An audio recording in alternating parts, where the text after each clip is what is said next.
Get down, cause I'm here to flow, flow, flow, flow. Get down, cause I'm here to flow, flow, flow, flow. Get down, cause I'm here to flow.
Get down, cause I'm here to flow.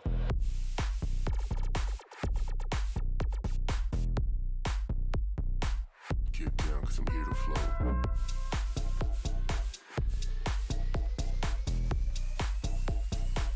Get down, cause I'm here to flow.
A very good afternoon to you, ladies and gentlemen, and welcome back to the Penta Pro Series. We're here on the final day of this playoff stage to bring to you not just the grand finals, but also the lower bracket finals, as one team will bow out at the very last stage. Now, my name is Say, and of course, joining me on the desk is OG, the low res chicken. And OG, before we get into all of the semantics about the match itself, how you doing?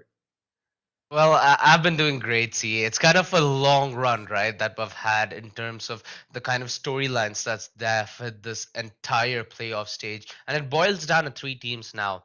It boils down to Velocity Gaming, who are comfortably waiting in that grand finals, and that lower final between Revenant and God's Reign.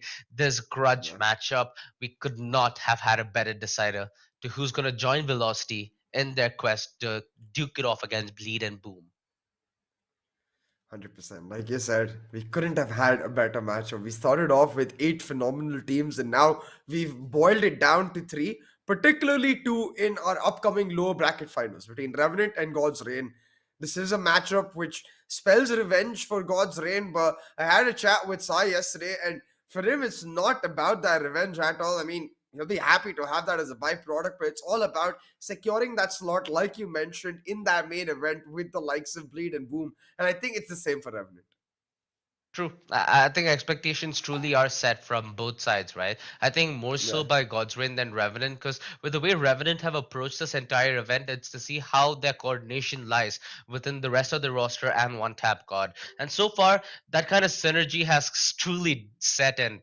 Revenant have yeah. truly shown class throughout their run, not only in that upper bracket, but now they need to try and really dig deep because after duking it off against VLT in such close fashion and even taking in a map of VLT, making it almost close to a comeback on Bind until things just started falling apart against Excali's Rays, It was a disappointing finish, but hey, Revenant, they still have the ability to go back for vengeance today evening if they end up playing their cards right. Oh, absolutely. And in that moment, Revenant, they'll have to first go through God's reign to make it happen, to even get the opportunity to find vengeance in then the best of five series in our grand finals.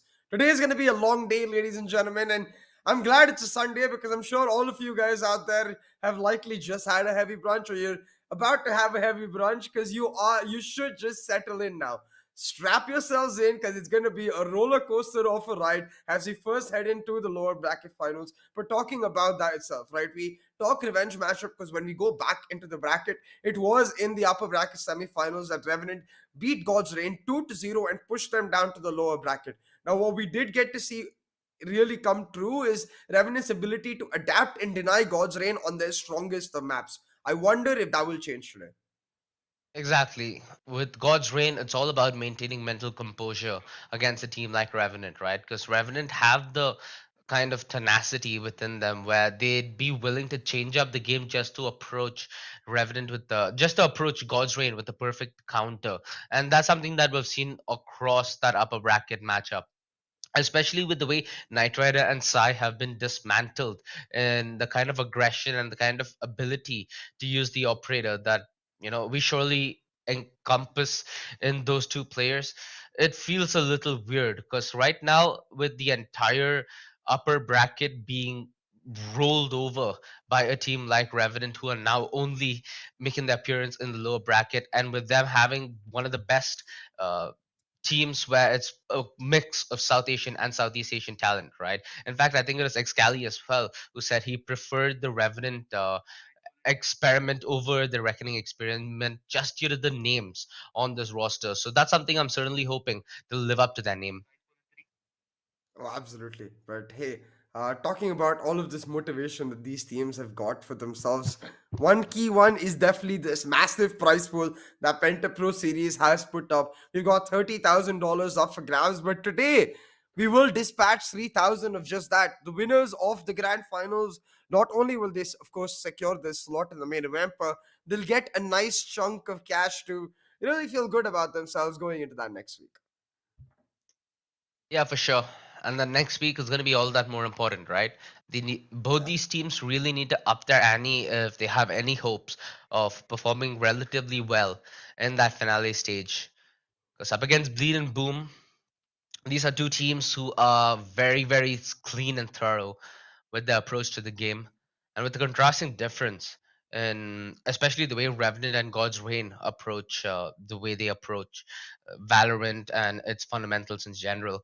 I think VLT are a team who have tried and shown more form and consistency throughout that upper bracket, right? That dominant game on Ascent over Revenant Esports.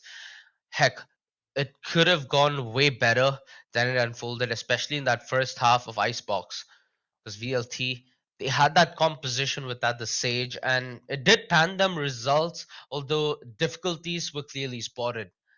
And especially on Bayern without Excali's raise, I felt like there would have been no saving grace for VLT. But again, hey, it's Excali raise, right? VLT are going to be relying on that to some extent. And again, I think I had a chat with Excali yesterday. They were more reliant on having their individuals be a little more proactive in that matchup. So it's completely understandable why the results panned out in the way they did. And I think that's something that they might change in today's matchup. Oh, 100%. Talking about today's matchup, though, you can see the journey of both of these teams, all three of these teams, rather, throughout these brackets. God's Reign, they didn't have an easy one for sure because as soon as they won their opening one against Whirlpool Swords, they were pushed down by Revenant. They had to go through the lower bracket through the likes of White Swing, Reckoning just yesterday, and now Revenant. Revenant, meanwhile, are the only team across this bracket to have actually played a three map VO3 series. Everyone else has finished off their series either winning or losing 2-0. So, Revenant, most definitely not a stranger to being in those high stakes, high pressure situations. And time again, they found the victory in those exact situations. But today, it's now or never, do or die. And at this point, if you fumble, if you get flustered, then your all your effort it goes down in vain. You don't get to that main event. You don't get to that grand finals, and won't matter how good your bracket run was. Exactly. Right now, it's on God's reign to prove themselves, right? Especially with the kind of dominance that Revenant displayed in the upper bracket, with them 2-0ing God's reign. The ball is very much on God's reign's court. And again, these are the individuals that they'll have to face off against. One Tap God, Ching, Wimp, Josh S, and Blackhawk. And I am told that if Revenant do end up qualifying, right, for the finale stage, we will get to see Paradox. So that's a treat that we'll have to wait for the finale. That's if Revenant Esports are able to pull their weight in this best of three. Most definitely. Talking about the Revenant roster, though, like you said, I think Josh S is going to be one particular player to look out for. He has been on fire across this entire tournament, especially yesterday in the matchup that we saw against Velocity. He was that one player Against truly Deathmaker. shining. Yeah. Yeah, exactly against the likes of that makeup. But on the other side, for God's Reign, I think it was most definitely a team effort altogether. But I think Sai especially really popped off on Vine, so I'm excited to see if he can keep the momentum going. Dude, you're talking about Sai popping off on Bayern. I think Hoax also deserves a special Oh, mention. definitely. His raise was volatile, and that's something that is really going to be required against a team like Revenant, as Revenant continue to show that they have perfected the art of punishing individual plays, and it feels like, at least for the roster of God's Reign, that's what the entirety of it comprises of. Yeah, but actually, yesterday we got to see a large amount of discipline really from God's Reign, where they were still keeping their identity, their signature in making those proactive plays. But as soon as they got a contact or maybe even a man advantage, he's back right off and play on that man advantage. So you can see how they've learned and evolved across the Penta Pro series and how much better of a team they've become. And I definitely say, like, I think compared between Revenant and Reckoning, Reckoning is the slower team almost, So to beat the slower team already, now you get to go against a team that you can slowly tease into your own playground. If you poke Revenant enough, maybe they just decide to get their hands dirty and give God's Reign the fight that they also desperately require. And in doing so, I think we've seen the different kind of God's Reign that can truly come alive. Once you start giving them those fights, this team is a beast altogether. Now, the one thing I'm going to have in the back of my mind, see, is are we going to get to see Pearl vetoed in by God's Reign? Considering what happened in that upper Oh, bracket matchup, I feel like God's Reign either really need to get their fundamentals strong, which, considering the time period that they have to work with, where they had to duke it off even yesterday, I don't feel that's very likely, although they still have the uh-huh. opportunity at it. Do you think that a change in maps is what God's Reign should attempt in this kind of a situation? Maybe. I think they could go for the fracture. Maybe because they've shown their fracture yesterday. But Yeah. knowing the Gozrain's players, right, and since they've already got a taste of what Revenant has to offer on Pearl, I think I wouldn't be surprised if we get the exact same veto as we did before, with teams just opting to go way back. Where Revenant's ideology is, well, we won a simple enough 2-0 before. Why not do it again? I think Gosrain's ideology will be fool me once, Yeah. sure enough, fool me twice, not happening, bro. For sure. I'm just thinking in terms of Revenant, right? What are the weak maps that come to mind when you speak of Revenant? Their bind. It's technically the map where they have one of the lowest win rates apart from Split, but hey, that's not going to be in the map pool sadly for this tournament.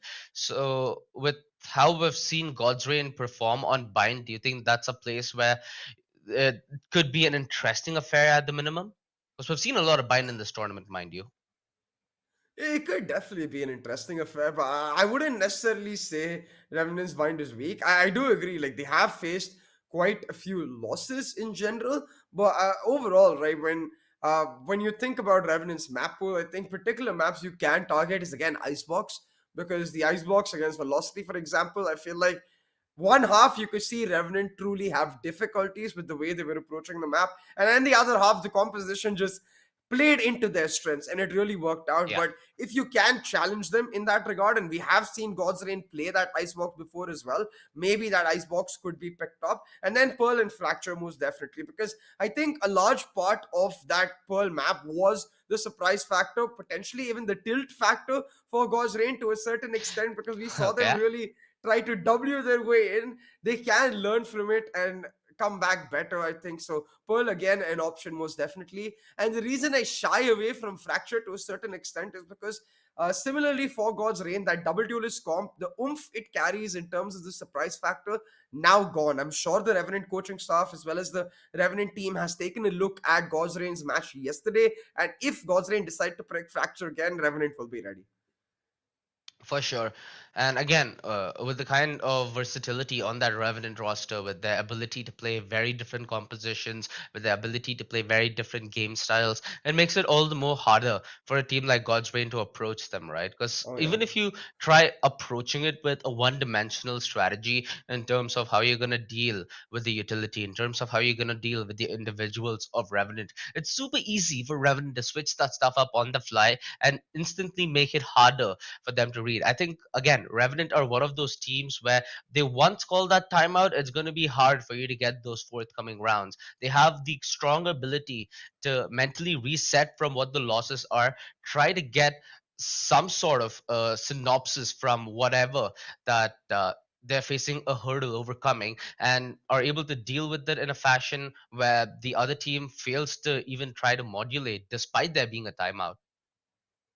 Yeah, exactly right. And those timeouts are going to be crucial today from both the ends, where it may be the IGL for God's Reign actually looking to be the motivational speaker in Sai and try to rally his troops. On the other side, it has to be Malik's for Revenant to really make sure that they're able to pick up the pace. And it's quite a funny story because I know Sai and Wimp are great friends, and to be IGLs now on opposing sides of this tournament, try to plot against each other and try to come out on top, it makes it that much more spicy because it's like, hey, on one side, right outside the server, they're going to be hugging and I'm sure they're going to be wishing each other the best of luck. But as soon as they go into the server, there's going to be some choice words said between each other across that table. Like, look at what this guy is doing, just to be able to motivate your own team a little bit more. You talk about Psy and Wimp, right? What I'm thinking of is Blackhawk and Wimp against Nitride and Ember again. That old Revenant, Yeah.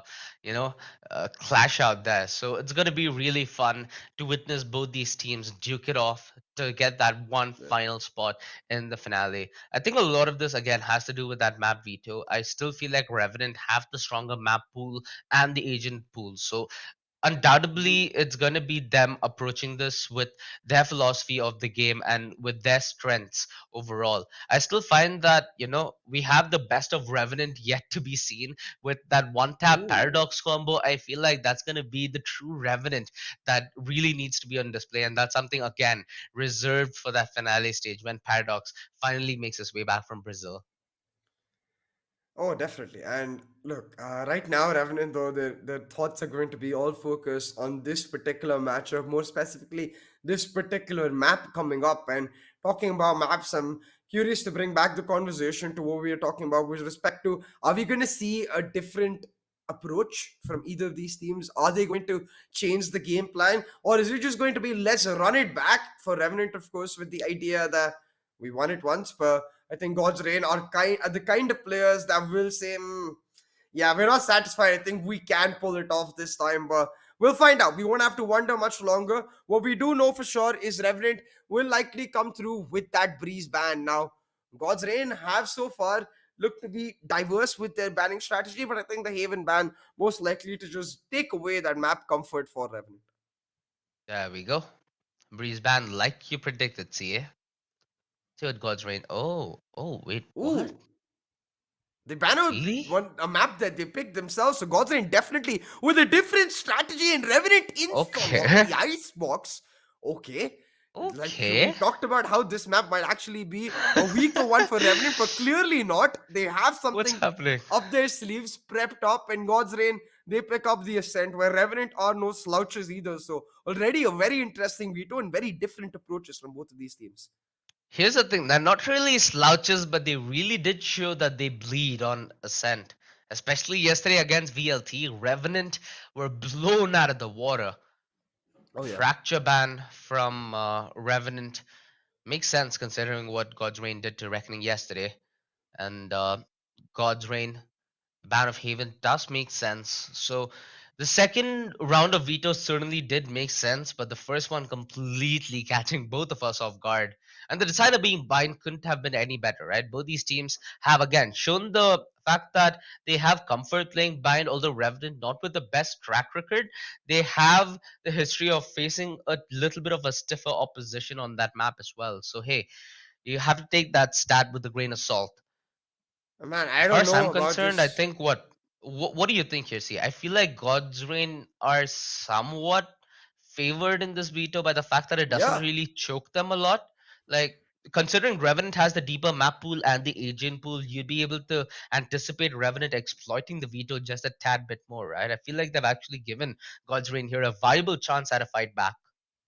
I think Godzrain fully expected the Haven to be insta-locked when they ban out the Pearl, right? So they probably prepared for the Haven as well. But they just get double. Buy one, get one free once again. They don't get to play the Haven. They banned it out in the second half. Instead, they get to play an Icebox where, look, we haven't seen the best from Revenant. And while I believe that Yeah, Malik's Wimp true. and the rest of the team will be able to prep their team for the very best on Icebox, what concerns me is the fact that I think it's a very comfortable map for God's Reign in that we're going to see Sai on his favorite jet. We're going to see Knight Rider on his favorite chamber and basically playing that pseudo dual based lineup that they also love. It's all about those fights and they thrive in this play style. Doesn't seem like this. Oh, Knight Rider with What? the change up though, gonna go for the Killjoy instead. Okay. Wow. Okay, this is interesting. They have a decent bit of utility on the side of God's Reign with Knight Rider now on that Killjoy, so they can afford to spread their defense thin quite a bit, considering that Viper and the Killjoy. It allows Sire to really push it wherever he desires, right? A little more freedom Yeah. for the duelist on the side of God's Reign. Where you look at the other side at Revenant, right? One tap God on his Rana. So it's more or less going to be Josh S coming in with that operator show yet again. Wimp having that sage alongside the ember means either side will have the comfort on the attack to at least get the ability where they have the sage, you get the wall, you get the plant, you are able to disengage much more peacefully. It's not going to be like yesterday where we saw Deathmaker absolutely lay waste to everybody who stood against him despite there being a sage. When either side having that sage is a threat, you really got to play for that counter wall, you really got to play for your timing. It kind of changes the way the defense can even try pushing it. Yeah, and I must say, I really like the adaptation from God's Reign. I know that this is going to be her lineup when the new patch comes into play, but to pick up the Killjoy even in this older patch really plays into the side that they're going to start on. The defensive side for God's Reign, and highlighting key vulnerabilities that we saw from Revenant yesterday, where it wasn't the defensive half where Revenant was struggling. It was when they were on the attack where Velocity was actually able to pull quite a few rounds off. Now, with this Killjoy coming into play, like you mentioned, you've got utility all across the board, and it allows your Jet to play a lot more free. She doesn't have to play aggressive. She can actually play those smaller angles and try to hold it on. I think that plays perfectly into what God's Reign want. And once again, surprise, surprise, as we head into a best of 3 series, it's that first map that is also crucial because we head into Ascent, we head into Bind in our map 2 and 3, and while Revenant did get smashed yesterday, I don't think they're bad on any of those maps. I think they're just as good as God's Reign, which makes map 2 and map 3, in my opinion, quite evenly stacked. Is this map one that is the swing map in this BO3 series, and the team that picks it up will get a huge, huge edge. Yeah, mind you, ladies and gentlemen, both these teams are duking it off for the last slot to that finale stage. So both of them undoubtedly are going to play their hearts out. Revenant, we did get to see them play their hearts out yesterday with that resounding comeback on map 2, especially the performance that we got to witness from the side of Josh S and One Tap on Icebox. It was brilliant. But sadly, it wasn't enough brilliance for them to get the first slot. So it all comes down to this. Both these teams fighting for their tournament lives to continue here at the Penta Pro Series and duke it off against the SEA representatives. They now need to prove that they're the best that SA has to offer. And the winner can have their heads up high, declaring that at any day of the week. So far, Ember is having his head up high, anticipating aggression, of which he's yet to find any. And Revenant simply not able to breach the side due to the wall from the left side of 410. But then now penetrating the wall, they're relying on the opener, and Wimp getting decapitated by Sai from range with the classic, ironically, gives them the opening. But does that give them the incentive? They're certainly going to try to apply their trade once again, heading into this side. The Recon giving them all the information they need, and the Vipers turn the entry fragger. Blackhawk to pick up a crucial double will now be able to allow the plant. Circumventing their way in, forcing God's Reign out, and now God's Reign in a bit of a difficult position. 2v5 on this retake in God's Reign. With nowhere to go. They will get their turret in a few seconds though, so maybe that extra man can help them out. With the way that One Tap God just ran in, it almost felt comical. I was like, dude, what that Rana doing? Oh goodness Christ, Revenant started off with a very, very unlikely strategy that I assumed will completely not work, because especially after that wall, especially after Sai getting decent positioning and an awareness that a fight's gonna be imminent, essentially, I didn't presume that he's gonna be on the losing end of it. Surprisingly, Wimp who gets that kill with the classic, not even One Tap God who was up close and personal. Let us hunt.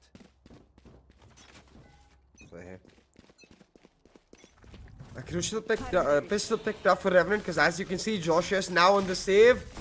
And Revenant, they're looking to pick up the pace. They're on the anti-eco, the mid to B split coming in as that Sova and the Chamber go it alone towards B long.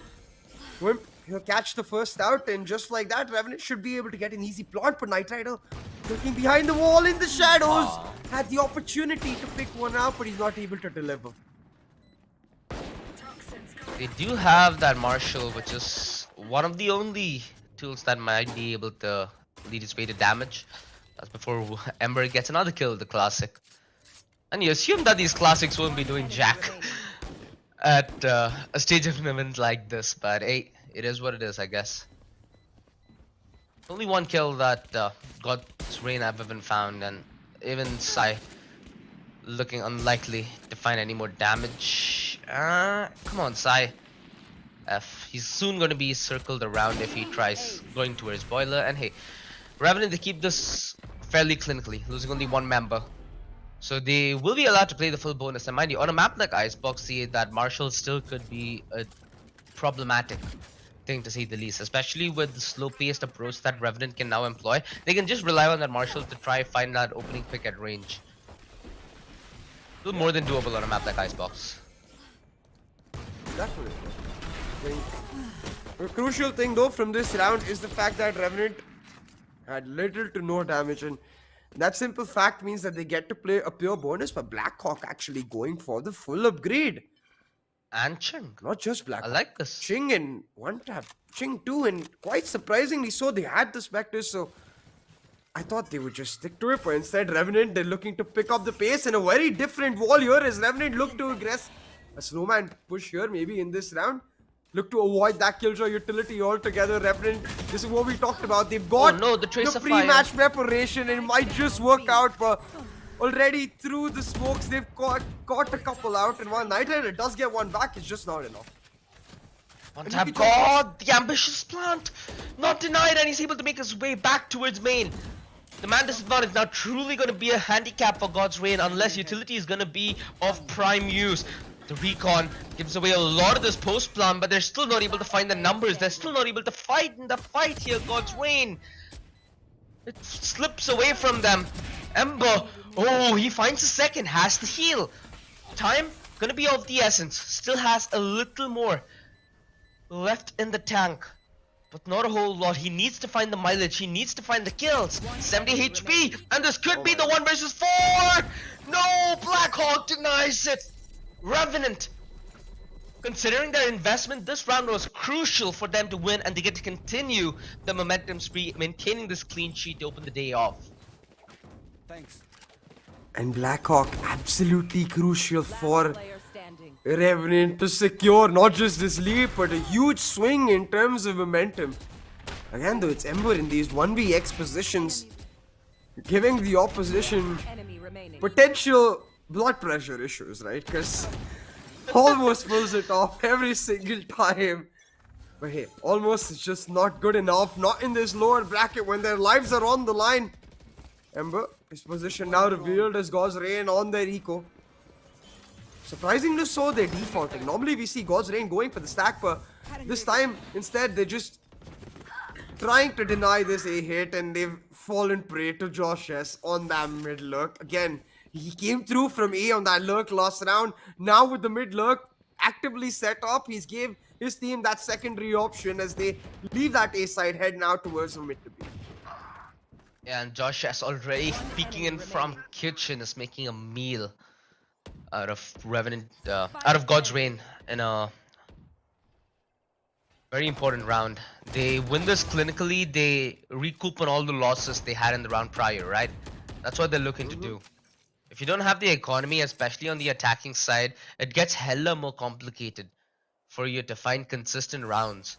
Especially on a map like Icebox, right? Where utility is so key, especially for your Sova, especially for your Viper and Sage. Especially Sage, man. It's hard to get the ball rolling on that agent in specific. So having the momentum wave will certainly help the entirety of Revenant secure this first half beyond any margin of the doubt. God's Reign, they've come close to winning a couple of rounds here. So again, it's not undoable. God's Reign have a good understanding of how to play a map like this. So I better get off to a flying start as now he has that operator. So it's on him to change that narrative. Yeah, that operator finally coming online, and Sai's gonna get one chance, one opportunity to make it happen. But it doesn't seem like he's actually gonna get a shot. The operator lined up towards that mid rotation area for Revenant. Once again, a clear-cut approach. They're 1 point away from the Resurrect, 1 point away from the Viper Spit, and will Blackhawk likely to pick up the orb? Ambitious. They should get the Viper Spit online. They should be able to play on the post. And once again, they're gonna rush it down. They've got the plant as well. And Wimp survives. what deny? No, he doesn't. We're bored with the deny. The shock dust coming into play, and suddenly Revenant in a bad spot. But it's all down to Josh S. Coming through now on the backup is God's Reign already. It's a 2v4 now. It's the SEA players trying to live up to the dream. Can they pull it off, would you? Josh S and Jing have been quite the terror for Revenant. They need to continue it down in this low bracket run. This is prime opportunity for them to display their skill and talent. They have 40 seconds on the clock, so they have the ability to play around each other's position and aggression And ooh, Josh S finds the silver lining, finds the timing, and exploits Vibor. His position discovered. Knight Rider on the re-aggression, but not able to do nada. No, Josh S being squared in from Orange and Snowman ends up melting under the pressure, and it's all on Ching to deliver. Hoax confirms the round with his position on Snowman. Had his veins ice cold in that engagement, as both Vibor and Knight Rider cracked somewhat under the heat of that 2 versus 4. Revenant. Yeah, they Good on them to do a decent bit of damage on what felt like an inevitably losing round. Oh, definitely. Again, right, this is why we've been talking about Josh as so damn much. He's the player that has been throughout this entire upper bracket popping the heck off. Even in the match against Velocity in maps where Revenant did not look great. Josh S was the one able to pull one out of the back, but one tap God lives up to his name, shuts that operator down, and now with the mid to A coming into play, Revenant, they've switched up the pace. They're gonna have to slow down though the counter wiper wall to make sure that they can't persevere, but Revenant happy to move their way back. Using the Hunter's Fury to cause some chaos, they're gonna switch up their pace once again.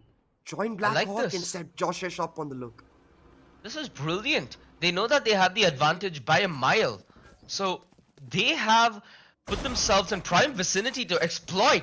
And they exploited on the back of late rotations made for compensating on that man disadvantage. Vibor left to make a hero play, but again, you can't put your individuals in positions like this all across the map. It's disastrous. And again, one tap God with the running Rena, man.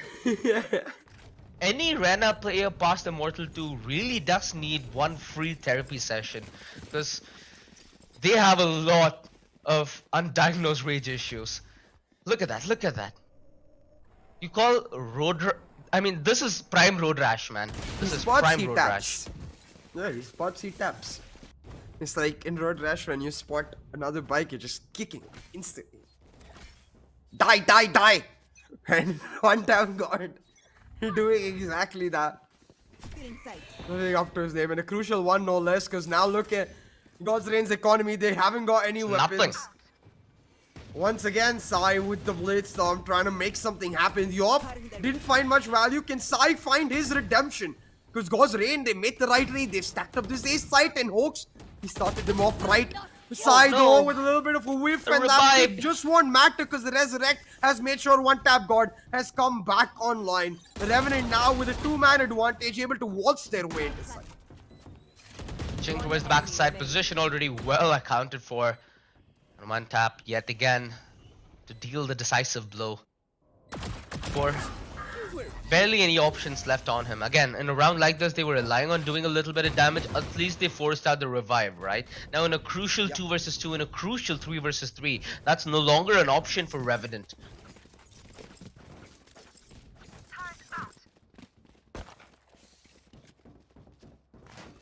Sai back on the operator. It's a weapon that Sai, we know what talent he can wield when he has that operator on his hands, but it really now needs to pay its worth in gold, as Revenant slowly but surely are running away with this attack first half. Revenant, they made a risky pick with that icebox coming into play, but clearly something that they had prepared for, and so far that preparation paying massive dividends. Once again on the 4-1 split, but this time the Hunter's Fury make sure that Revenant feel the fury that God's Reign have been able to display. But again, Sai getting just straight up drift on the aim duels, and Wimp is this time who shuts him down. 4v4 on the map, and Ember, he's on that crucial flank, but it's all about Josh S, man. Look at his position. Josh S is going to be crucial. So is Vibor, as Vibor does have that Viper spit, so they can navigate this post plant in a little bit of an orderly fashion. Although the counter Viper spit add on to the misery, and Ching takes down Hoax. Crucially, Blackhawk is out of the picture, so no Viper spit for Revenant to play with. Rather, it's Ching on the operator with 33 HP, slowly but surely being healed up. But the aggression close towards Icebox still yet untamed. Let's play. Oh, and Ching, he picks them off like flies and make sure he doesn't take the op.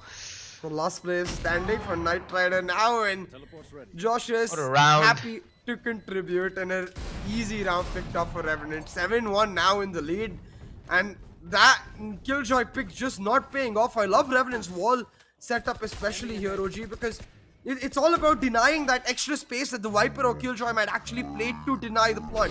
Instead, they're using their smoke wall in tandem to make sure that they can get a deeper setup and just completely screw up that Viper or Killjoy setup.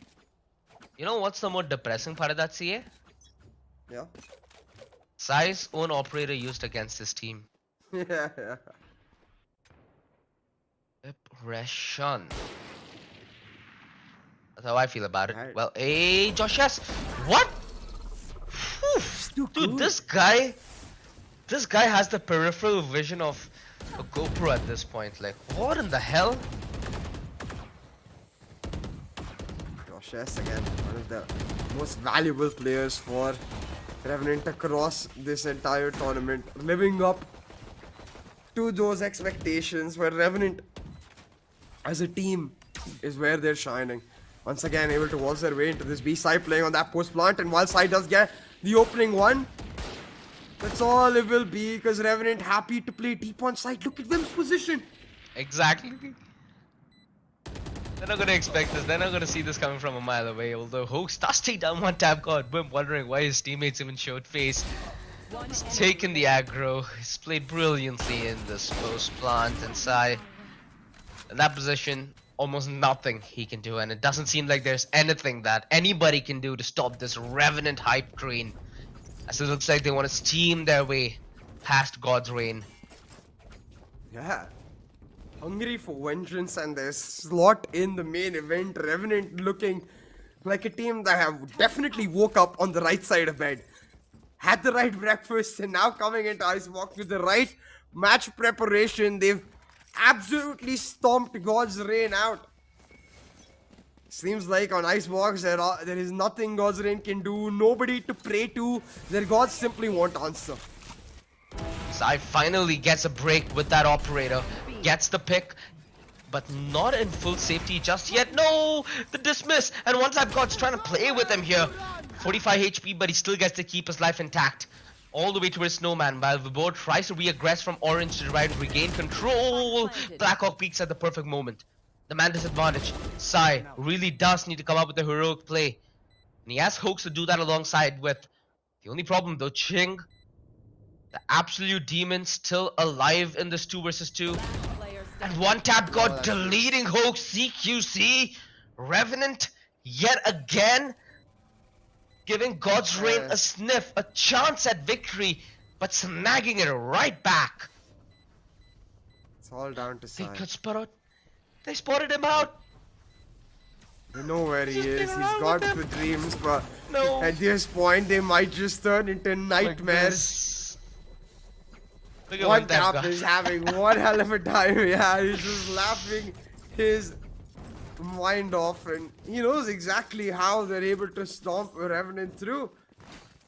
Again and again, exploiting the fact that they know exactly where that Killjoy and Viper are going to play. The mid to B especially working out, because they're just able to avoid that utility from the Killjoy Viper, knowing their setups likely to be primed towards denying the entry and the plant towards site. They just circumvent it altogether, and they're gonna rinse and repeat. I mean, okay. Oh, mid to I A. assumed another mid to be. I'm totally on board, but this time they changed route. They walled off on the tube, so going back towards B is gonna be a slightly harder task. Although Josh S was not able to. Wait, how the hell did he get killed in that position? Sai's all the way back in Boiler. Did he die on the TP? Oh, that's actually a blessing in disguise. Now he's in easy position to revive. And Ching getting that pick back. The numbers actually end up working. And even though God's Reign finally get a break in terms of the early man deficit, Fortune just doesn't seem to be on their side. It's just not working out for God's Reign. Everything can go wrong. Does seem to be going wrong, but Murphy's Law, surely at some point it will end. Right, Ryder? He finds a crucial one, and now Revenant forced to head on towards the A side. But with the Vipers world set up, it has to be this mirror matchup that Blackhawk will have to pull off. The wrap though coming through from Wimp, the IGL leading the charge. He's found a crucial double.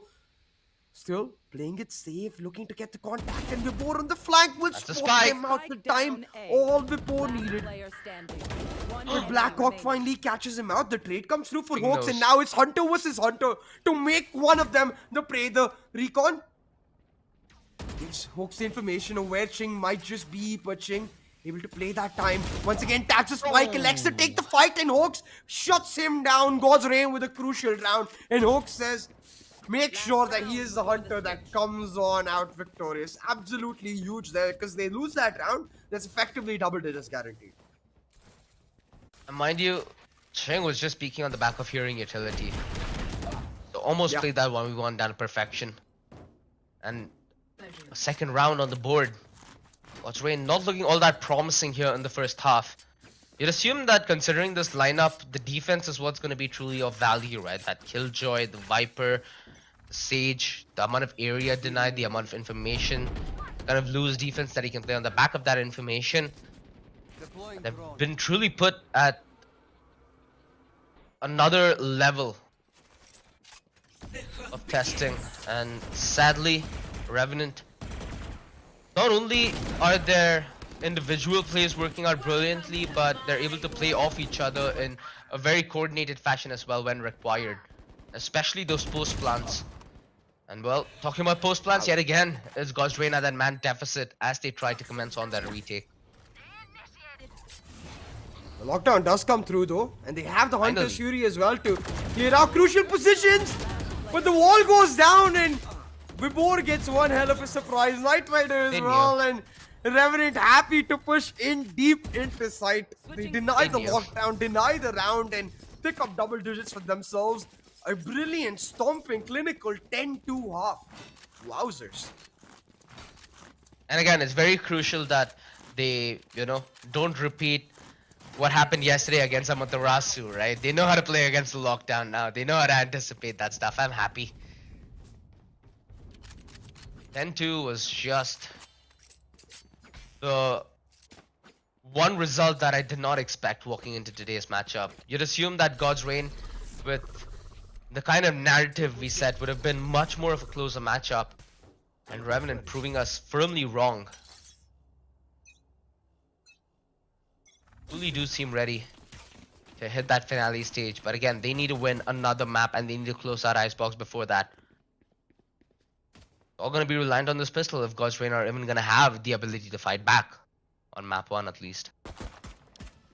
Exactly, they've got to pull off this pistol, OG. They can leave no dice. They cannot leave these stones uncovered. They have to fight back right here, right now, with their tournament lives on the line. For God's Rain, gonna face a lot of trouble. The flank already coming through with the B-long push from Revenant.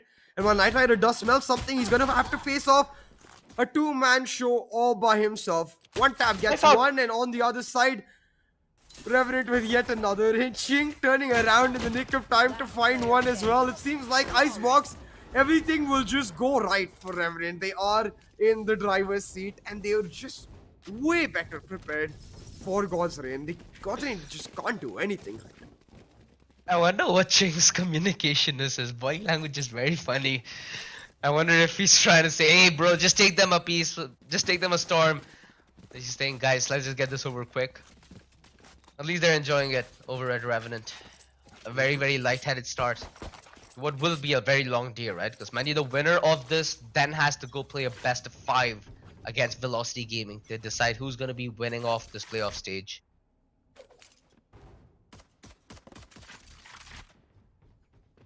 This investment, they're looking to finish it off quick as well. One tap God, instantly going on that Bulldog. Have a couple of Spectres out on the side of Revenant. And a Josh force S though. with all the bullets at the head. God's Rain with the force, so that is what is crucial, OG. They've got 3 Spectre and a Stinger on hooks. They're trying to make their way into this A site, but they haven't checked Josh S, and he will most certainly deliver. The Headhunter living up to his name, as his spike has been dropped in. So will be God's Rain. Revenant now likely to secure match point with this round, but Sai, he's not able to pull his dreams off. 12-2, and Revenant with a nasty stomp on this map. Icebox is running red. Let's relive that.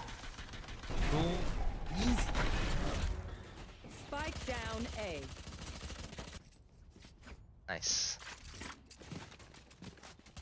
And I've been enjoying a lot of old songs lately, man. I've not gotten the chance to play much Valorant, so you just gotta relax on days like these, especially. So those old songs plus these new montages, some of them are sick. And also talking about sick montages, that's what Revenant have been making here at the Penta Pro Series so far. They're making this look relatively easy. Black Hawk essentially walking into size crosshair there, and that gives them the opening towards the B side. Nobody from Revenant Look at Vibor. towards A on the defense, and this late lurk from Vibor as he's on route to find brilliant timing. Is he heading towards Kitchen? Is he going towards Snowman? I think Kitchen is the route to go. That trap! No! No! Ching knows! Oh, he was in the drone. Lol, Vibor. Yeah, Ching. The trap told him he's being hunted pro. He nowhere to go. He just was inevitable. Still though, Revenant have the better weapons. Trying to come through on the retake and whip and one tap find crucial They're one. doing it. One tap with yet another. Now leaving Hooks in a 1v2 position. He swings Okay, out bro. to try and isolate, but Wim just stands strong. Revenant 13-2 in map 1. They speed run right through God's Rain. They secure the map 1 in the bag. They've got their eyes set on velocity, man. Revenant, I've never seen a faster map, at least in this tournament. Who devastated God's Rain? Wow. Devastated. They look shallow. Only on the server, but off the server. And it's a hard feeling without a doubt. Mind you, in the previous matchup between God's Rain and Revenant, God's Rain made it incredibly close on that first map. I'm trying to recall what map it was, and It was I think Bind. the scoreline was what, 13? Yeah, 13-9. Yeah, 39. Yeah. This was much more of a storm than what Revenant did to them on Pearl. Wow. And mind you, that even that 13-9, right? It was down to the wire. I think it was like 9-9 or 8-8. And then Yes. Revenant just picked up the pace and were able to pull it out. This map, though, very, very different. And for this map, I will 100% give props to their coaching staff. It looks like they just had better preparation. Key set pieces all across the board. The B hit, very different, as you can see in the highlight. But then their mid to Bs, their mid to As, all to set up Josh's on the lurk. His lurk's absolutely phenomenal. I think more than that, it's about breaking the individuals in God's Rain. I still found the way that they kind of, dismantled Size Operator on every occasion that was on the server to be very crucial. Because that was one of the primary ways that God's Rain were trying to fight back on the defense, right? That Operator is something that's crucial, especially on your Jet or Chamber, to take either the fight towards a belt, a main, or towards that long B main position, even hold mid control. There's a variety of the things the Operator not only can, but really needs to do. You never saw Sai finding any sense of comfort anywhere on the map. And that, again, could be down to not only the kind of precision that Revenant had on their attack, and again, the precision of one tap got just an absolute demonic Rena is what he had to put on the server. Added to the fact that, Hoax, Vibor, Knight Rider not really able to aid Sai with the way Revenant approached their attack. It felt weird almost that they perfectly countered the utility that God's Rain had in place and were able to deny the Operator. Usually it's supposed to go hand in hand. Oh. That's why the anti-stratting comes into play, right? But I can imagine the pre-match briefing almost for Revenant, where they have all these set pieces and plans for the utility and explaining how Joshus can find these rooms to lurk, and then they come to the issue of Size Operator and they're like, well, one tap, it's time to live up to your name. Run and tap the guy out of nowhere, and he certainly did that. And surprisingly so, that was his only first blood. That was the only round he gets the first blood in, and it's one tap into Sai. I mean, he made it count, right? If you have one, Exactly. might as well make it the best one. And he kind of did. If I was going up against that Rana, I would have straight up been like, you know what? I'm kind of gonna lay back, guys. Good luck. I'll be like, yeah, guys, so what's the next map again? What did we choose? 13-2, though, Revenant. They demolish, they obliterate God's Rain. You could see on their cams how devastated they were. Now, don't get me wrong, these are professional players, especially God's Rain. They have a wealth of experience in these bad positions, but how do you reset from a map like this where they might even I don't even think they know what went wrong. With the pace Revenant played, it felt like Revenant just came, Revenant conquered, and Revenant left. Wenny Witty Richie simply done on the map of Icebox, and Revenant just better at this point. You know what? If I was God's Rain, you know what I'd be telling my guys? Yeah. Guys, it's a best of three. You're allowed to throw one. It's part of the fun. Yeah. Just have it light, you know? Forget that last hour even happened. Or even if it did, just remember it as, hey, this is why we had to practice all those nights so that when an opportunity like this comes by, we can turn the tables. And that's something we've seen Revenant do against VLT. It didn't work to the same effect. It didn't win them the map. We've seen God's Reign have the kind of experience where it's across multiple rosters, it's across multiple games, it's chemistry between friends. So they have the ability to just look at each other and be like, guys, we've gone through it together, we've gone through worse, and we can certainly go through way better. I feel that should be the conversation. I mean, that's the expectation. We'll True. have to see if this is too devastating of a loss. Can God's Rain even push back? But hey, I think one thing is for certain. This sets us up for a beautiful day. Either Revenant are able to continue their run of form and stomp God's Reign all the way to set up that matchup against Velocity. And if they do that, you know they're prepped for Velocity. You know they have something 100%. in the bag. So that makes that BO5 so spicy.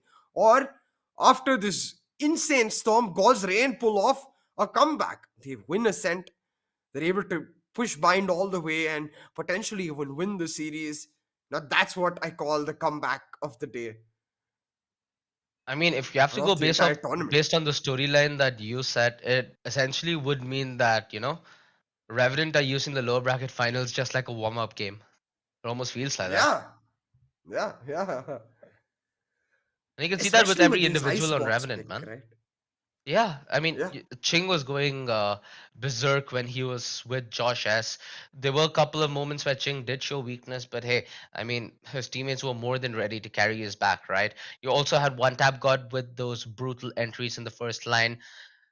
Wimp was a delightful turn of events that did transpire on Icebox because, usually when you think of a Sage on attack, the player would ideally play a little more passive, had the spike in his back, try being the last one alive if possible, at least stay alive for that post plant to set it up.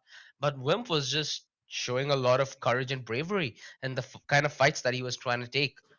Surprisingly, it ended up working out in his favor. So you didn't really see Wimp being punished in the map prior. And I feel like punishing these kind of small plays is the only thing that God's Ray need to start doing. Revenant, it didn't feel like there was a shred of fear or a shred of hesitation as they forced more than multiple fights across the map. And again, you can't allow stuff like this to happen, especially on a map like Icebox where aggression towards both sides of the map is crucial as the defense. Yeah, it just falls apart. 100%.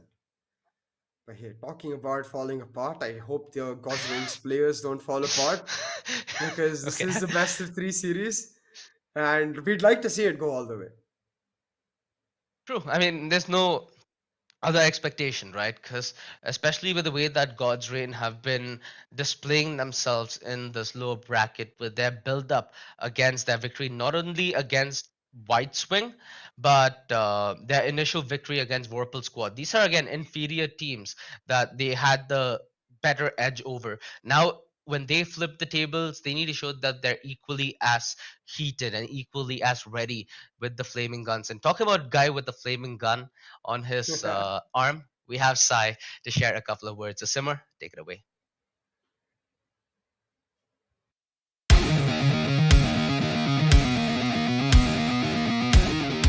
Welcome, ladies and gentlemen, to yet another post match interview. Today, we had to get the dreamiest man in the SA region. Sai, how you doing? I'm good. How are you, CA? Oh, I'm great. Excited to talk to you. I have some very special strategical questions for you. But before all of that, क्या हालचाल कैसे चल रहा है नए boot camp पे हो? Amazing काफ़ी टायरिंग हो चुका है हमारे लिए क्योंकि मेरी बहुत ज़्यादा ट्रैवलिंग चल रही थी मेरे को लाइक पर्सनल वेडिंग्स के लिए जाना था एंड मैं वापस आया एंड देन हमारा बूट कैंप भी शिफ्ट हुआ है it's a new boot camp सब कुछ शिफ्टिंग में पीसीस लगाने में काफ़ी टाइम चला गया एंड हमें टाइम ही नहीं मिल पाया बिल्कुल भी खेलने का but in the end it's all good You mentioned you didn't get a lot of time खेलने के लिए practice के लिए, but I noticed कि your map pool is very uniquely structured. आप लोग पहले Pearl और Fracture जैसे maps prepare कर रहे हो. Is that to target teams जो usually वो prepare नहीं करती है? एग्जैक्टली हमारा प्लान यही है कि हम लोग हर टीम के सामने अलग वीटो करते जान के we have prepared all 7 maps and हमने पहले ही सोच रखा था कि हम कोई भी परमानेंट बैन नहीं रखेंगे ऑफ कोर्स जब ये टीम बनी थी in the starting 2 months ago जब हम योद्धा टूर्नामेंट एंड हम अलग टूर्नामेंट्स खेल रहे थे उसके अंदर वी गॉट ग्रेट रिजल्ट्स हम डिफरेंट टीम्स में डिफरेंट बैन कर रहे थे उनके जो प्रोज एंड कॉन्स थे हम वो देख रहे थे एंड इस टूर्नामेंट में हमें पता था कि डेफिनेटली फ्रैक्चर पर्ल ये सब आ सकते हैं yesterday, of course, we lost to RNT. We got destroyed by them because they were playing really good and they played 10 times better than us in Pearl. But now we are fully prepared. Now we know what we have to do and what we are doing wrong. You mentioned the RNT match, so I have to ask you, how much of that was just surprise? ये like Phoenix कहाँ से आ गया? ये comp क्या है? Like कितना आप, was that a surprise factor mostly? Not gonna lie, I was not all surprised because I was expecting Oh. something unique out of them. Because उनका भी बिल्कुल एक ब्रांड न्यू लाइनअप है आरएनटी का एंड ऑफ कोर्स जब भी एक new lineup होते हैं ट्रायल एरर करती है सारी टीम एक्सपेरिमेंट करती है कि उनके लिए सबसे ज़्यादा बेस्ट क्या रहेगा and that draft work amazingly for them but like I said we have something prepared in our mind for tomorrow and Okay. hopefully it will work out in our favor. Okay. I've seen before when you have that plan, sometimes it works out beautifully. I'm excited. But talking about all these lineups, right? I want to talk to you personally. आप थोड़े unlucky रहे हो over the last few years. Sometimes it works out, sometimes it doesn't. How are you feeling with this current roster? I am feeling very confident क्योंकि जो मैं अभी तक miss कर रहा था मेरे को सिर्फ एग्जाम में मिला था वो मेरे सारे रोस्टर्स में से कभी नहीं मिल पाया ऑफ कोर्स बहुत सारे अप एंड डाउन्स हुए बहुत सारे अनफॉर्चुनेट चीज़ें हुई मेरे साथ जो मेरे हाथों में भी कुछ नहीं था कि मैं कुछ कर पाऊँ it was very unfortunate but right now currently and future अगर मैं देखूँ तो आई एम सुपर हैप्पी कि मुझे फाइनली जाके ये टीम मिली है जिसके अंदर पांचों की मेंटालिटी सेम है सब एक दूसरे की सुनते हैं रिस्पेक्टफुल है एंड उतना ही डेडिकेटेड है गेम के टुवर्ड्स ग्राइंड करने के लिए Okay, amazing. And एक final question कल के match के बारे में. How much is tomorrow's match about the revenge and how much is it about making it to the main event जहाँ पे Bleed और Boom top teams wait कर रही है? To be honest, we don't care about a revenge. Our main goal is to reach the top 2. अगर जीते तो of course revenge भी हो ही जाएगा उसके साथ साथ तो रिवेंज पे हम बिल्कुल फोकस नहीं कर रहे हम लोग सिर्फ अपने गोल पे फोकस कर रहे हैं कि हम हर चीज़ स्टेप बाय स्टेप लेते हैं मेरा हमेशा से यही रहा everything should be step by step of course we lost in the upper bracket but lower bracket से एक एक स्टेप करके हम अभी आ चुके हैं एंड फाइनल हमारा स्टेप बचा है कि हमें कल आरएनटी को हराना है and if we win that will be very happy Amazing, Sai. I'm looking forward to the matchups, and I'm sure a lot of fans are as well tomorrow. You have a long day, but before we go away, वो fans के लिए कोई words who have supported you over the last 2 years? Like I always say मेरे up and down हमेशा मेरे fans मेरे साथ खड़े रहे हैं ऑफ कोर्स बहुत लोगों ने हेट दी पर अगर 10 लोगों ने हेट दी तो 100 लोगों ने प्यार भी दिया so thanks to each and every one out there मेरे को हेट भी देने के लिए क्योंकि उससे मैं ज़्यादा स्ट्रॉन्ग हो चुका हूँ लाइफ में बहुत ज़्यादा मेच्योर हो चुका हूँ एंड मेरे को सपोर्ट करने के लिए जिससे मेरे को हिम्मत मिलती है हर दिन फाइट करने के लिए तो थैंक यू गाइस ऐसे ही सपोर्ट करते रहो लव यू Well, आपको कल definitely fight करना पड़ेगा, but for tonight, good night. Thank you for coming. Thank you for having me good night bro Well, it looked like a pretty fun conversation that you had with Sai. And see, he did mention the fact that he has something special brewing in the back for us today, right? You better hope that something special does come out on map 2 to elongate their lower bracket run. Revenant, it seems like they truly had something special cooking in the bag. Considering the way Icebox went, let's hope that it's something that we had a flashback to yesterday where Revenant got bested in their first map. They bounced back strong. That very well could be a possibility, CA. I'm just talking about the recent past here. I'm talking about yesterday for crying out loud. Yeah, exactly right. And man, when I heard from Sai that they had something special planned, I was totally expecting like either a fracture insta lock or a pearl insta lock, but they ban out the pearl. So it has to be a scent that they have something nice plan for, but it's easier said than done, man. Now, don't get me wrong. Yes, Revenant did get smashed by Velocity on this map yesterday, but that was a very different Velocity from what most teams are. That was a Velocity that had the likes of MW1 just popping off on the Reyna. So Absolutely unless God's disgusting. Reyna are saying they're gonna lock in that Reyna and or they're gonna have like some sort of insane pop-off moment, I can't imagine that this map will be a similar stop. Yeah, I think you should take yesterday's result with a grain of salt, with everybody on VLT absolutely going ham above and beyond their Exactly. expectations. So, yeah, and you know, if you have to look at it in an optimistic sense from God's reign, they had a little bit of time to anticipate what Revenant's ascent's going to look like, right? At least yesterday was one of the few days where Revenant really had to cycle through a lot of their strategy for them to get any kind of value which they weren't able to net a lot of. So in that sense, God's Reign still has the ability to prep and try to roll in with a live anti-strat, very much as what you got to witness from Revenant Esports on Icebox. And we've seen the best team in South Asia trade a map with Revenant. So there's no saying what God's Reign with a slight curve ball into this entire gunfight can bring into the equation. So Sion that Ooh. KO, which essentially means that Knight Rider is relieved from his shackles, relieved from his leashes. He can go to transition into becoming the beast he is. On that jet, we know this man is proficient with the operator. We know that this man has the ability to turn series around for the teams that he represents, purely on the base of individual performance. If there ever was a time, Knight Rider, wake up, my friend, because this is your moment of calling. There's slight change in composition too from what Revenant may expect. Galzarin actually, the last time they played out the Ascend, they used to play the Sage composition instead of the Killjoy. But before coming through on the Killjoy, I particularly like because I know it's one of his personal favorite agents. So comfort all the way through for God's Reign. And Knight Rider, like you said, back on not just an agent where he might feel comfortable, but on a play style, right? He gets to play with that op, play a lot more aggressive rather than play the Killjoy where he has to play behind his utility. And we saw that Knight Rider Exactly. yesterday popping the heck off. He was the sole individual who truly did awaken in that fracture matchup, dismantling everybody who stood up against him. And right now, he has a lot to prove because there's one tap god on his iconic jet. So I'm expecting nothing less than a derby on this map too, man. It's gonna be a very, very close neck-to-neck affair because we've already seen what One Tap God brings to the table on Icebox, right? Man did Mhm. not relent for a single round. He was on fumes from the get-go. So that's what we can expect from his jet. Knight Rider, though, this is gonna be the hallmark of experience and championship DNA. The ability to bounce right back after such a dominating loss. There's no better storyline written for this individual. 100%. And look, one way or another, God's reign, they have to make their stand here. Either they bow out in not so spectacular fashion or they pull off the most insane comeback.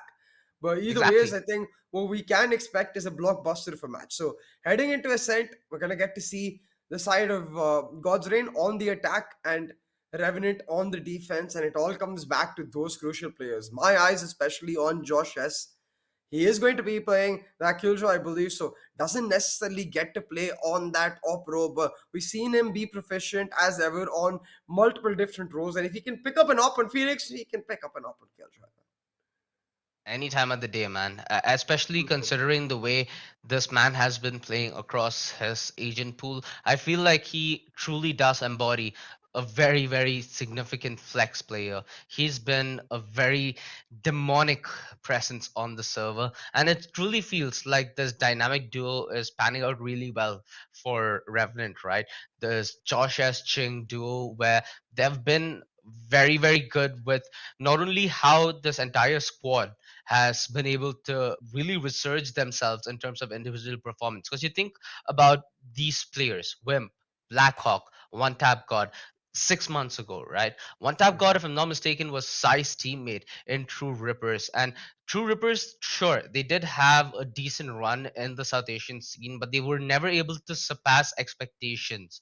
And hey, Hmm. with the way Wimp and Blackhawk had that 2022 season in Revenant, they got their exposure, their first time at LAN. They went to some of Uh-huh. the bigger events that they weren't accustomed to in their squads prior. So they've been facing off stiffer oppositions. They've been fighting really well against those stiff oppositions, truly making a name for Revenant. And hey, with this roster unified with the likes of Paradox, which we will get to witness if Revenant make it to that finale stage, it's going to make the perfect representative for South Asia, especially considering they're going to be joining VLT.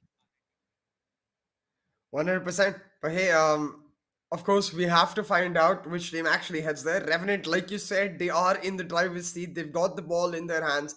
They just got to make the shot and make it happen. They've got that one chance heading into Ascent, and we'll have to see how they're able to push all the way through. Because I'm sure God's Reign, they will not drop down without a fight.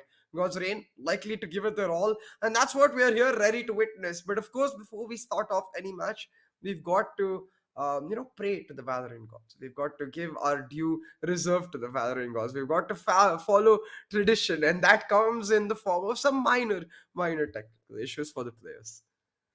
Well, we hope that they get resolved quick. From what I'm being told, it's something really minor. So, what Yeah, at the max, maybe 2 minutes. So, that's yeah. nothing in the context of this matchup now, which is going to be heated. And hey, still could go the distance, right? Both of us wanted this to Hmm. go to a complete three mapper because Bind's going to be an absolute blockbuster to end this entire story off with. Considering both these teams' performance on Bind, it's something that you certainly at home need to look out for, ladies and gentlemen.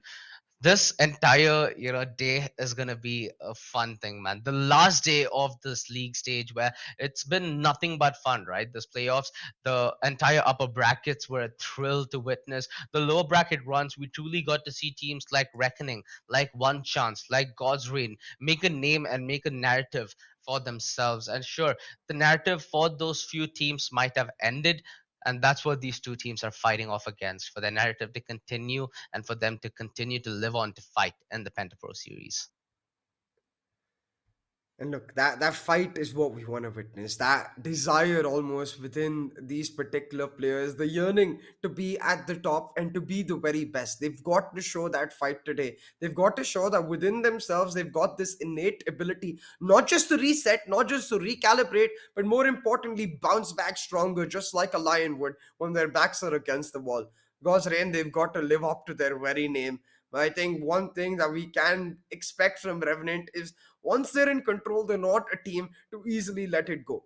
So this again, the starting aspects of these maps so crucial because the team that gets that pissed. So we've seen so many bonus go the other way where the buy does not work out and it all falls apart in that particular round. Those bonuses can be so damn crucial if a team plays them the right way. True, man. The one player that I'm really excited to even have, I've had the opportunity to interview was Excali. That's again for this tournament. So that's something that you'll have to stick around a little later for the stream. If I'm not wrong, after the next matchup, we might have it. I mean, if you really do want it, let us know in chat. But one thing that, we did get to learn from Excali is the fact that to reach the top, to reach the absolute pinnacle of even in the sense SEA Valorant, you need to go through a lot of those losses, because unless you lose you don't learn, unless you learn you don't go ahead, and unless you go ahead you don't become the best, right? So it takes a lot of losses for you to then take a chance at success, because in the road of success is the end goal, failure is how you get there. So I had an entire chat with them, and we got to exchange a couple of really insightful conversations about the entirety of not only the Southeast Asian scene, but how this entire tournament has transpired for VLT.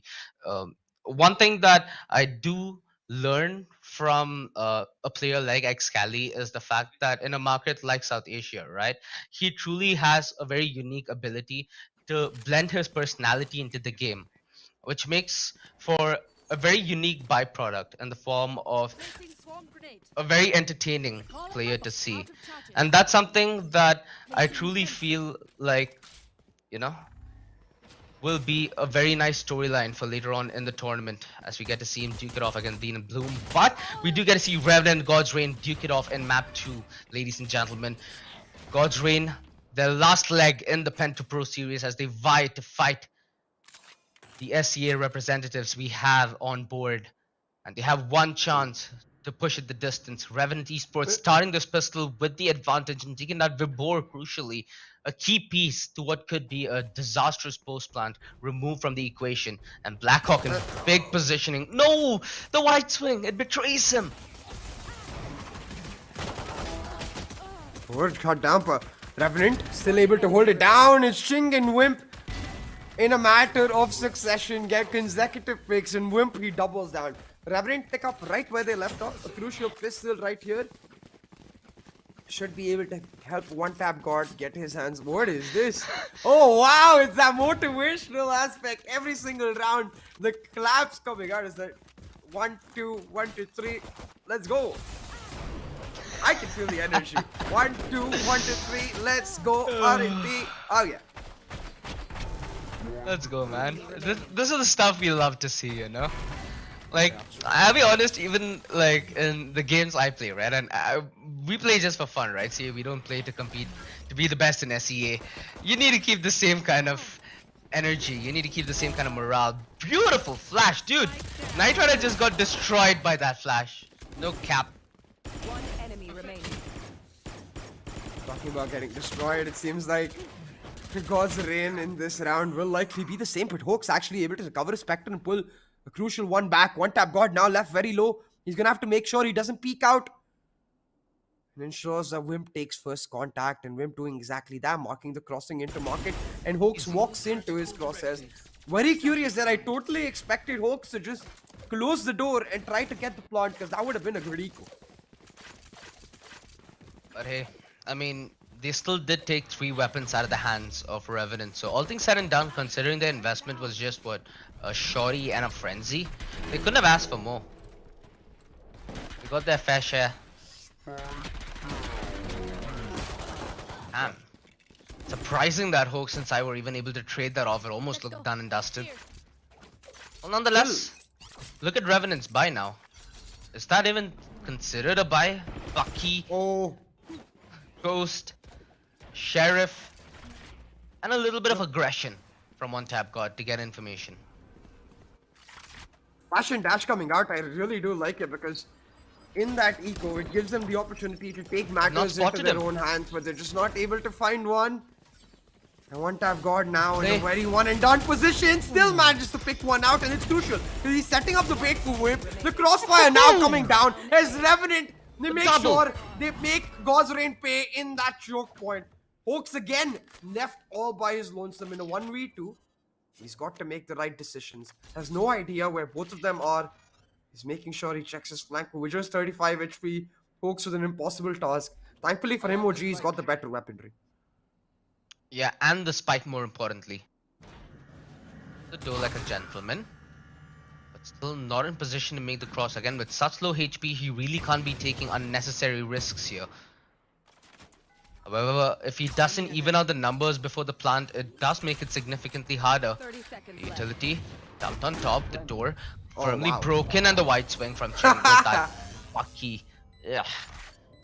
Dude, it's like, what, 2 in the afternoon? Ching, really wanting to feel dirty already. Push a button. Say, I'll find you. Oh boy. Once again, Revenant. They've picked up exactly where they left off from Icebox, and you can see God's Reign, they're devastated, not just in their faces, but their economy as well. Forced onto an eco. Turret out. As it's just now 2 Spectres, a couple of Sheriffs, and a Frenzy to try and pull the impossible off. God's Reign, lost and confused. It's almost like someone's playing Ring-a-Ring-a-Rosie with them, and they're just facing vertigo. They can't go anywhere. They don't understand what's going on. And Revenant, they're absolutely setting up a bulldozer affair. Now with one tap on that operator, does get smoked off, but almost landed the blind shot. They killed my bot. Josh's anticipating this kind of an aggressive stance, but No, the the flash flash! was brilliant from Sai. Josh tried his very best to maybe lay down a little utility for the cover. Ching not crunched upon just yet before finally emerges to find the trade. However, it's still the numbers even inside. So close! Oh, he finds the ding, but not the kill! No! Blackhawk, he's not able to shrouded step his way to safety. And one tap got left alongside Wimp, but Wimp not close for the support. He has a little bit of utility to work with. The fragment to try and push back the board just a teeny bit. And Hoax pushes back Wimp with that recon. Wimp still having a small ability to isolate the frags. However, Vibor more than competent in his 1 versus 1. Finally breaks the streak for God's Reign. And Revenant punished. They killed my hawk. Yeah, and crucial turn no less. That flash Josh is getting stuck at the very end of that switch. A little unlucky for sure, but that flash beautifully timed to ensure that he gets put into that position. God's Reign, they pull a crucial one back. The Thrifty will give them a lot of confidence and most importantly, breaks Revenant's economy to remind them that still anything can happen. God's Reign, they just gotta take it round by round and persevere. Again, starting off in this default, taking A main control. They've got the Killjoy lockdown to make it work, and with so much free A main control being taken, surely they just leave someone here and then regroup towards that B side because they pulled off the rotations. Look at Revenant, 4-man on this A side. Yeah, they did bait out that swarm grenade as well, so they're definitely paranoid here, Revenant Esports. And they're relying on one-tap God's aggression to find a little bit of information, but not that kind of confirmation. Vibor now with that lockdown, a little bit of an overblow, but again, they don't have the kind of visual aids that we do, right? They do not have the X-ray enabled if you're a little new to Valorant. So they have to take as much precaution as humanly possible. And again, Ching with that chain gun is an absolute demon. Luckily, it's put to bed. Ooh, Josh S, what a tap on a Hoax.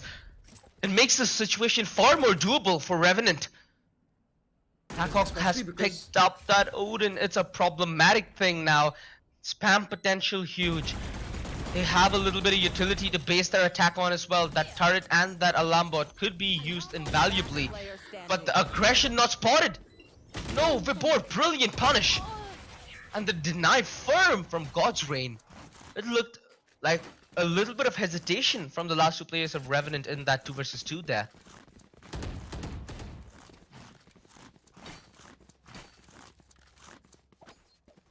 Look, again, it's the round by round effort, right? It's about how they're able to translate those ultimates. They made the lockdown count last time around, OG. They've got the null command this time. Ember just one away from that cosmic divide and God's Reign. They just need that one round. Not just to nullify that lead, to bring back the scoreline, but more importantly, bring back their confidence. Because I think that's what is lacking. We saw their devastated faces. We saw how much it affected them after that loss in Icebox. But God's Reign, they seem to have reset and they are bouncing back. Look at the presence from Revenant, however. They're relying on utility to take care of A. They're trying to focus towards mid from short. However, with them being smoked off, information is going to be slightly delayed. Revenant are still very much focused towards that B main hit, which is not going to be anytime soon. Blackhawk, he actually finds Hoax in that exposed position. You'd assume he'd be playing with Knight Rider in tandem. Knight Rider needs to enable the tailwind to try and get back to safety. But with Blackhawk around the corner, that's Josh S actually. Is it really safety? Nah, it isn't. Across the board, they start losing fights here, God's Reign. I mean, you kind of want to play this mid-round loose. I think this is what one of the end results of it is. Still though, the opportunity present. Sai with an all command. Can pull off the impossible. It's all down to Ember in this 1v1. Smells someone out and trying to go through with the white swing. He spots out Josh S and takes him out. 2v2 now on the map. Sai delivers yet another devastating blow and suddenly Revenant, they have fallen apart. One tap God though with the dream, the updraft coming out. Spots out one and now Sai left with the bear is the lowest of HPs. But he lives up to his name. He lives up to his dreams. Sai, the smoke criminal, truly comes alive.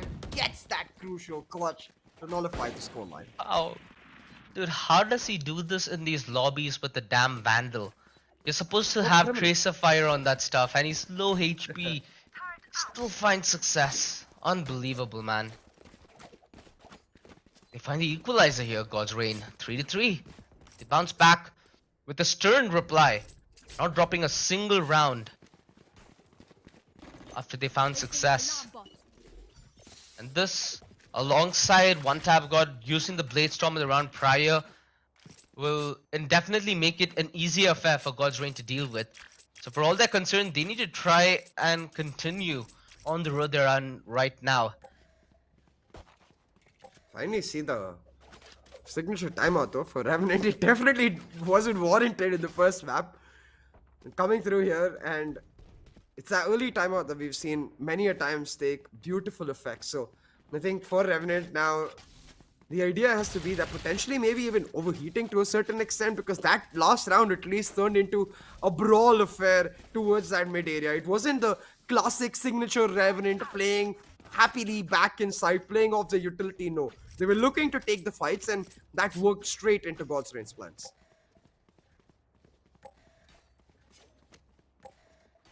Now, what's the variation they bring here? Again, Revenant will be looking to bring out a little bit of change in the round coming forth, because this is a round where they're investing to do damage economically. But the kind of success God's Reign have been finding, if they win this clinically, it's going to be harder for Revenant to do it on the longer run. So they really are making a smart move here, Revenant. A nicely timed timeout, a nicely timed investment. God's Reign need to show respect where respect's set due. up from- Hence, they're taking things very slow.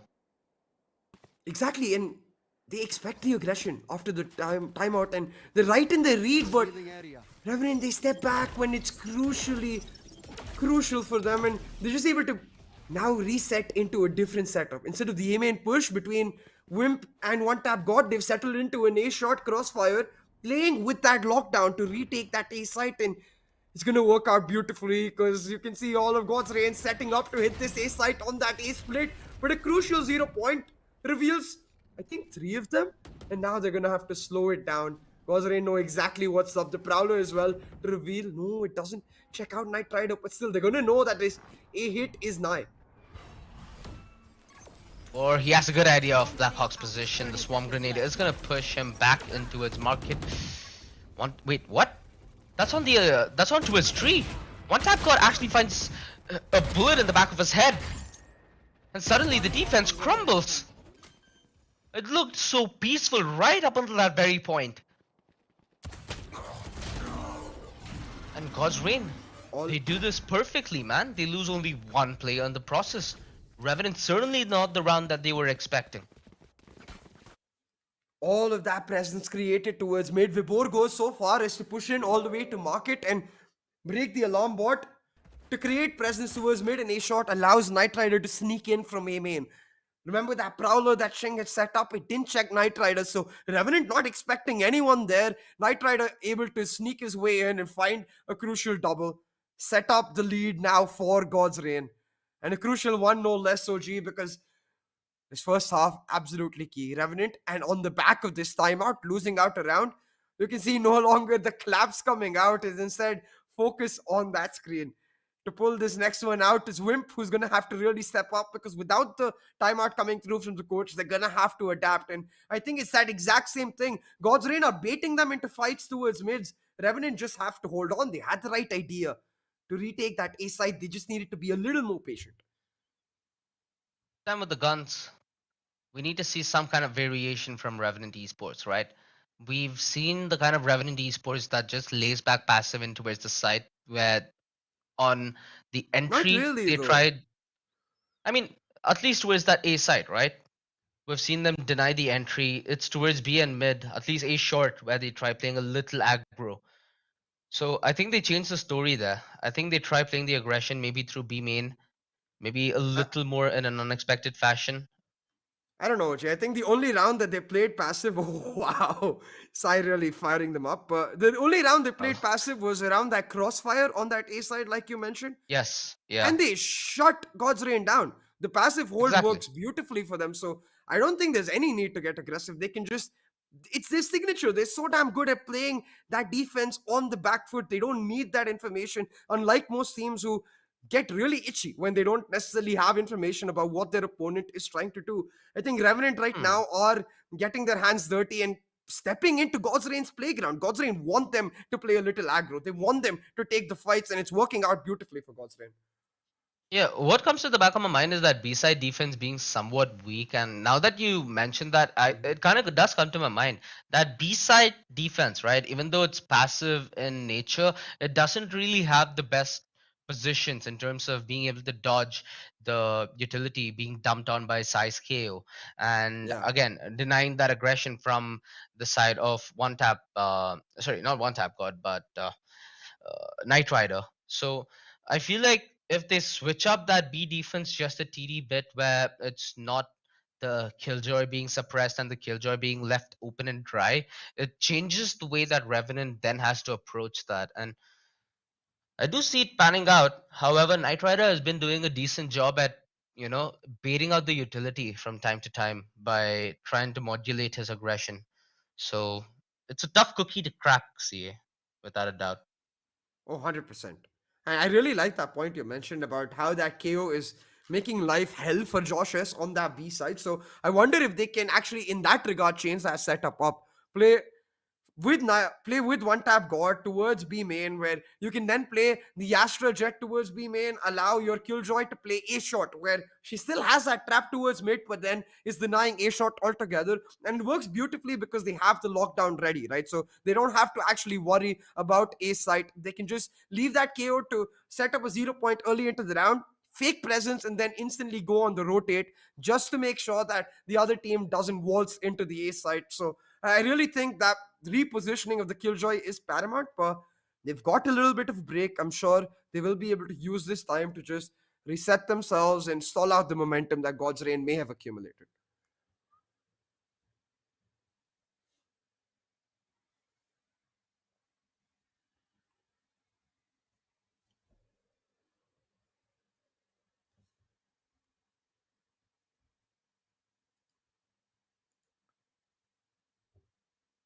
Okay. Seems like we're running into a bit of a technical issue here. We'll figure it Yeah. out real quick.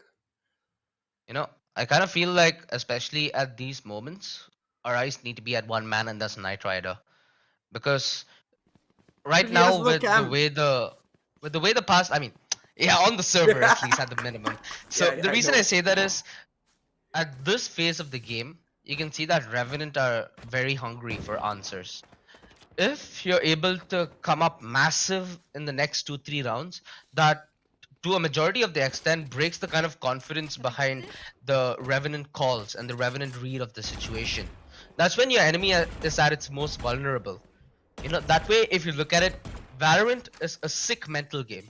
Whoever wins the mental warfare usually ends up winning the series. Yeah.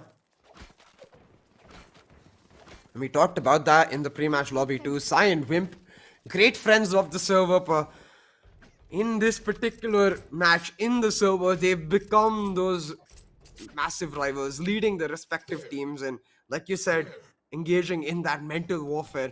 5-3 now, we're back into this next round as Revenant will have to go for the eco.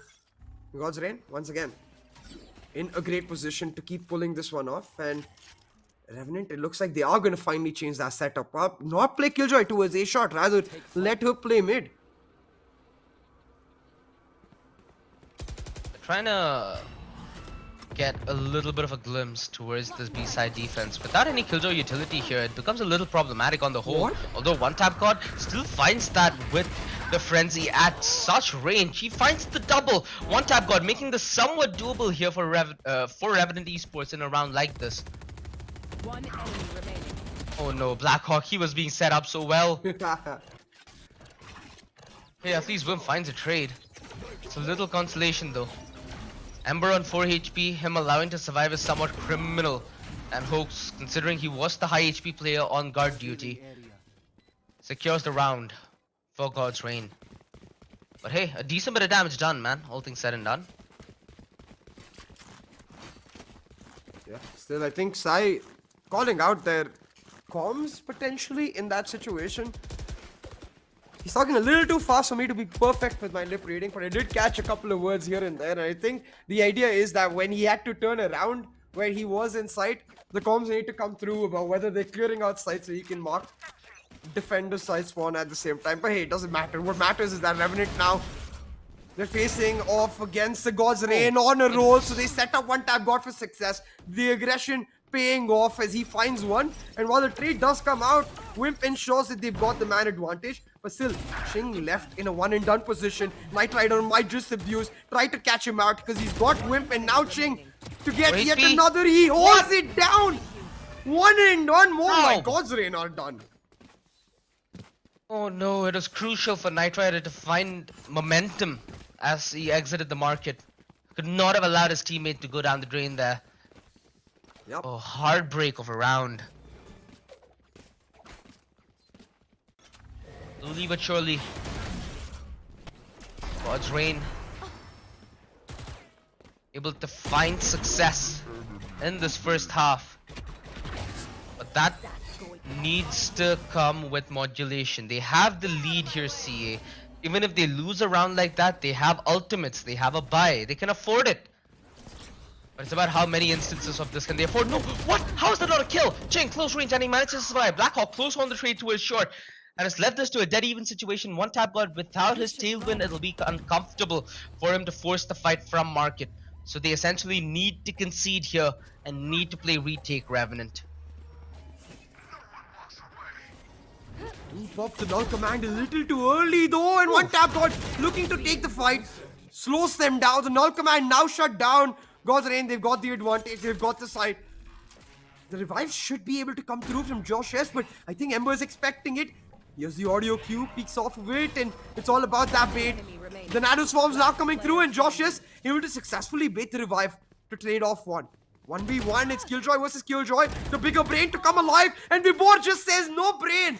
I've just got that skill, goes for the white swing and pops one in Josh's head to shut him down, get that crucial clutch.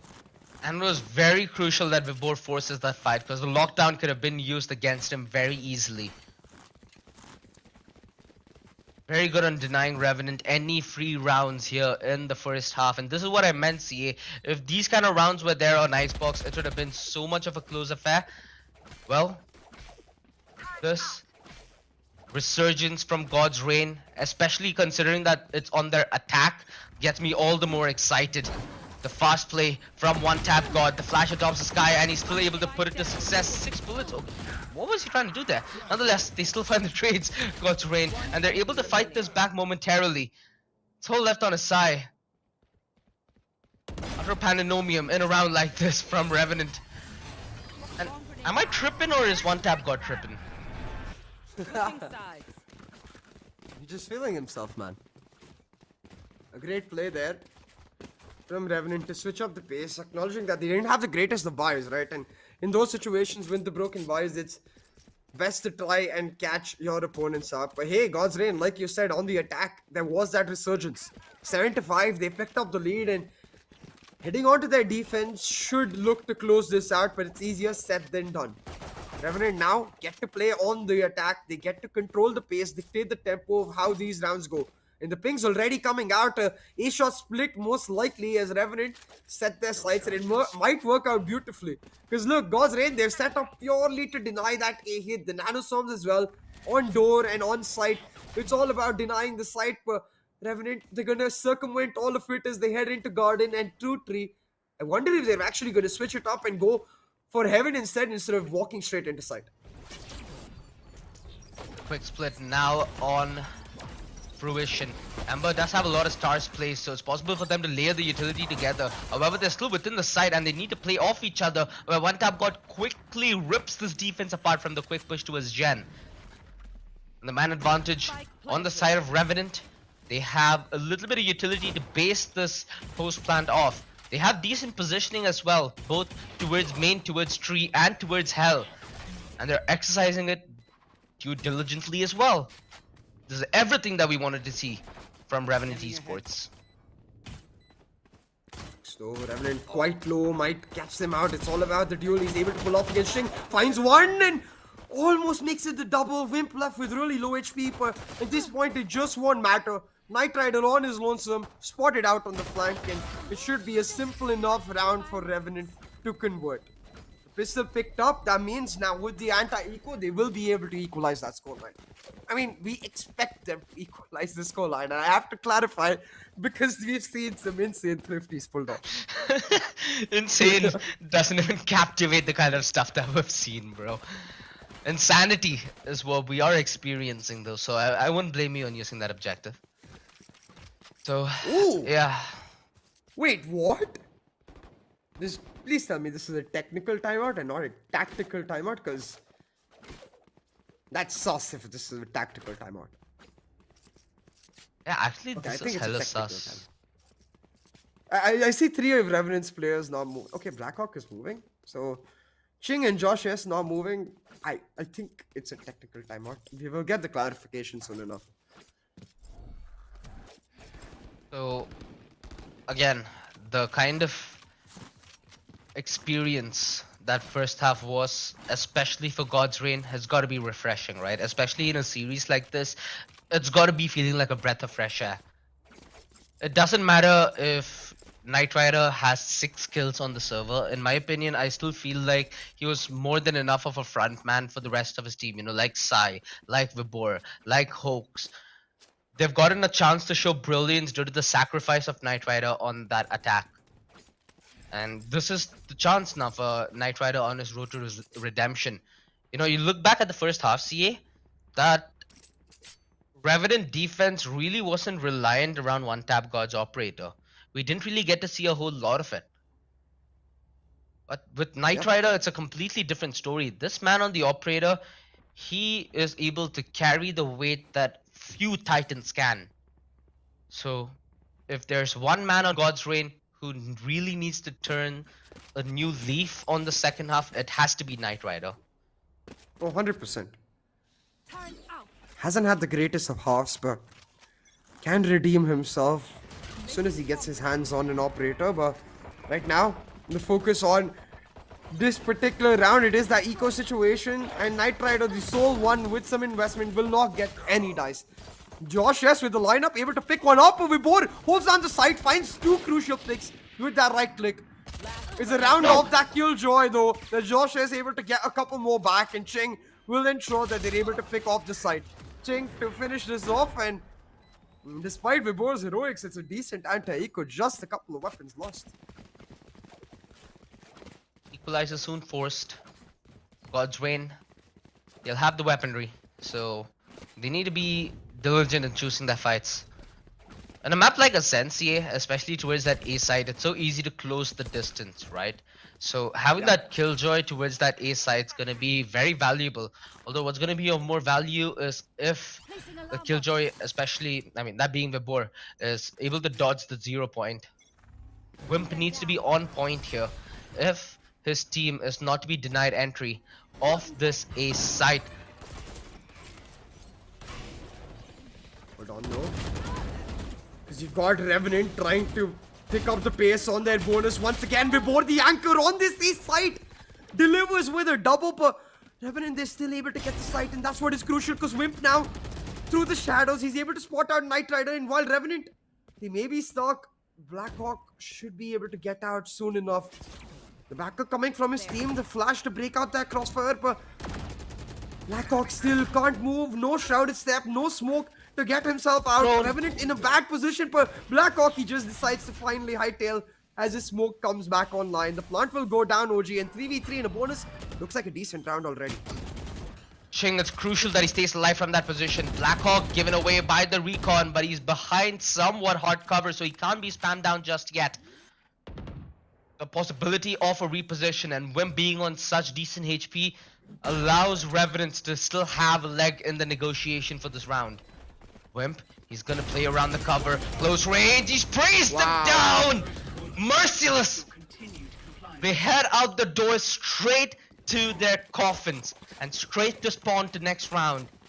Revenant Esports, brilliantly executed, brilliantly done. Despite Vibor's heroic efforts towards the site, it just doesn't feel like God's Reign are gonna get a break on this defense.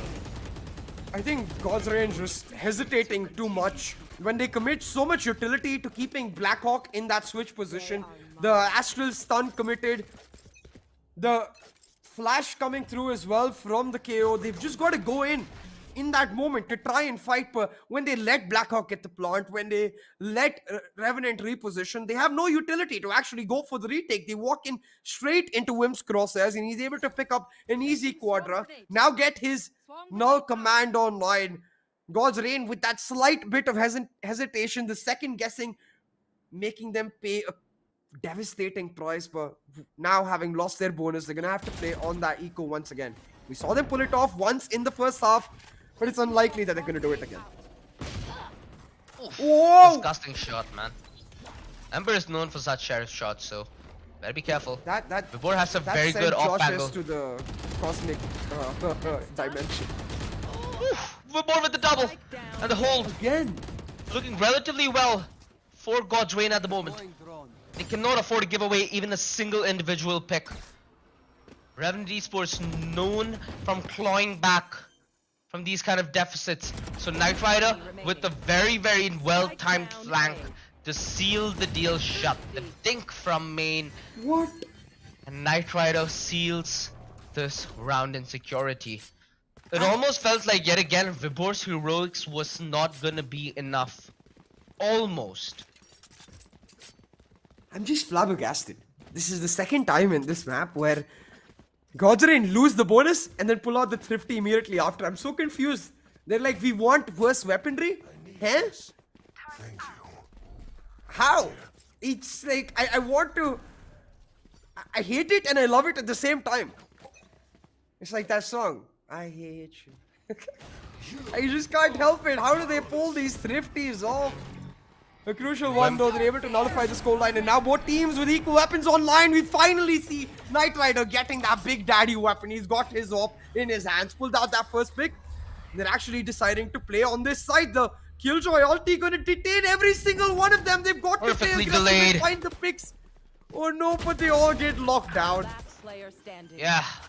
That was so well orchestrated from Revenant Esports, although still possible for Vibor at the clutch, as lockdown still present in his shoulders. And a large responsibility as well. We're still opting for the gunfights, 28 HP. He's almost a dead man at this point. And the peek from Ching to his lane and the quad kill of his own confirms a round like this. They just layer utility upon utility upon utility. They knew that if they do not throw bodies and just bite that time towards the B side, if they just hold from boat and market, it would have been such an easy round for them to pull off. And well, God's Reign were hoping for such a fight. You can see the position of Knight Rider, you can see the position of Sai. They were hoping for the peak, just nothing offered to them whatsoever. Here. Exactly right.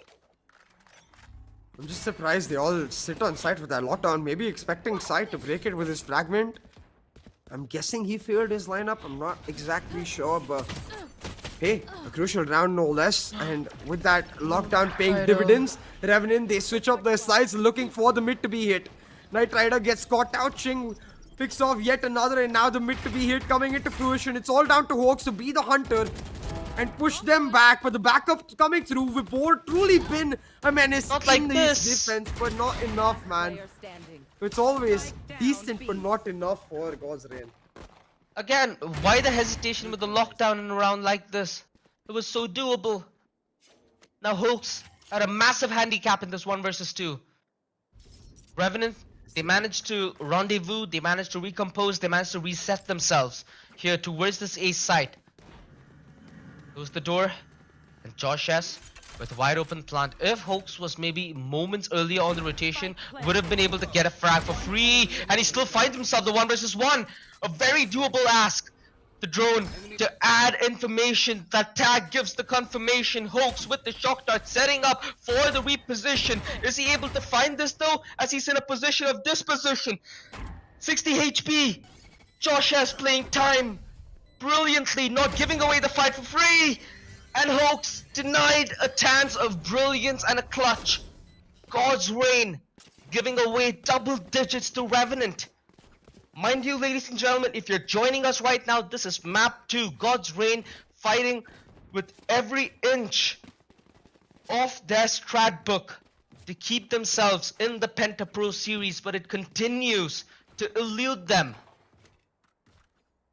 Man, I feel truly bad for Vibor. Every single round he's able to make his impact felt, but they're just not able to translate.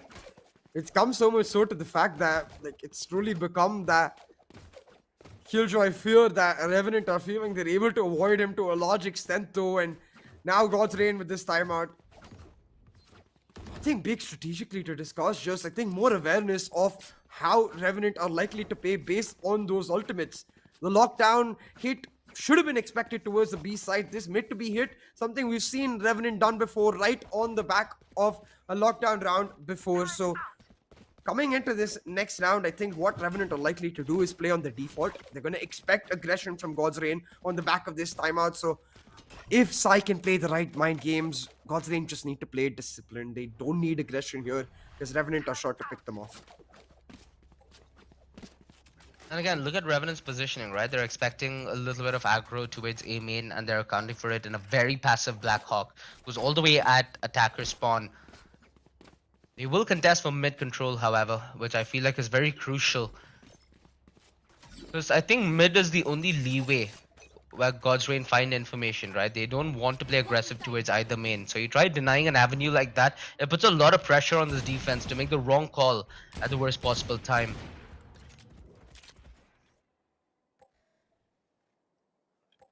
Either ways though,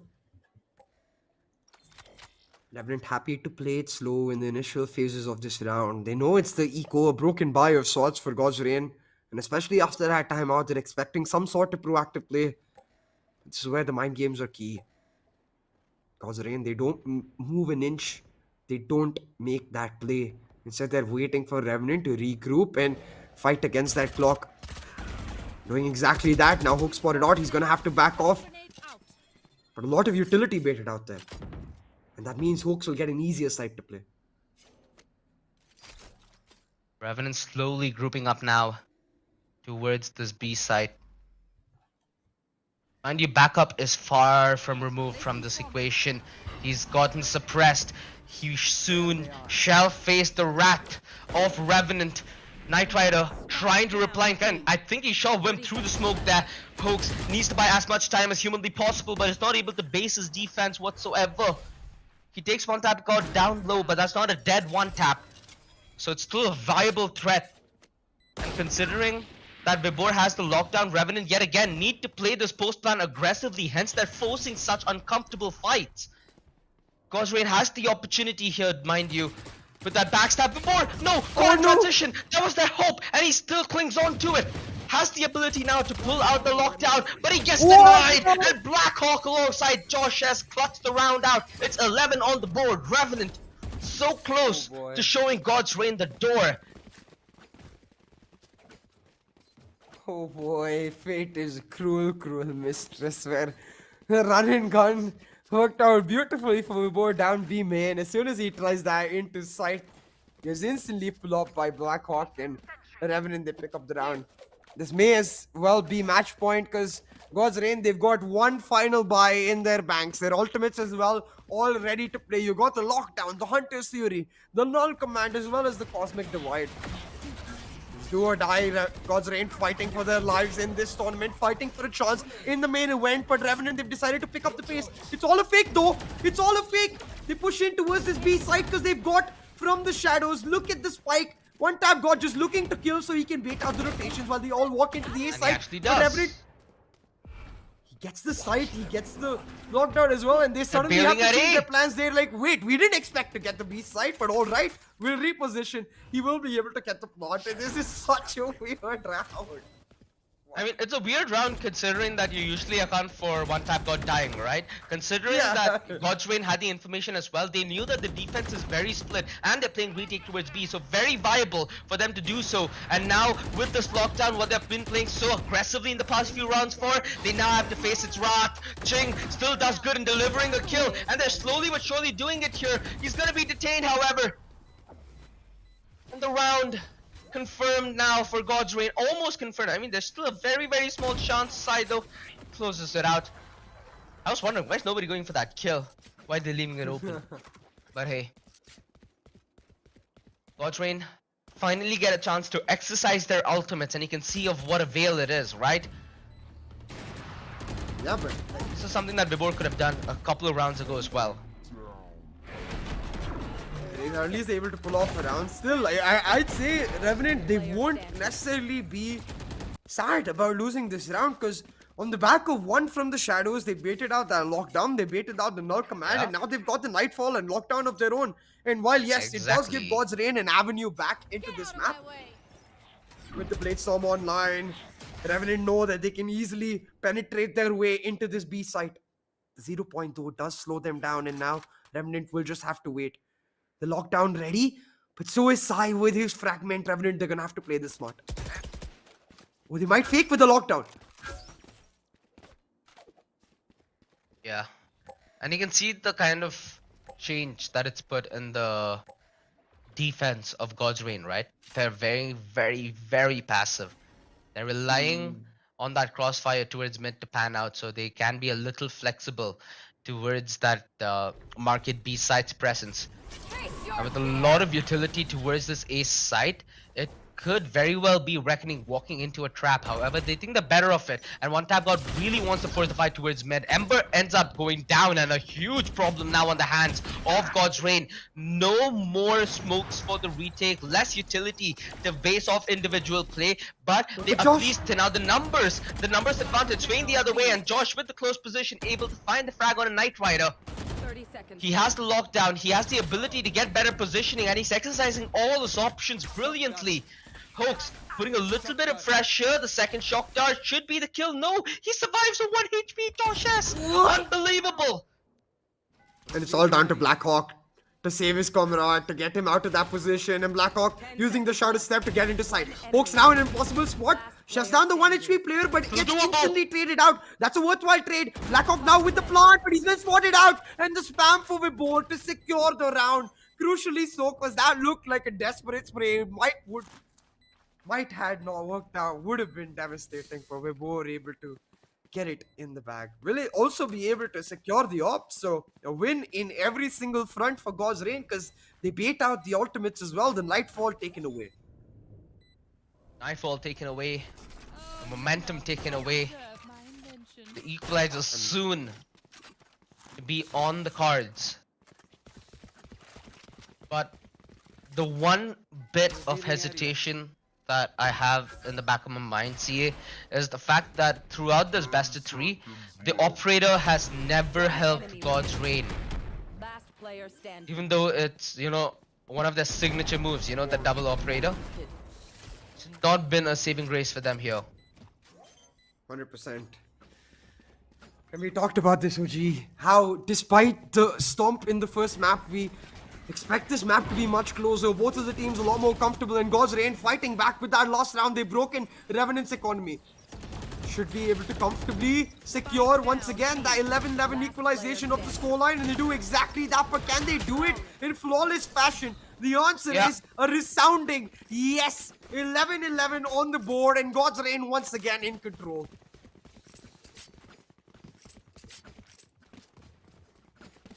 How is this happening, CA? Out of nowhere, this comeback from God's Reign. Revenant? At least their faces, it feels like they're a little puzzled. I think both of us know here that now Revenant's options are limited. They have to play on the back of utility. Even if they do use that lockdown, it needs to go very well alongside the null command if they want to deny that Hunter's Fury. And Hoax, anticipating it, is playing very, very far back towards defender spawn almost.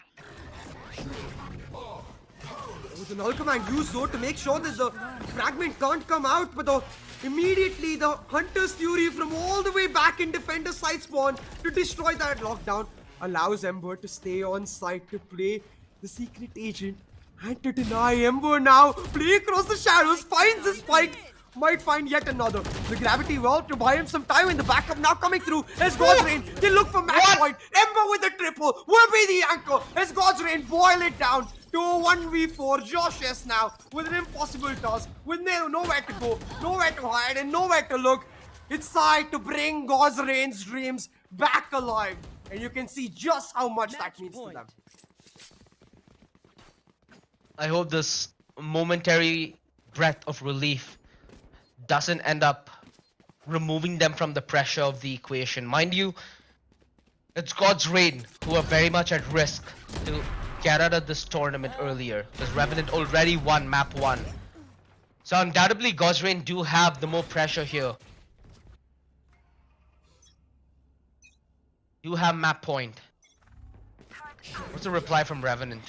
They have a very, very passive Josh S waiting outside B main, while the rest of Revenant try and focus their efforts in towards that A side. It's all about the look. It's something that Josh S had lots of success with in Icebox, and they're trying to make it happen once again, but it's easier said than done. Because with that Odin going brrr, God's Reign happy to leave the Hunters, solo anchor towards that B side, and heavy stack towards the A. Sai has got the read, and his read might just come alive, because Revenant, they're heading straight into the stack with that Killjoy utility. He's set up to be a grinder, man. It might just be a massacre. Oh, they all are suppressed. Dead giveaway. 50 seconds. The time is gonna be crucial if Revenant want to try and pull this one out of the bag. At this point, I think they need to try and exercise Josh S's position to maybe sell 1 or 2 rotations. But it's gonna be hard. The knife OG, I think it only got Blackhawk out, so 30 seconds God's left. Reign might not know that this is actually going to be a full hit. Josh is now Blackhawk is coming through actually on market. rotated, As soon as he makes the alarm bot, he's sure to cause at least 1 rotation. But no, actually they just choose. We're gonna play deep on site. Astras over towards B. Still a triple stack on this A side. It's all down to Knight Rider with the Blaze Sword to make something happen. But no, it's his mirror. One tap got to find Wow. one. Josh has come through on the look, and it's all falling apart. Spike planted. Knight Rider so close with that operator. A lot of pressure on this man to try and deliver the closure, and he gets the shot on Josh S. The front foot in the retake they needed to get this map done and dusted with. Blackhawk close range with the Spectre can absolutely shred, but he needs to be accounted for. They have Hoax right around the corner, and Knight Rider swapping weaponry. He has the blades available as well. The close range swing, Knight Rider prioritizing the fight, gets the triple, and it's all on Ember. 1 versus 2 to close this map right here, right now. He's been a beast so far, and he continues to do so. Ember sets them a scorch with the blaze as he continues to fume on the server. But is this gonna be enough? No, it isn't. Oh my god! We go the distance. Switching sides. God. Overtime. How many times has Ember been in that position in a 1v8 situation with such high pressure on him? The stakes absolutely insane. The pressure like a cooker just boiling down on him, but Ember every single time, cool as a cucumber, manages to pull it off. But this time he just doesn't have enough time. That Astra may control all space and time. Ember may be the galaxy brain, but that Spike does not operate their way. My Ay, goodness ay, Christ. this match absolutely insane. At this point, dude, what do you even say? Ember tried his very best. And everybody just having a chaotic round in that first half, because you look at the rotation committed by Josh S through mid all the way to 3, and then to try and backstab into its heaven. Knight Rider did everything he could in the position that he was put on.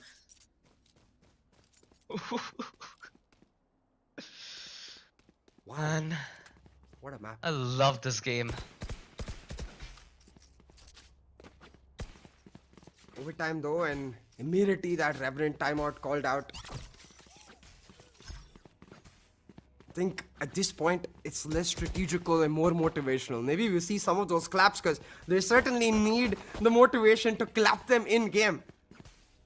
And that's nice though. Clap in game, clap out of game. Clap in game, clap out of game. Sense. I mean, at this point, Knight Rider, we expected so much of him, but it's Vibor stepping up to the plate massively. He's been an influential member in God's Reign to turn around key rounds.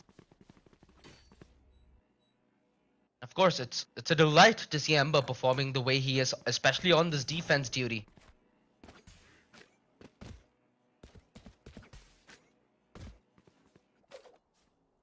technical pause just to help us all calm down, to ensure that the adrenaline rush after that last round, which looked like we might just would have been headed into bind, just didn't happen. After that, if Gozrain lose OG, that's going to be such a big heartbreak for Ember because he had such a great map. 21, 18, 13 on the Astra. I Yeah. think it's his best agent. You know, I just hope that one of the players didn't break that keyboard or, break that chair. Well, they almost thought that they won this. Oh, goodness Christ. Only God knows what would have happened. But hey, I think it was day 5 where we had a similar scene with technical pauses plaguing overtime. It does cause a lot of problems, especially considering you need to be at your A game, right? You need to win both rounds if you have to win out in OT.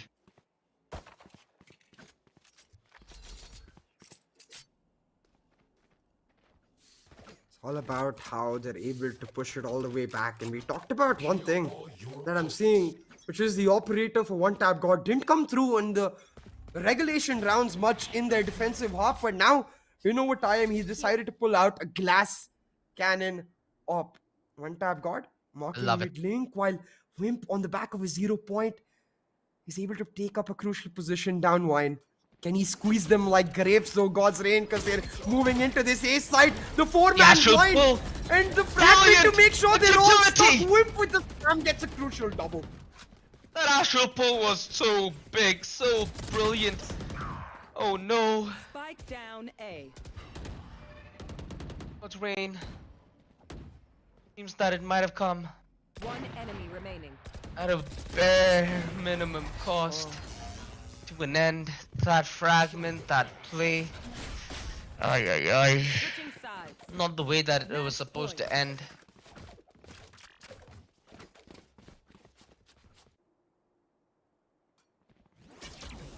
Beautifully done on the setup, man. The 4-man paranoia from Blackhawk truly puts fear into their hearts, and then the fragment to ensure they can't go away.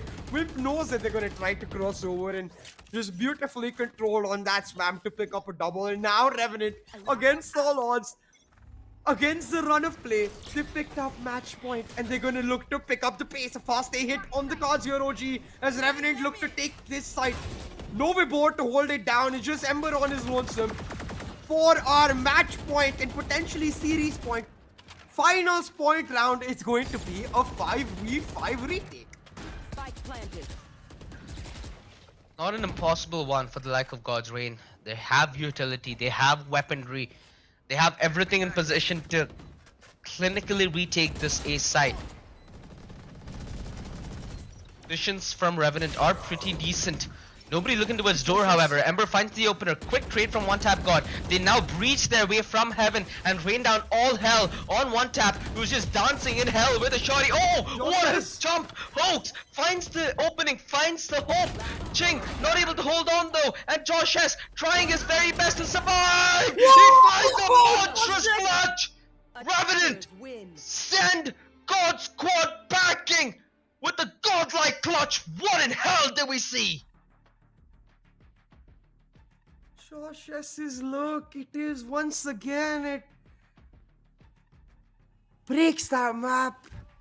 Oh my lord, and really puts Revenant through this game.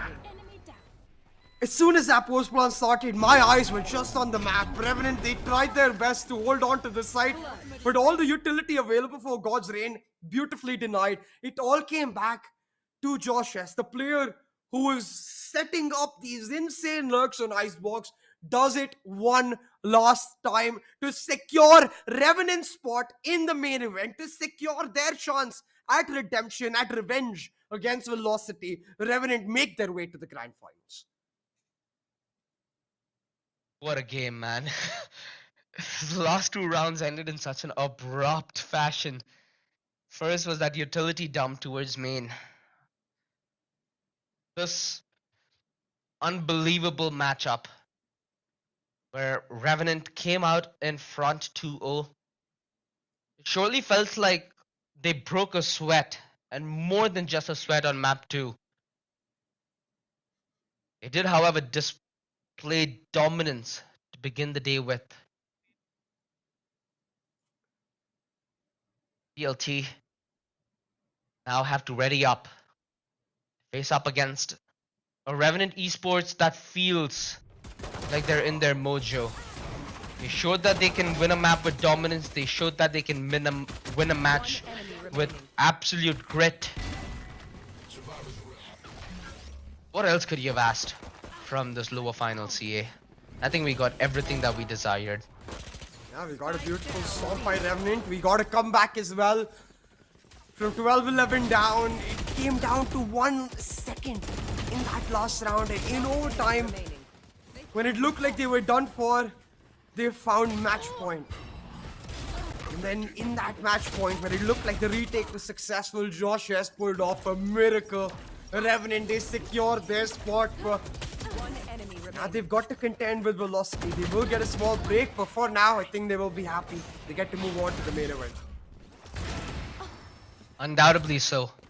Right now, One enemy the rest of the evening, they're gonna be playing for those $3,000, and of course, having a lot. I wanted, like, what was that?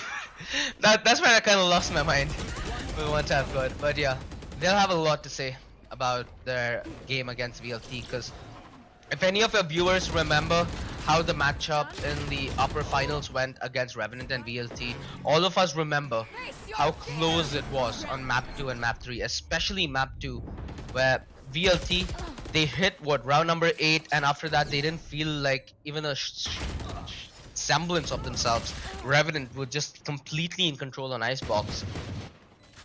One enemy remaining. And things went in a heartbreaking fashion, but that's a story that very well could change today, CA. One Tap God looks as fearless as ever. And I have to say, right, Revealing area. Knight Rider, he absolutely popped off yesterday, but it seems like today it's just not his 10 day. seconds left. One Got onto enemy his favorite remaining. agent, his favorite, player favored standing. role, but the op just didn't find value. Now, there's a lot of factors, right? It's not necessarily Knight Rider's fault as such, but Revenant rather playing beautifully around that op. And that's the point I really want to deliver. I think Revenant, they acknowledge that they can't necessarily give Knight Rider those favorite positions and made sure that he had a very, very difficult time. And without that high impact top, high impact player, you can see not so easy for God's Reign. But still, Knight Rider definitely tried his hardest. That no scope, especially to help Ember secure that last round, just came down to the second. And then it seemed like in overtime, Revenant was better prepared. First, this paranoia combo to help them get match point, and then the lurk you can see on the mini-map. Josh is slowly but surely sneaking his way in. Everyone taken out.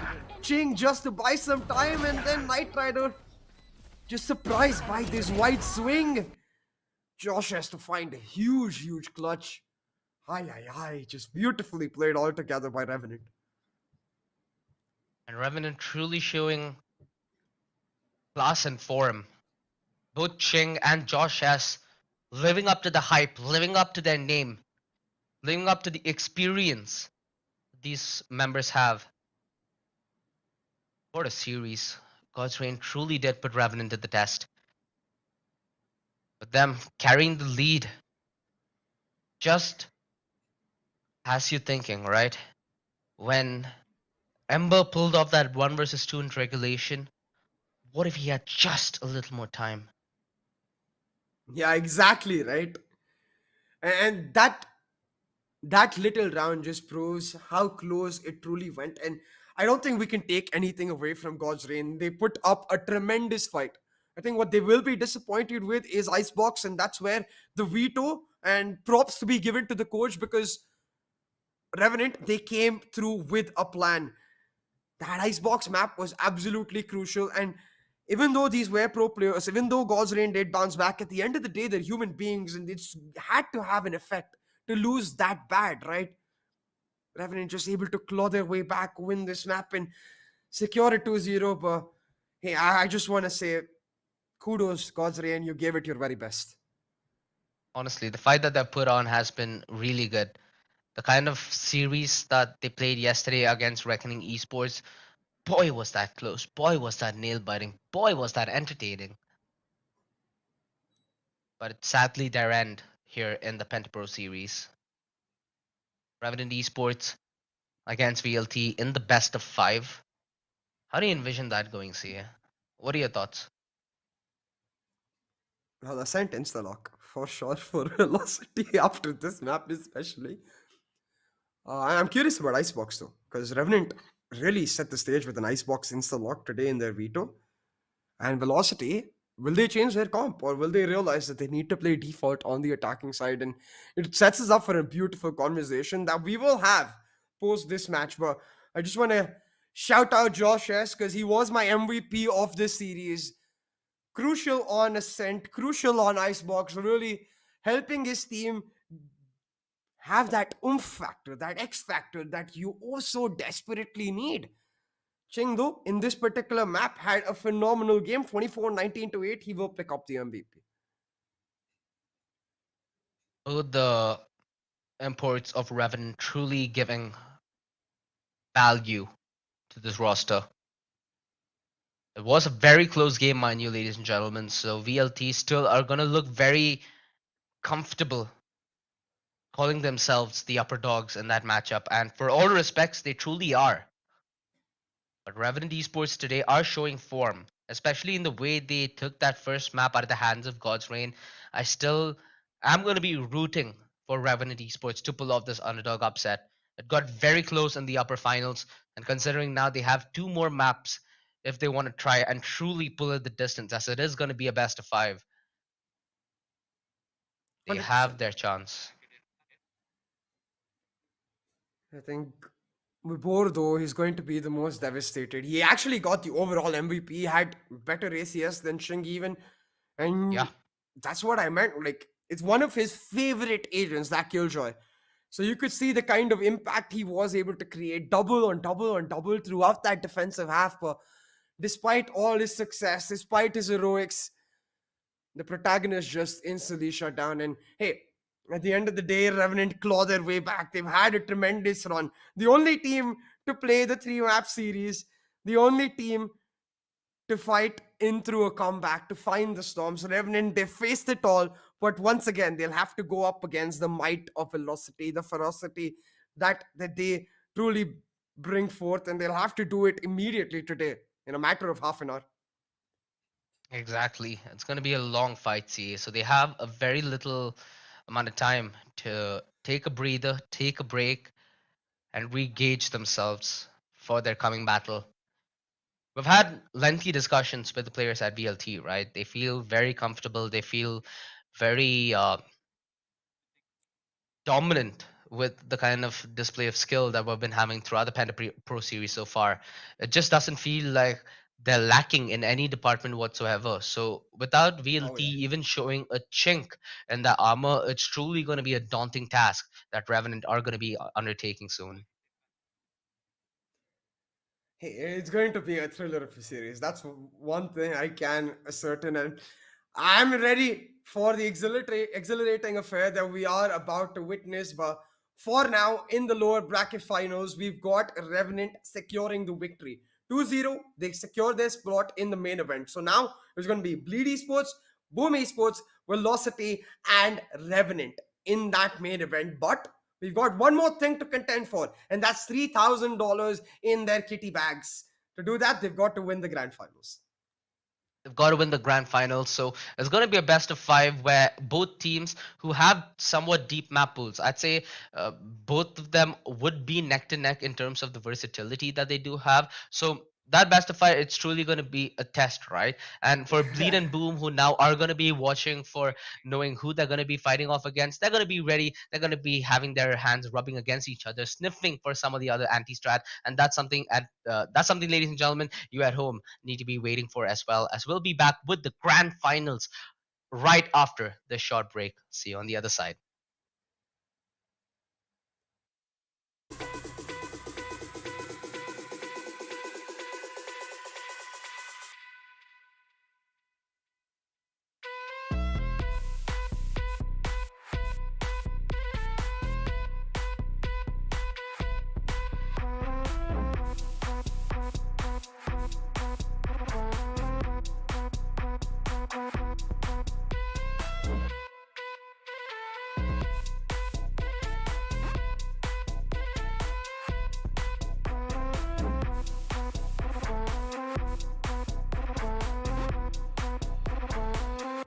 down, cause I'm here to flow.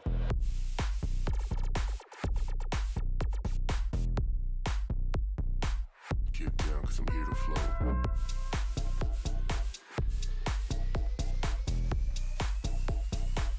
Get down, cause I'm here to flow.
down, cause I'm here to flow, flow, flow, flow. Get down, cause I'm here to flow, flow, flow, flow. Get down, cause I'm here to flow.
Get down, cause I'm here to flow.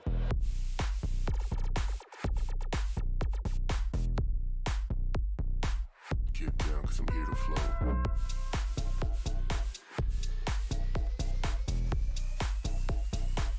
Get down, cause I'm here to flow.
Well, ladies and gentlemen, welcome back. This is the moment of asking the grand finals of this playoff stage, and it's going to be a stage well set with not only fear but also a mist of doubt. Revenant Esports looked strong in their lower bracket resolve and ended their affair 2-0 with the battle that they had against God's Reign. It looked particularly sweaty on Ascent, but again, it wasn't anything that we were alien to, right? We expected a close matchup. CA, sure, map one might have been a slight disappointment, but I think we got everything that we could out of this lower bracket finals. And now Revenant have a chance back at revenge for how they got sent down to that lower bracket. Yeah, exactly. And all about that revenge storyline as well as that nifty cash in the bag that one of these teams is going to get the winner of this VO5, of course.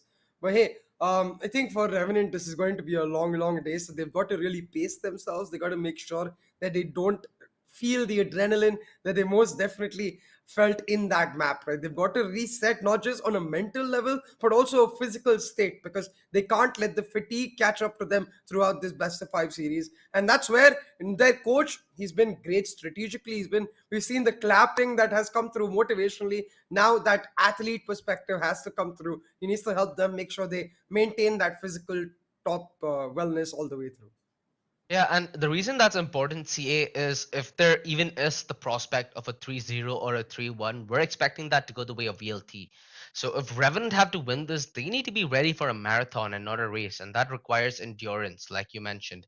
They need to reset, they need to restabilize, and they need to refocus. Because on the other side, it's a team that has a very different dynamic and very different uh, function than a God Rain, Velocity, much more team oriented, much more well oiled, much more well gelled together.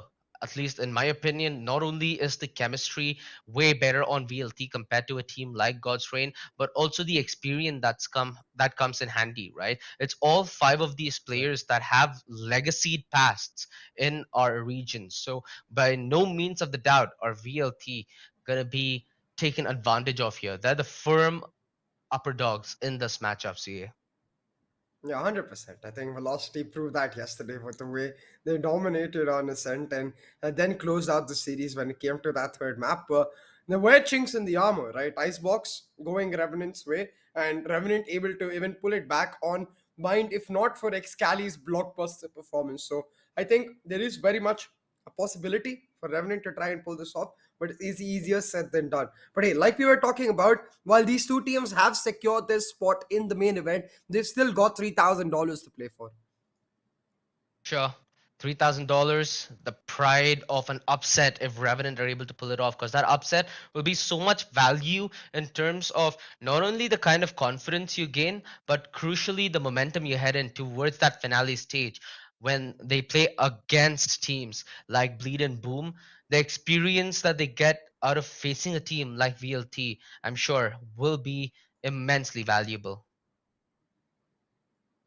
Oh yeah, 100%. It's all about that experience too in the VCT off-season events, right? It's all about using that experience to evolve as a team heading into the 2023 season, especially now with challenges across the entire world announced and the world really primed. Many rosters being announced, free agent rosters as well. All of these rosters will be hunting for the likes of Velocity and Revenant from South Asia and the likes of Bleed and Boom from SEA. So it's going to be a tough, tough challenge. But before all of that is the Penta Pro Series, one of the final VCT off-season events. And Yeah. throughout this series, OG, it has been an exhilarating affair where for Revenant, it started off tough against the Reckoning. They had to fight their way through God's Reign. They fell to VLT, and now they make their way back for revenge. Exactly, and like you said, right, this entire tournament, this league stage coming to an end at this moment. So I think we can glance over this for just a teeny bit longer before we head into the matchup and get our viewers a better and more vivid understanding of how the events have transpired so far in the Penta Pro series. VLT, we've been talking about their dominance, right? They not only dominated the underdogs in the form of White Swing, a collegiate team, and One Chance, the one last dance for some of these players together to hopefully find a better start in 23. Well, VLT sent both those teams down the lower bracket. The matchup against Revenant, it was a dominant start. It was a resurgence of Revenant on Icebox and the final closure on Bind by VLT that sent them straight to the grand finals. Meanwhile, Revenant have been having the tougher path through this tournament. Not only did they have to fight against RGE in their upper bracket quarters, but the semifinals against God's Reign was absolutely dominating. They completely had control over the map. And sure, they might have bowed out against VLT in the dying portions of Bind, but hey, in that lower bracket run, which we did get to see today, right at the afternoon, that God's Reign, they tried their very, very, very best on Ascent and force it to a map 3. But that was a nail bitingly close overtime game where Revenant relied on individual brilliance to propel them to this finals in the finale. I mean, to head to the finale. But yeah, it's gonna be a very strong statement if they have a strong and resolute showing against VLT. Yeah, absolutely. And for Velocity, though, it has been a breeze. They had a relatively easier run of the bracket in the upper bracket with White Swing, one chance. But then against Revenant, they faced their first true challenge and they came out of it relatively unfazed. Just one map dropped, and one could say off of their own faults. So Velocity now heading into the best of 5 series, this veto is going to be absolutely crucial. That icebox map, particularly, that today Revenant have shown themselves to be damn good on 13 to 2, that Oh, victory real over good. God's Reign. Yeah, and with Velocity already dropping that in their upper bracket finals against Revenant, they have to find a way to really shut that chink down, because I feel like it's that clear opening Revenant needs. Besides that, I'm curious about Fracture again, because it's something that Exactly. Revenant banned out in the second run of the phase against God's Reign, but in a BO5, you don't get to ban out as many maps. So I'm curious if Revenant can pick it up. Fracture is gonna be key, dude. It's either Fracture or even a map like Pearl, maybe, that we could see VLT veto out. And the individuals from Revenant Esports, they've been on fumes on the server, right? The kind of rounds that we got to see out of Josh and Cheng were brilliant. They performed really above and beyond for their team, especially Josh clutching it out at overtime with that quad kill from Tree. Blackhawk and Wimp have been looking delightful as well. In fact, in their Icebox game, Blackhawk and Wimp went so big with the kind of fights that they were able to win out. And one tap god being one tap god as usual. So we kind of do need the same Revenant, dude. The Revenant that's running on fifth gear, the Revenant that is looking scary from minute one. Because you look at the other side, you give players like Deathmaker confidence in his chamber, you give players like Excali confidence in his race, give MW1 his Rena. Hellfighter on any agent has become more than proficient. And again, the wise old head of Amaterasu clawing out crucial rounds and crucial frags for his team. So this team across the board needs to be shut down systematically. 100%. And to do that, you've got to make sure that not a single one of them starts popping off. We saw that yesterday. Amit Tirsu with the Killjoy holes on Ascent, MW1 popping off on that Reyna, Excali on his Raze, and then Disgusting. Depmaker on Icebox with his Jet. Helef, he was one of the most consistent players all throughout, like he always has been. And the fact becomes that this roster has so much experience that becomes so damn hard to beat them. But it's not impossible. And one tap god, Ching, Wimp, Josh S, and Blackhawk have proven that they can even beat the impossible. Josh S, particularly with that clutch coming through just recently today. I think this player is on the form of his life, and it's going to come down to him to make sure that he continues that form so that he can take down VRT. But I think one crucial aspect of a lot of great rosters is what you just mentioned, the consistent one. Not the highlight play, but the consistent one. That's why I feel like Hellfighter, in my opinion, is such a underappreciated talent in that sense, just due to the amount of impact he brings versus the credit he gets for it. Another player that I think fits his shoes brilliantly was when Lightning Fast was trying to be more flexible and again remove himself from that race which he was picked up for, right? Just tearing apart duelists before he joined global esports. So he ended up becoming the consistent one. So we need to find that consistent one on the side of Revenant as well. Like we said, one tap, Ching, Josh absolutely tearing rounds apart. Wimp has stepped up massively for Revenant Esports throughout the Penta Pro Series. There was a lot of doubts heading into this tournament as to the performance of both Wimp and Blackhawk. Blackhawk has come in clutch on a lot of games where Revenant Esports were dominant. It felt like Blackhawk was just behind One Tap God and Cheng in terms of contributing not only to gunplay but also utility. And the same can be said about Wimp because some of the solo plays that this guy has done while he was maybe the sole anchor towards the side or the only one in position to make a difference was phenomenal. So it's great to see this entire roster come in full circle and at this point just duke it off against VLT, where VLT looking strong in their comeback with Excali and Revenant Esports looking strong with their new approach of fielding international talent. Exactly, and it's especially crucial for the likes of Wimp and Blackhawk to step up simply because, well, when you rebuild a roster, you choose to let go of some players and keep some players, and the onus lies on the players you've kept to prove that they're worth that trust you've placed in them, that they're worth that ability that they can show with the new roster effectively built around them.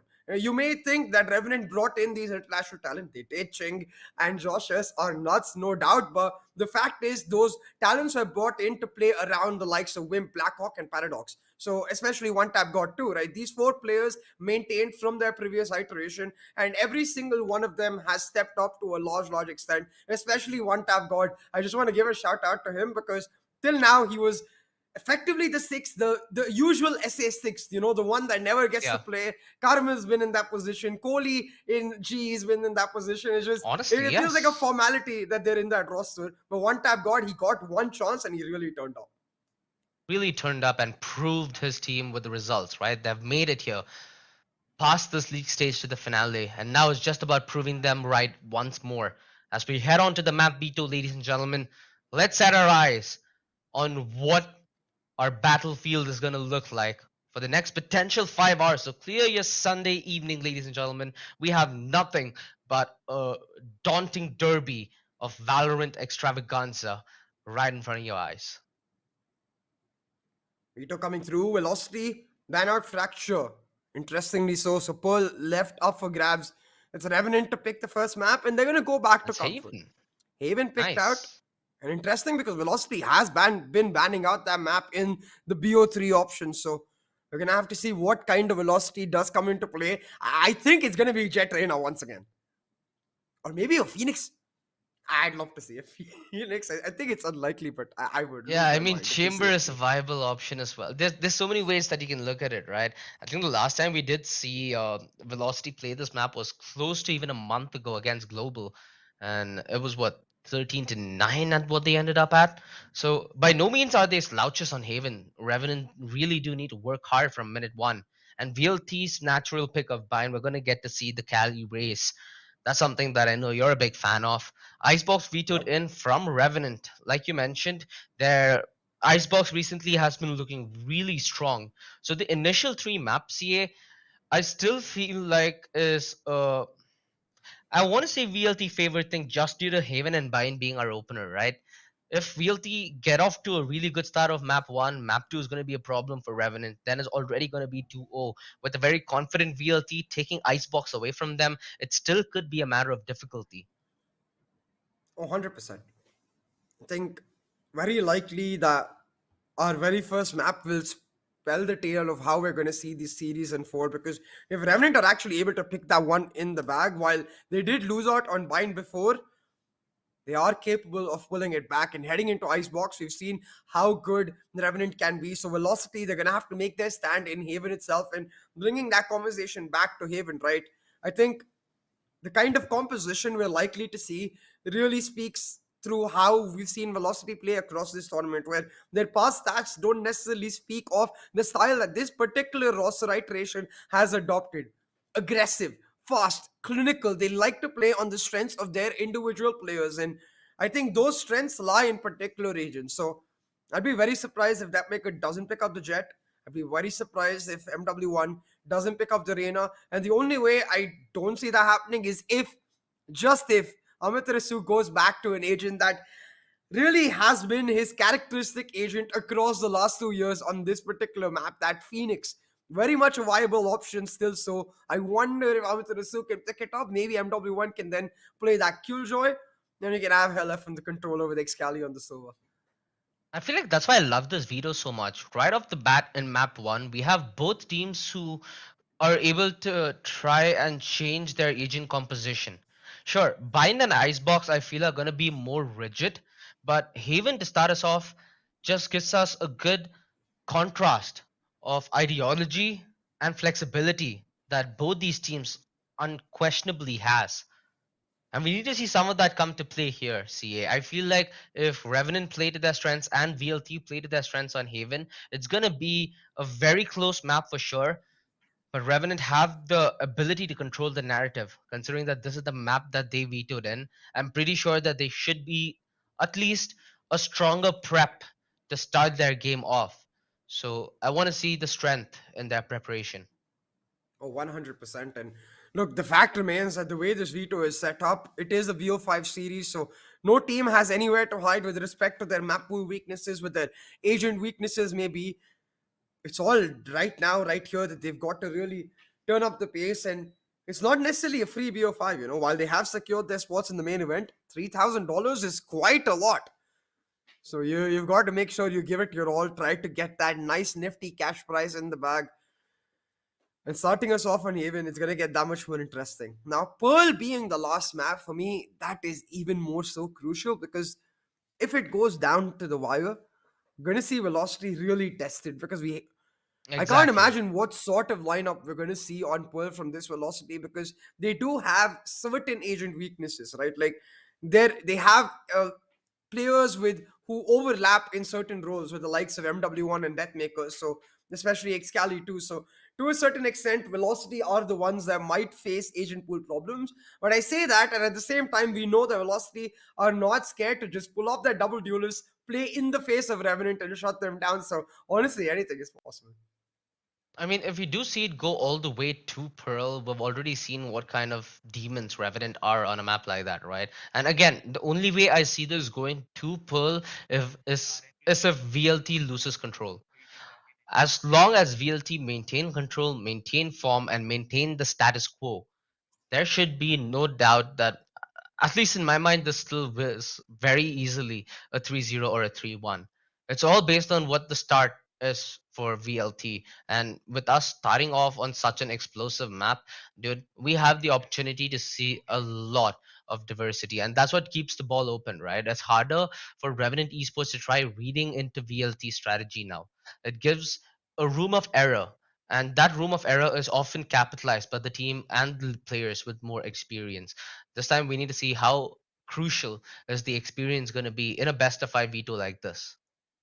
Yeah, exactly. And best of five very different from a BO3 in that sense for both the coaches as well as the players. It truly does evolve to a large extent in how the teams are relatively playing. Where if a team starts off fast and aggressive in the first map, the other team, of course, in that map itself will adapt, but it sets the tone for the entire BO5 series as to one team who's taking the initiative and the other who's reacting to that particular note. So while it does come down to execution, I think both of these teams particularly like being proactive. But when you think proactive, you think VLT. So I think Revenant most definitely are going to look to just slow it down and weather the storm that VLT will continuously throw at them, the firepower that VLT will continuously throw at them. And that's where the series might as well be decided. Because if Revenant are able to do that successfully, we've seen VLT be punished time and time again for that aggression, and Revenant might walk away with the cake. But I say the might because VLT, they able to do that proactivity in such belligerent and beautiful fashion that you just can't stop them. They're like this Yeah. stubborn child who will get what he wants every single time. And honestly, with how VLT have been playing right throughout the upper bracket run that they've been having, it's very important to notice that they've been playing off individual comfort and place. So that's one small narrative that needs to change. Considering they're gonna go play up against teams like Bleed and Boom, those are teams who are well conditioned to punish individual plays and to punish the weak links within a strategy. So at least for VLT, I think that this is a free scrim to some extent. A best of five where if you win, you get $3,000, and you have the opportunity to try and change the way you try and operate. So I feel like with this being a perfect testing ground, and again, with Revenant being no slouches themselves, right? This truly puts VLT's, strat book and ability to play off each other on different game styles to the test. Yeah, and I really like that idea. The idea that you can almost use this BO5 to prepare for the likes of Bleed and Boom and also throw them a curveball at the same time. Maybe show them different things that you won't necessarily show off against them. And it really sets both of these teams off potentially for success. But it's easier said than done because when you get into the server, I think your vision becomes red and all you see is that ability to get to victory. All you want is that sign saying you've got to that 13 round mark and nothing else matters. So I feel like when as soon as they get into the server, all those thoughts will be swoop taken away from their head like Dumbledore with his wand, and just like that, they'll be ultra focused on this particular match. For Revenant, especially so, because they'll want that revenge. They knew how close they were to be able to pick up the victory in the first place because Excali pulled off some insane rounds. Honestly, he had like what I think 32 frags to end that game. So if that's not insane, I do not know what is, my friend. Honestly, so we've seen a lot of individual brilliance from MW1, right? And on a map like Haven, we also know that he's very proficient as a pseudo duelist per se as well. Do you think that a small switch up that we might get to see is him going on Chamber and leaving that Rena back? Because again, when you have Deathmaker on that jet, right, you still have the ability to double up now with the Chamber. And again, with the Chambers alarm bot, it's much more convenient to try and play off rotations and information, maybe towards that garage, maybe towards that B side. There's multiple options that then open up. So is that a viable enough change? Because I know that MW1 is more than proficient on the chamber, so that I have no doubt in. I think if they do play the chamber, it's more likely it's the other way around, where MW1 actually picks up the jet and gives Okay, Depmaker the chamber, viable. because we've seen Depmaker use that op a lot more so, right? He, at True. least in the way Velocity are playing, he seems to be the one who is the designated opper, like on Bind, for example. So, and I've seen him play on that Haven. Plus, I think Chamber is an agent just made for Depmaker. There's nothing for gunplay to worry At about. You least the just previous pop patch heads, that's running in you the know. tournament. Yeah, in this patch, yeah, of course. Or at least in for the last year or so. But hey, we won't have to wonder for much, much longer. The lobby is just about ready, and we will Let's find out. go. I still have my fingers crossed. Amit Phoenix, please give it to us one last time. Drum roll. Drum roll. He's the last Oh, pick, man. We'll have to drum roll too long. true, true. I I think mean, we'll find out uh, by MW1's pick, though. If MW1 doesn't yeah. lock in Reina, it's possible. Oh! Wait, Oh, what? hey, Scratching head a little. Uh, confusion noises. okay. Wow. They go back to Amaterasu one of the Cypher? oldest comps on I this like map. it. Yeah. Jet Phoenix, Cypher, Sova, and a controller. Of course, Astra wasn't there back in the day. It was the Omen usually, but the Astra is even better with this composition. That maker on the Phoenix, though. I'm glad we got the Phoenix, but I am also kind of sad it's not on Amaterasu. But hey, it's all right. That maker is still able to make that happen. And as long as we get to hear the triple, baby, I'm happy, man. I'm glad we got that Phoenix. Let's go. Well, on the other side, we have the Raze breach. We have a single sentinel in the form of Josh Hess on the Killjoy. Honestly, with the way this entire thing's set up, this kind of threw me aback. I love this curveball from VLT. This, I'm Mhm. pretty sure, is something that Revenant did not see coming. I like the fact that we have the raise over the chamber or the jet here, especially due to the fact that there is a cipher, right? Much more easier Right. with the raise Sova combo to break a lot of the cipher utility and have an easier way to enter in towards the site. Who do you favor here, Yeah. CA? I know that you love the VLT veto. I know that the Revenant veto as well has its own strengths. There is a lot of pros and cons on either side. But if you had to pick one, who would you pick? That's a very hard one. It's also because Ching is on Sova right now. I believe that's not the usual pickup. They like to set a one tap guard with the fade, and it's really curious that they've changed it up for velocity specifically because the Sova does allow you to play a more defaulty style. So what that effectively means is now the way they're going to play is a lot more utility focused, trying to deny the aggression that Velocity are going to bring to the table. And while I do personally love the Phoenix, at least theoretically, I think R&T have the better composition. But there's that level of comfort that I've seen for the last 2 years build up for this VLT team playing this exact composition. When Sage was the meta all the way back right after beta, right? For those 6 months, Velocity was unbeaten, where everyone used to spam Sage on every single map. Velocity were the only team who did not play the Sage on Haven with this exact composition. So this is truly home for this team. Well, I do favor Revenant as well with the draft, and I think I will try and maybe favor Revenant with the game. I think there's a lot of VLT fans watching with us here on the stream, and a lot of Revenant supporters hoping for this underdog story to come in full circle. They've had a very good showing in the Penta Pro Series so far. They've dropped, if I'm not mistaken, 2 maps across the upper bracket, and they find themselves here with a very similar opposition, with a very similar foe. But the story now needs to change. Revenant, they're gonna start on the attack, and it's gonna be VLT with this scary composition on the defense duty. And off the bat, we're greeted with aggression from MW1, and Blackhawk ends up taking this damage out of that trade, ironically, despite him being set up in the off angle. But yet again, it grinds down to the slow default. Exactly, just for Revenant, it's all about marking that aggression, trying to punish VLT.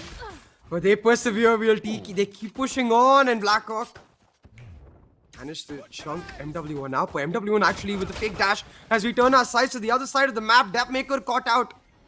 Revenant will be happy to push back, but across all this, the lurk shot down, and MW1 actually wins out that duel. Revenant now, they're trying to rotate, but the information given to Velocity, especially with that camera, they're ready to play, and MW1 in the nick of time, able to rotate out, but his backup is gone. Amitarasu taken away from the side. MW1, he has to play it. One tap God ensures he checks that corner. He shuts him down, leaving Hellfighter with too much to do. But all of Revenant, they're so low. Planted. Hellfighter.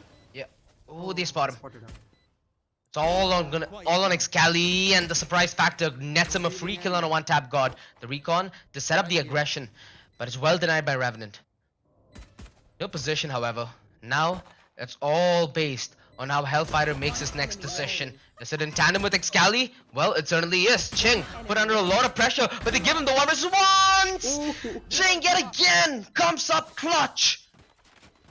The big player coming in with the big play. And kaching, that's money in the bank for Revenant as they pick up the pistol. Will now be able to upgrade themselves in the anti-eco, and you said it perfectly, OJ. They cannot give those isolated duels to Ching. He's going to be able to always translate. Clinical as ever, Ching, he shuts them down. The Hunter truly coming alive. Now 1-0. It's just the pistol, but it's a crucial one because on the attacking side, no less, you get to play that perfect bonus, and Revenant will look to push on with their Spectres. A couple of Bulldog also coming into play, but the Boombot will be the first one to deliver. Depmaker meets his fate. Clear out the close cubbies with utility, and they will look to take the fast gun fights. Oh, one tap God! The satchel saves! Oh no, it almost saves him! Hellfighter from back gets the kill. And they get one frag here, VLT. All things said and done, I mean, what else could they expect? Revenant were being squeaky clean with their approach. For a second there, I think One Tap God had some deja vu from Bind yesterday when the Boombot killed Excali, and Excali with the shorty Shorty, yeah, exactly. Yeah, it's the same jump switch coming through. But hey, I think one thing we didn't get a lot of time to talk about is this Cypher. This is, while it is still the old patch, it is very much so the buff Cypher with the longer trips coming into play. So you can see the way that B trip especially set up, it's really crucial, and I wonder if Ching knows lineups to break that trip off. It really won't matter right now because it is the bonus, and Revenant trying to play it fast. MW1 caught out, he'll have to dash away, but leaves Excali stranded, and Blackhawk is able to make him pay. 4v4 now on the map, and while Velocity has the better weaponry, Revenant have picked up a crucial area and they'll try to execute onto site. Yeah, the reason why Deathmaker is so itchy behind taking that fight is due to the fact that it's a gun. MW1, perfect positioning, perfect dodge at the flash. Brilliant stuff from this individual.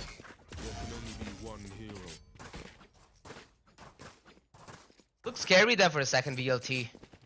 But Deathmaker not being punished essentially put Revenant at a standstill. And once you lose momentum at Haven, and once you lose numbers, there's barely anything you can do but hope your enemies give back the game on your court. Brilliant dodge. I heard a yikes in there in slow motion. Speaks to the dodge that MW unable to pull off, but the Blade Storm coming online, they want to make an aggressive play. Pushing in A long effectively, though Ching does spot him out. They're going for the fights, and Ching, he finds a crucial one. The trade though does come out, and that maker now just 1 point away from his running back. One tap guard on the other hand, trying to set up his own look as Velocity, they managed to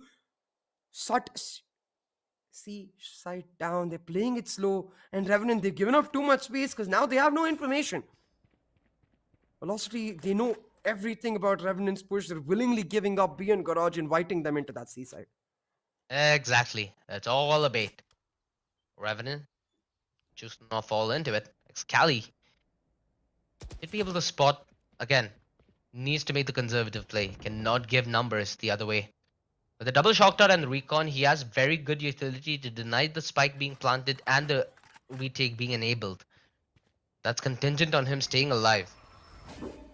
Revenant, slow walk in towards this A side. The stun hits Excali brilliantly, and the aggression in tandem. Josh S makes his way through long, but Deathmaker dismantling any other aggression that's followed in suit. It's all on a one tap god.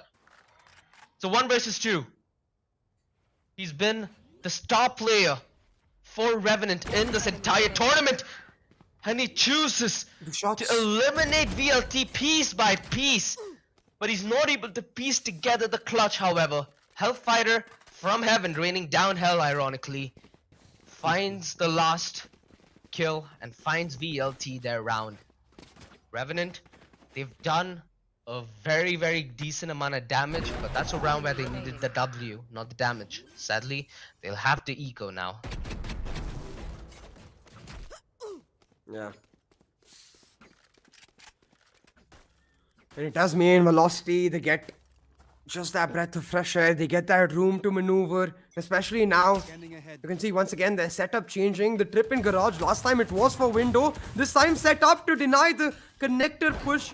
But MW1 quite chunked out. The Sheriff shots for Revenant, they do rain. They're trying to push into this B site, and the shock dart, it finds a low MW1. The running back door instantly online. Velocity want to deny this take, but Revenant happy to bait out that ultimate, happy to bait out that side just to set up Josh's lurk through C side. Velocity trying to hold on Garage, but the rocket in the face, and now the Killjoy coming in from the other side. Revenant, they have collapsed. 2v2 still, Timing. and it's all down to that maker. He shuts down the lone Killjoy and now leaves Blackhawk in an impossible position. If he's able to plant, he might be able to get through, but the shrouded step immediately Scanning punished as Excali able to cancel the drone on time. What a quick round. It just you can see the loss as well on that drone interaction, but man, that was quick. Man, could that have gotten nasty? Blackhawk could have made Yeah, that play like what, maybe like half a second prior.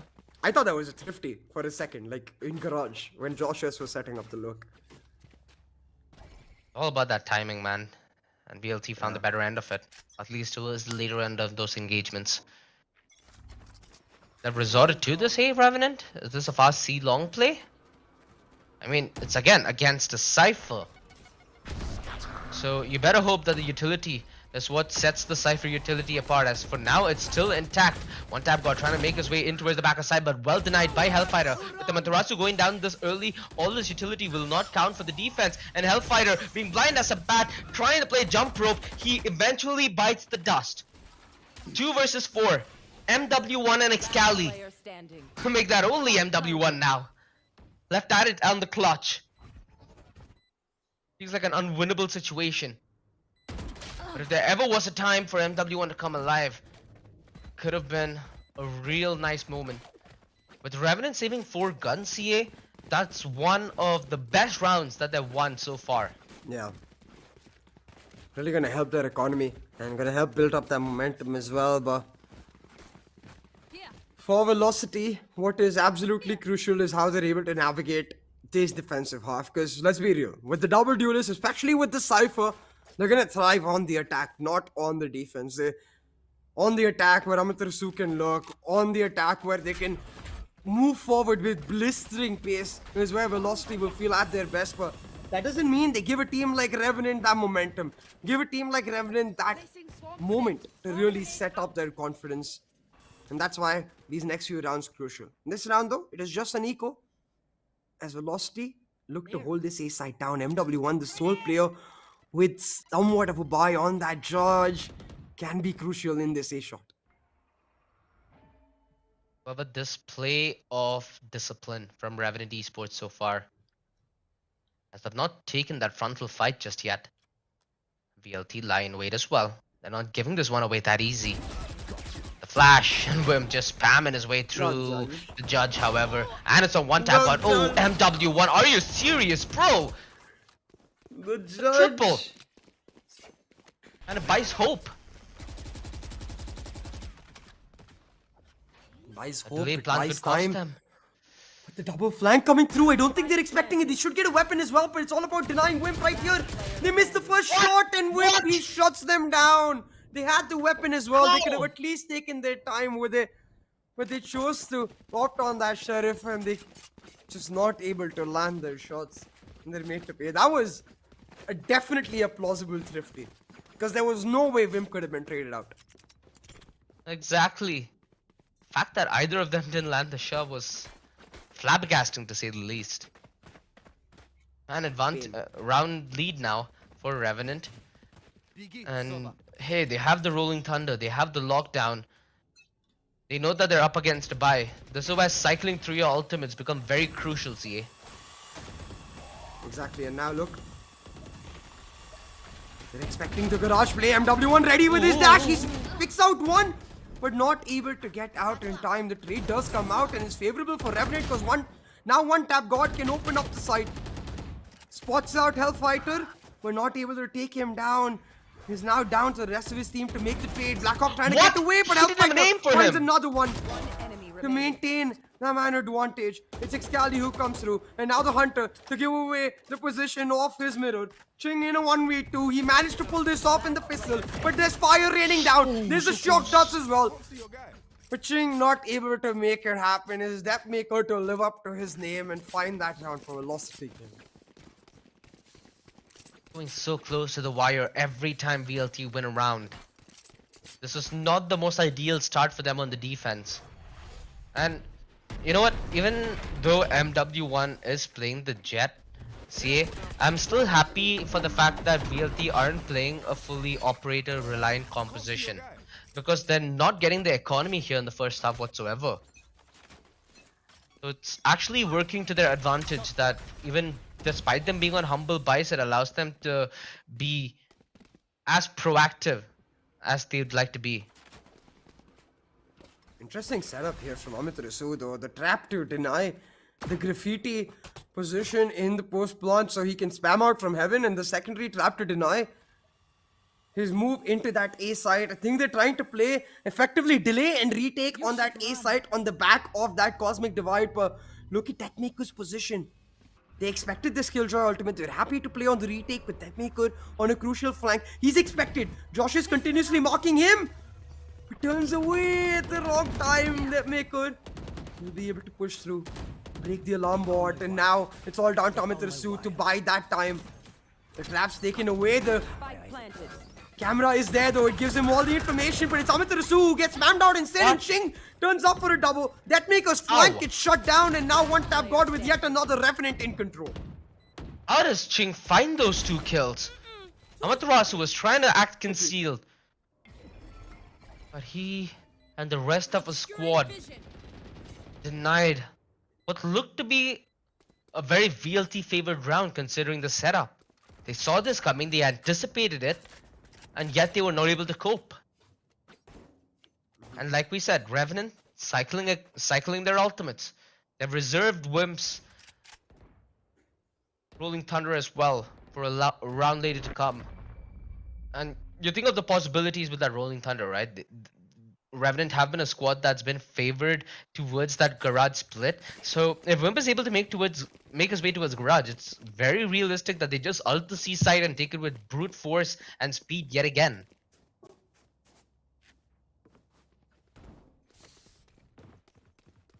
I think Velocity, though, a little bit of greediness in that particular round where they chose to play on the retake, they should have played on the retake. And that becomes a lot more difficult when Depmaker is on that flank, as he is that soul flasher, can set up the firewall to break the crossfire, and without Depmaker, without that retake cam, it suddenly becomes impossible. But hey, a timeout called out, Velocity now trying to make a play. They have had the neural theft for so long, and it's something that I'd like to see, like, use that neural theft aggressively. Make an aggressive play and then gain that information on the back of that neural theft, where you can use your duelist to lead the spear, help them get a pick, and then use that neural theft to spot the rest of the team out. But Revenant, so far, they're happy to play it slow, and we talked about this, right? Velocity likely to be proactive, Revenant happy to be reactive, and it's the reactivity that's paid off. Crucially, I feel like Revenant, with the way they're approaching this attack half, they're trying to avoid Amaterasu and his utility for the majority of it. Very few of Amaterasu's utility has actually, impacted the oncoming invaders of Revenant. So as far as Revenant are concerned, they're playing around the pieces VLT have really well. And it's on VLT to try and adapt. Another rush towards this ace side. This time it's going to be only Excali with the Sheriff. Oh, hello. Brilliant. That's a free gun. Ching smells it, knows that they're gonna The try to recover, rotations. comes back on time, but his back is exposed. He's trying to take Helaf down, but has a couple players coming through from the flank. It's Neural Amaterasu to theft. shut him down, and now the hat comes off. Velocity know exactly where a lot of Revenant are, and they'll be able to slowly sandwich them out. That's Rifty in the cards. Tap God quickly making his way through short, and MW1 deals with them. Blackhawk gets 2 though, from long. Amaterasu is the sole survivor on the flank, and if they push this wall together, hypothetically Blackhawk could spray them down. But hey, Excali treads with caution, treads with that recon, and Revenant Esports. They were so zoned in towards that ace side that 3 members from Garage and C Long respectively were able to comfortably make their way to attacker spawn and just cut their back lines. That's heartbreaking for Revenant. I think that crucial information relayed across that timeout that simply said Revenant, they're playing it passive, which means they're leaving a lot of area left for grabs that can be taken on contact. So Revenant decide to switch up the pace. Now trying to actively take mid control, they deny, but Excali with the Hunter's Fury with his vengeance raining down, spots out one but is not able to get the frag. The counter Hunter's Fury coming through, as well as a Rolling Thunder to help Revenant get into sight. But all of these ultimates wasted to no avail. It's all down to Josh's luck to open up the site. Finally, Blackhawk, he'll get the spike down, but the retake cage is set up. Velocity on the fast retake. What a frag! They've isolated the players in towards side courtesy of the hot hands prior in Garage, and now with those isolated frags they have the advantage in the post plant. Wimp, his position seems to be accounted for by Hellfire, but a Nebula is what divides him and his teammate. The half stick, Amaterasu expecting the aggression. Works so well in tandem. VLT did not skip a beat on the retake effort and have taken the lead. Last round before the switch. And it's crucial here because Revenant, they look like they might run away with this map. That timeout though completely changed the pace of this game. And as soon as Amaterasu realizes the From the Shadows proc, he knows where the plant likely able to spam Blackhawk out. And that's huge because Blackhawk was the only member who hadn't been chunked out. If he managed to reposition, this round could be entirely different. But Exactly. with winning that round, Revenant's economy devastated. Camera taken out. Russia spots every single one. And it's a fast play towards C that they've planned yet again. Oh, the showstopper! The gravity well in the nick of time! It saves them a little bit of room, but one tap God still bunny hopping his way to victory. MW1 though snags it right back. 2 versus 3, but a doable round for VLT.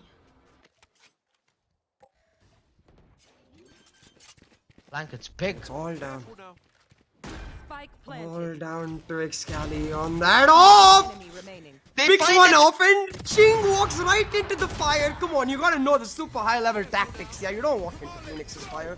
I missed that voice line. Oh goodness. Even despite them having the advantage, it was not enough. Revealing area. VLT. The fact that they both rotated through the same avenue and were able to get such an effective retake. And I understand the call that Revenant were making as well. They have to make contact towards one side to set up the post plant, right? They just Yeah, chose they the wrong double site, however. It's not a bad play. They double swing as well, and the molly, Exactly. the hot hands, it comes in the nick of time. But hey, that's why it's a super high level tactic, you know. Just not stand in the fire. It's 7-5 velocity. They close out that first half with the lead in a very important one, no less, because now velocity they get to play on the attacking side where their proactivity actually matters a lot more, and they can set up the lurks for Amitrusu. Is that default setup with Amitrusu trying to condition off of that cage towards A long. As they slowly walk back, take contact towards C instead. Blackhawk, the jump peak now spotted out, all of them, and the backup is coming through with the killjoy. But all of this just to pull rotations, velocity with more than enough time to rotate. They don't necessarily need to commit it right off the bat as well. Like you said, they're taking their sweet time, right? They've exploited C long, they've got a little bit of rotations. Now, they're anticipating some sort of aggression, Revenant. Real good in not giving it to them. In fact, there's such less information across the board for Revenant that they're susceptible to fakes at this point. So they need to rely on their individuals to hold ground and maybe play for a fight gee. with only good odds. And they've left control of Garage. The turret's removed They- as well. The split back towards C could be brilliant because if I'm not mistaken, Amaterasu hears everything. 30 And- seconds left. Out of all of that, they made presence towards A, they faked the dash out, and then they walked back towards Garage. So now all of Revenant headed on towards that A side, thinking, hey, that jet dashed away from Garage, they can't be coming in. Velocity, they play the mind games, and it pays the heck off. Amitrusu now left on the lurk, but timing. Josh, yes, he climbs down, no noise given, and Amitrusu will not spot him out. Josh, yes, taking his time though, finally gets caught out, and Velocity now at the post plant, able to deny altogether. They're playing for the fights. Good old classic Valorant as Velocity in a prime position to pick up the pistol. Wimp is the only one left, and again, what could Wimp do in a position like that? With the way VLT played the pistol, it looked beautiful. They relied on Revenant overthinking themselves, committing a rotation, and then capitalizing on the back of it. And they were able to make the perfect call at the perfect timing. And just remember that cage. That cage at the start of this round set out towards A long. Nobody went in behind that cage in this round. But Velocity, they're gonna condition off the back of that. They're gonna sometimes cage and maybe all 5 of them walk in like maybe this round. Cage. And they're all going through to catch someone now, but one tap God, he spots them and lives up to his name. A crucial kill picked up. Now he can back off with the information to allow Josh S to set up his own flank. They're slowly creeping in towards this A side here, VLT. Just playing around with the aggression through short and long. And the more they delayed it, the more hard the crunch becomes. 3 versus 2. Revenant already pulling in with decent damage. They're able to do just a tad bit more. Would be a nice icing atop the cake. Position anticipated. And suddenly the table turns. Look at the HP on MW1. MW1 cannot afford to force a fight all on its own. So he needs Hellfighter right behind him to try and trade to boil down the numbers. But their anticipation of where the defenders are going to be rotating from is completely wrong. A crucial fight one. One enemy remaining. Oh, through the box. This is expensive. One way or another, all weapons taken away, but Hellfighter with the time bot Ooh, should he be makes able it to out. save his actually. So it's not all weapons taken away, but still a ton of damage done. Velocity lose 4 of their weapons and now will not be able to get the bonus.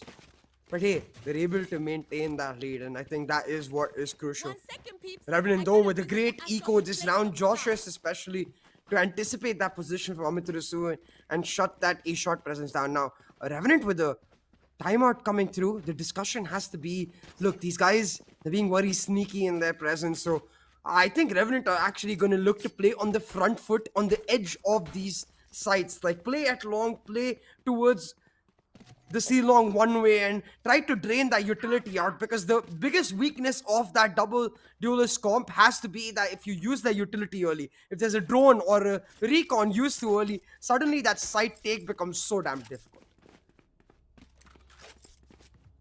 I do agree with you on paper, but VLT have shown, like, especially on the back of that pistol round, if I'm not mistaken, that they are more than comfortable playing it slow. I don't think they fall into that, utility well of shoving everything into one area for map control. I think they're, in that sense, a little more methodical as to how much they're allowed to expel for what kind of control that they're going to gain. But that's the double-edged sword, right? Because if they try to be methodical and slow and play on contact, playing on the front foot helps out Revenant so much so, just like One Tap God did in that last round, peeking out towards the A-shot and expecting that behind that cage people might walk out. He's able to get an early pick, and while it did not matter in the last round when Revenant didn't have the weapons, when they do have the weapons, that's a crucial pick. Nandal, you want trying to contest here towards A long, but not as aggressively. And again, it's a Marshall, so it's viable on a map like this. Although, barely escapes with his life. 7 HP. Could have been the first casualty here. Guilty's by across the board is poor. So, if they want to fight gunfights, they have to find it on very close range. It's Revenant already expecting this. They want the counter initiation on the back of that flash. So they're priming themselves off utility, which is nice. But that's only if VLT even try committing. Pick off all the way through Vaughn.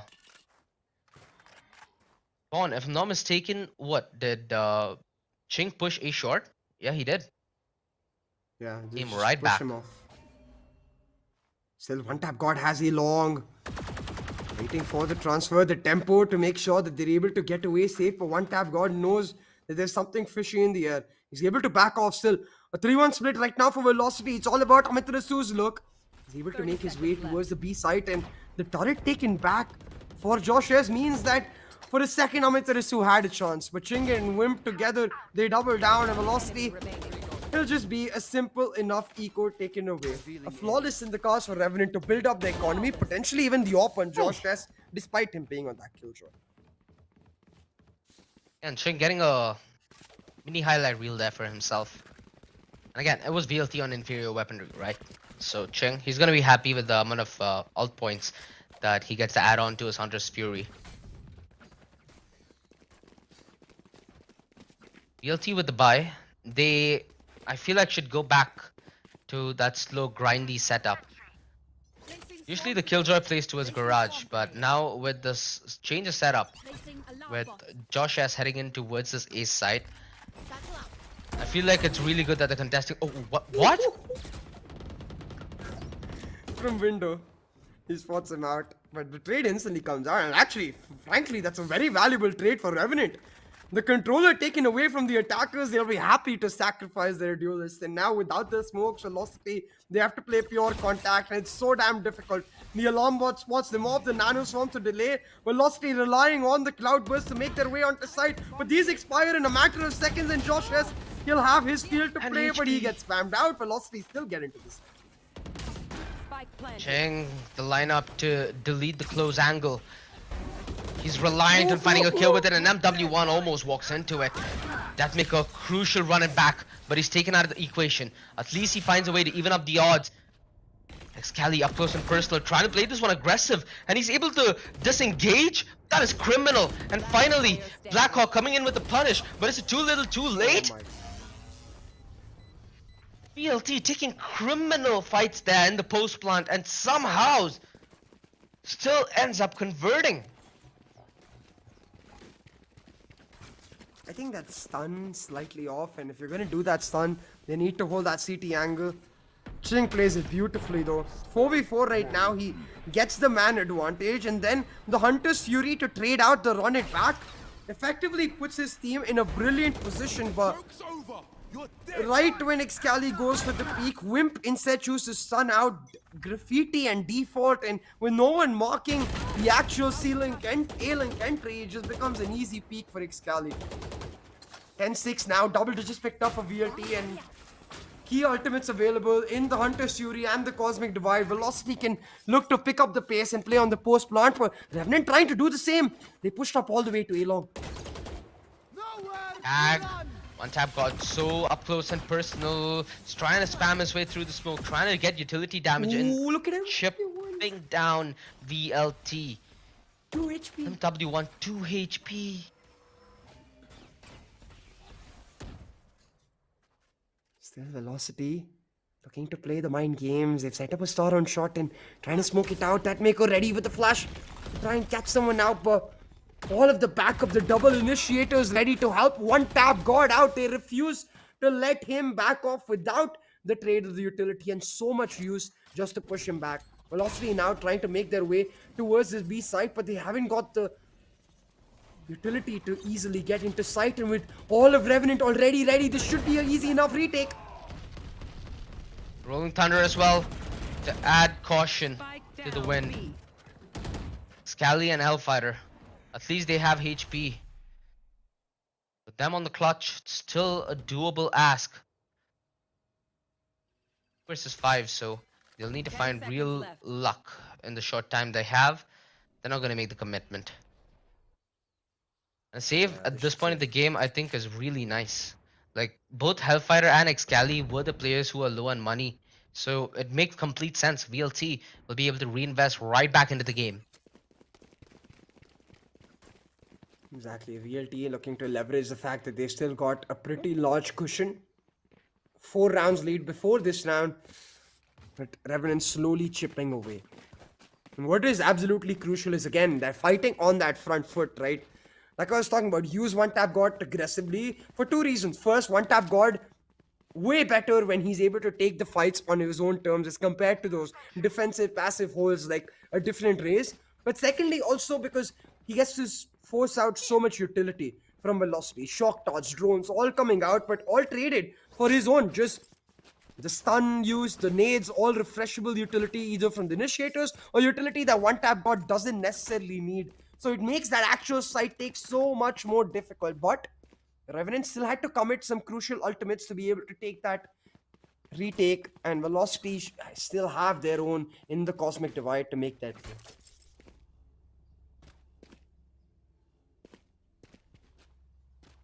Second half, it's very much like the first half. Now, the one thing that I like about this game, CA, is the fact that every side that's playing defense, right? Even VLT's defense, none of them got the proper economy game ruling from the get-go. And at least in my books, that does favor Revenant more than VLT.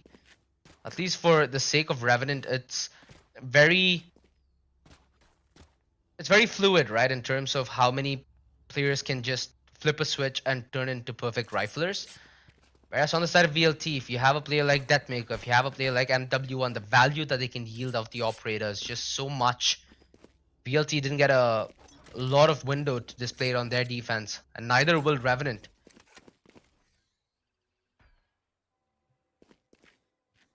It's all about this upcoming round now. Velocity relegated to an eco, but they have the hero Vandals, the saved Vandals in Excali and Hellfighter to try and pull something off. Revenant once again playing proactive on that front foot. They've switched up the side though. One tap God moving with Blackhawk towards that seaside, but that maker, he picks off a crucial one. Wimp caught out, and now with his garage presence, it's all down to Blackhawk moving through on the flank. He's not able to drop the spike carrier. Instead, Excali takes him out. Velocity setting themselves up for a thrifty. I know It's all down to exactly one tap where god. you are. It's got to be the hero. Oof. Spike down. That's a spike. That's Scally. 2 versus 3. They know the position of both Revenant players. VLT. They managed to pick up the spike here. The Tatsu peek. It could have absolutely obliterated Amaterasu. They tread their way in caution. If Josh Hess is able to get a pick on Deathmaker, Spike planted. there is a chance that he might drop that lockdown. And Deathmaker inching his way closer. As soon as he flashes, Josh S will be aware that there is a flank from Garage in fruition. The triple peak, the crippling peak, and Josh S goes down in the body bag. Velocity, 11 rounds now on the board as they get on the cusp of taking this first game in the best of 5. And remember, this map one chosen by Revenant. They had the option to force Icebox early if they chose to do so, but they instead elected to go towards Haven. And Velocity, with this old style, vintage, traditional comp, have really come out to swinging. Revenant, they've got one more buy in the bank, and they've got to really make it count. And again, they're going to try to play proactive off of one-tap God. They've tried A, it worked out. C, not so much so. And this time, Ooh, pushing down let's B, go. one-tap God One-tap. pops the head off a couple. Crucial picks now as Wimp triples down, and Velocity, this round is over before it even begun. MW1 and Hellfighter who are left to wonder as to what the hell just happened to VLT right now. Really split apart as well. The only chance at a VLT redemption in a round like this is if MW1 pops the hell off and gives Hellfighter a little bit more room to maneuver towards that seaside. Outburst. Oh! Josh S's shoulder was spotted right before. So there was a hypothetical chance that MW1 would have come out on top. Sadly, Revenant are firm on the deny thus far. Hellfighter, he has his 3 stars, but in a 1v4, it's an impossible task. Not too much time left either, so he's got to make his moves. And he's hoping that Revenant will give him a way back, a foot in the door really. But Revenant will do none of that. They've grouped up together, left the A site on the back of that Killjoy utility. And now they ensure that Hellfighter, he has nowhere to go. Hellfighter instead just gonna elect to go for the save. 10 seconds left. What do you look like?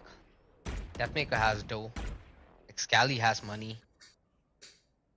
Ratcho and MW1 might need a slightly compromise. Revenant Esports. MW1 has his blades. Oh, there we go. I thought he's 1 point away, but that's actually Deathmaker who's 1 point away from his running back. I got enough time to go. Now that you mention it though, I must say, running back, one of the best ultimates in the game, honestly. Especially since it's a 6-point ultimate. Hasn't been so impactful in this game so far. Revenant playing beautifully to trade it out.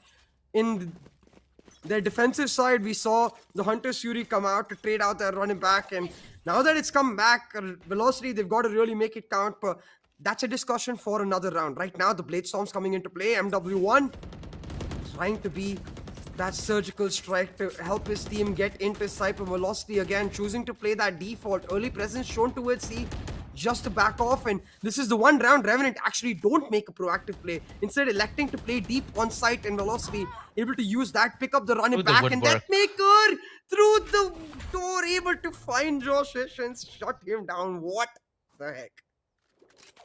And that is a Killjoy welcome to taken out, SC. ladies and gentlemen. So less information now for Revenant to base their defense out of, which forced them to spread thin and to rendezvous towards that B site. DLT, they cut audio. They want to play pure contact towards this A site. If they're able to catch Ching off guard, that's a round sealed and shut.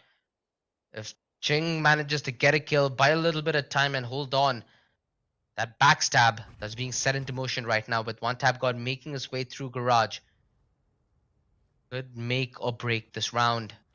Has double 30 satchel, so seconds could left. dodge out the trap actually with that box available as well. Wimp is dead I like wonder that? if no- What? Spike planted. Wimp just gets caught out. Ching with his pants down as well, and now one tap god had to break the trap, so he spotted out Revenant. They have to go for the save. Valve on the board and VLT are looking sternly strong. It's unbelievable form that they've been able to maintain throughout the tournament. And despite Revenant giving them a really good fight, VLT is still finding immaculate success. Deathmaker wasn't supposed to find 2 there, but he still found 3 and got away with it. And if Revenant aren't keen on the punish, if they aren't able to exploit the Phoenix pick, which essentially enables them to take closer fights and force a couple of awkward fights as well, right? I mean, it doesn't look all that awkward with utility, but in the grander scheme of things, yeah. So if Revenant Man. aren't able to punish stuff like that, it's nothing holding VLT back, essentially. Exactly, and now surely with the key ultimates available, they've got the run it back, they've got the cosmic divide. Velocity can easily play on that execute. Still, I think it should be a delayed execute just to make sure that they can spot the Revenant proactivity out, the Revenant aggression. This time coming in towards Garage. The showstopper coming into play, but he doesn't check his angle, and MW1 shuts him down. That's a costly one, OG. And MW1 was stunned. Yeah. Not the way that Revenant want to begin this round. They've lost 1 tap god. W1. Is he anticipating a 3-side hold towards the back of C is the question. Hellfighter though. Oh no! Ching. It's a double! What? This round! It's a roller coaster! And we're just spectators! Blackhawk trying his very best to hold the site, but he cannot hold on to dear life. And 13-8. And this is what I VLT meant, taking the well. dub. Well, Revenant might theoretically have the better composition. Velocity, they feel at home, man, and the execution is what matters. The execution only enabled by the comfort that Velocity present. They're able to play contact and punish, but for that particular round, it's not about composition, it's not about fundamentals, none of that. Just one tap god made a crucial mistake. He didn't check his angles. Check your corners, guys. Check your corners. What a start for VLT. They wanted to show that they are the favorite team beyond anybody's doubt. With so much of a commanding segment in that second half, I don't think anybody can doubt them at this point. Quiet now. One enemy remaining. And look, again, like you said, the commanding victory absolutely key, because honestly, at this point, given Excali's comfort on that raise in bind in map 2, and if VLT decide to correct their mistake, pick up a Sage on Icebox, this might just be a quick 3-0 and Velocity with the stomp. Because if they can do it with this comp, on this map of Revenant's choice, no less, Revealing the area. question is, can Revenant even stop them at any point?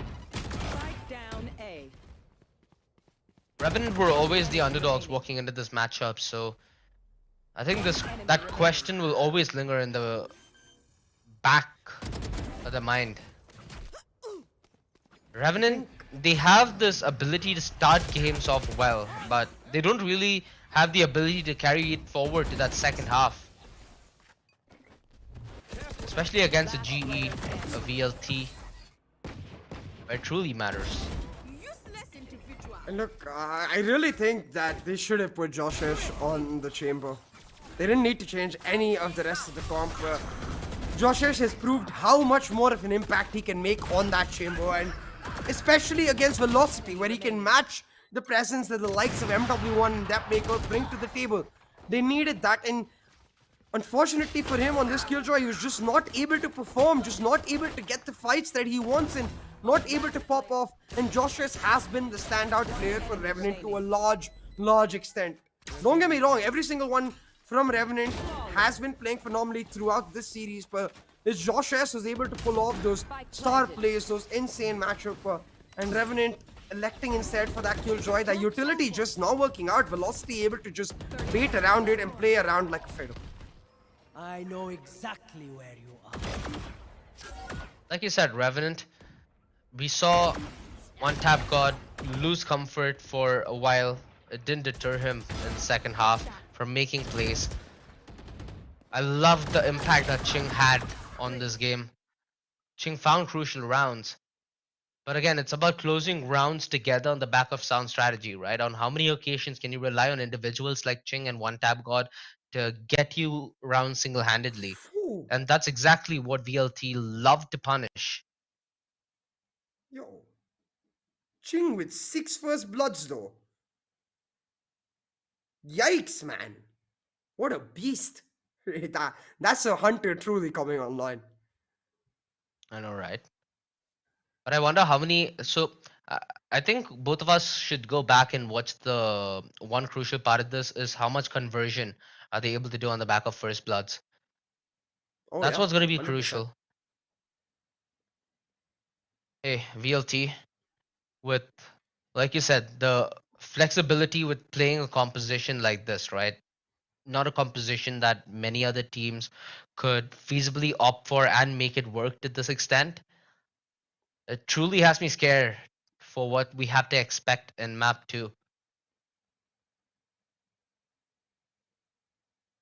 VLT's goal with 100%. this entire upper bracket run was to show that they are the dominant ones by beyond any shred of imagination, by a landslide. And they're well on their way to Oh proving it boy. right if they, continue on the same trajectory. And look what your question already answered. We don't even have to go and look back. 14 first bloods for Revenant, but it just doesn't matter.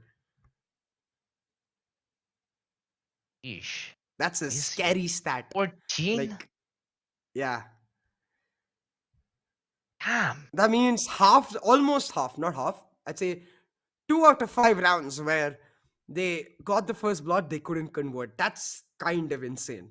And I think a lot of that on the back of these lurks of velocity setup on the attack. Because 7-5, our first half was relatively equal. It's the second half of velocity on the attack, just playing it slow, poking and prodding. They were able to play with the philosophy of death by 1,000 cuts, and they cut and poked and cut and poked. And Revenant left bleeding from every single part of their bodies. Every player left devastated, confused. And that's where the comms really start being messed up.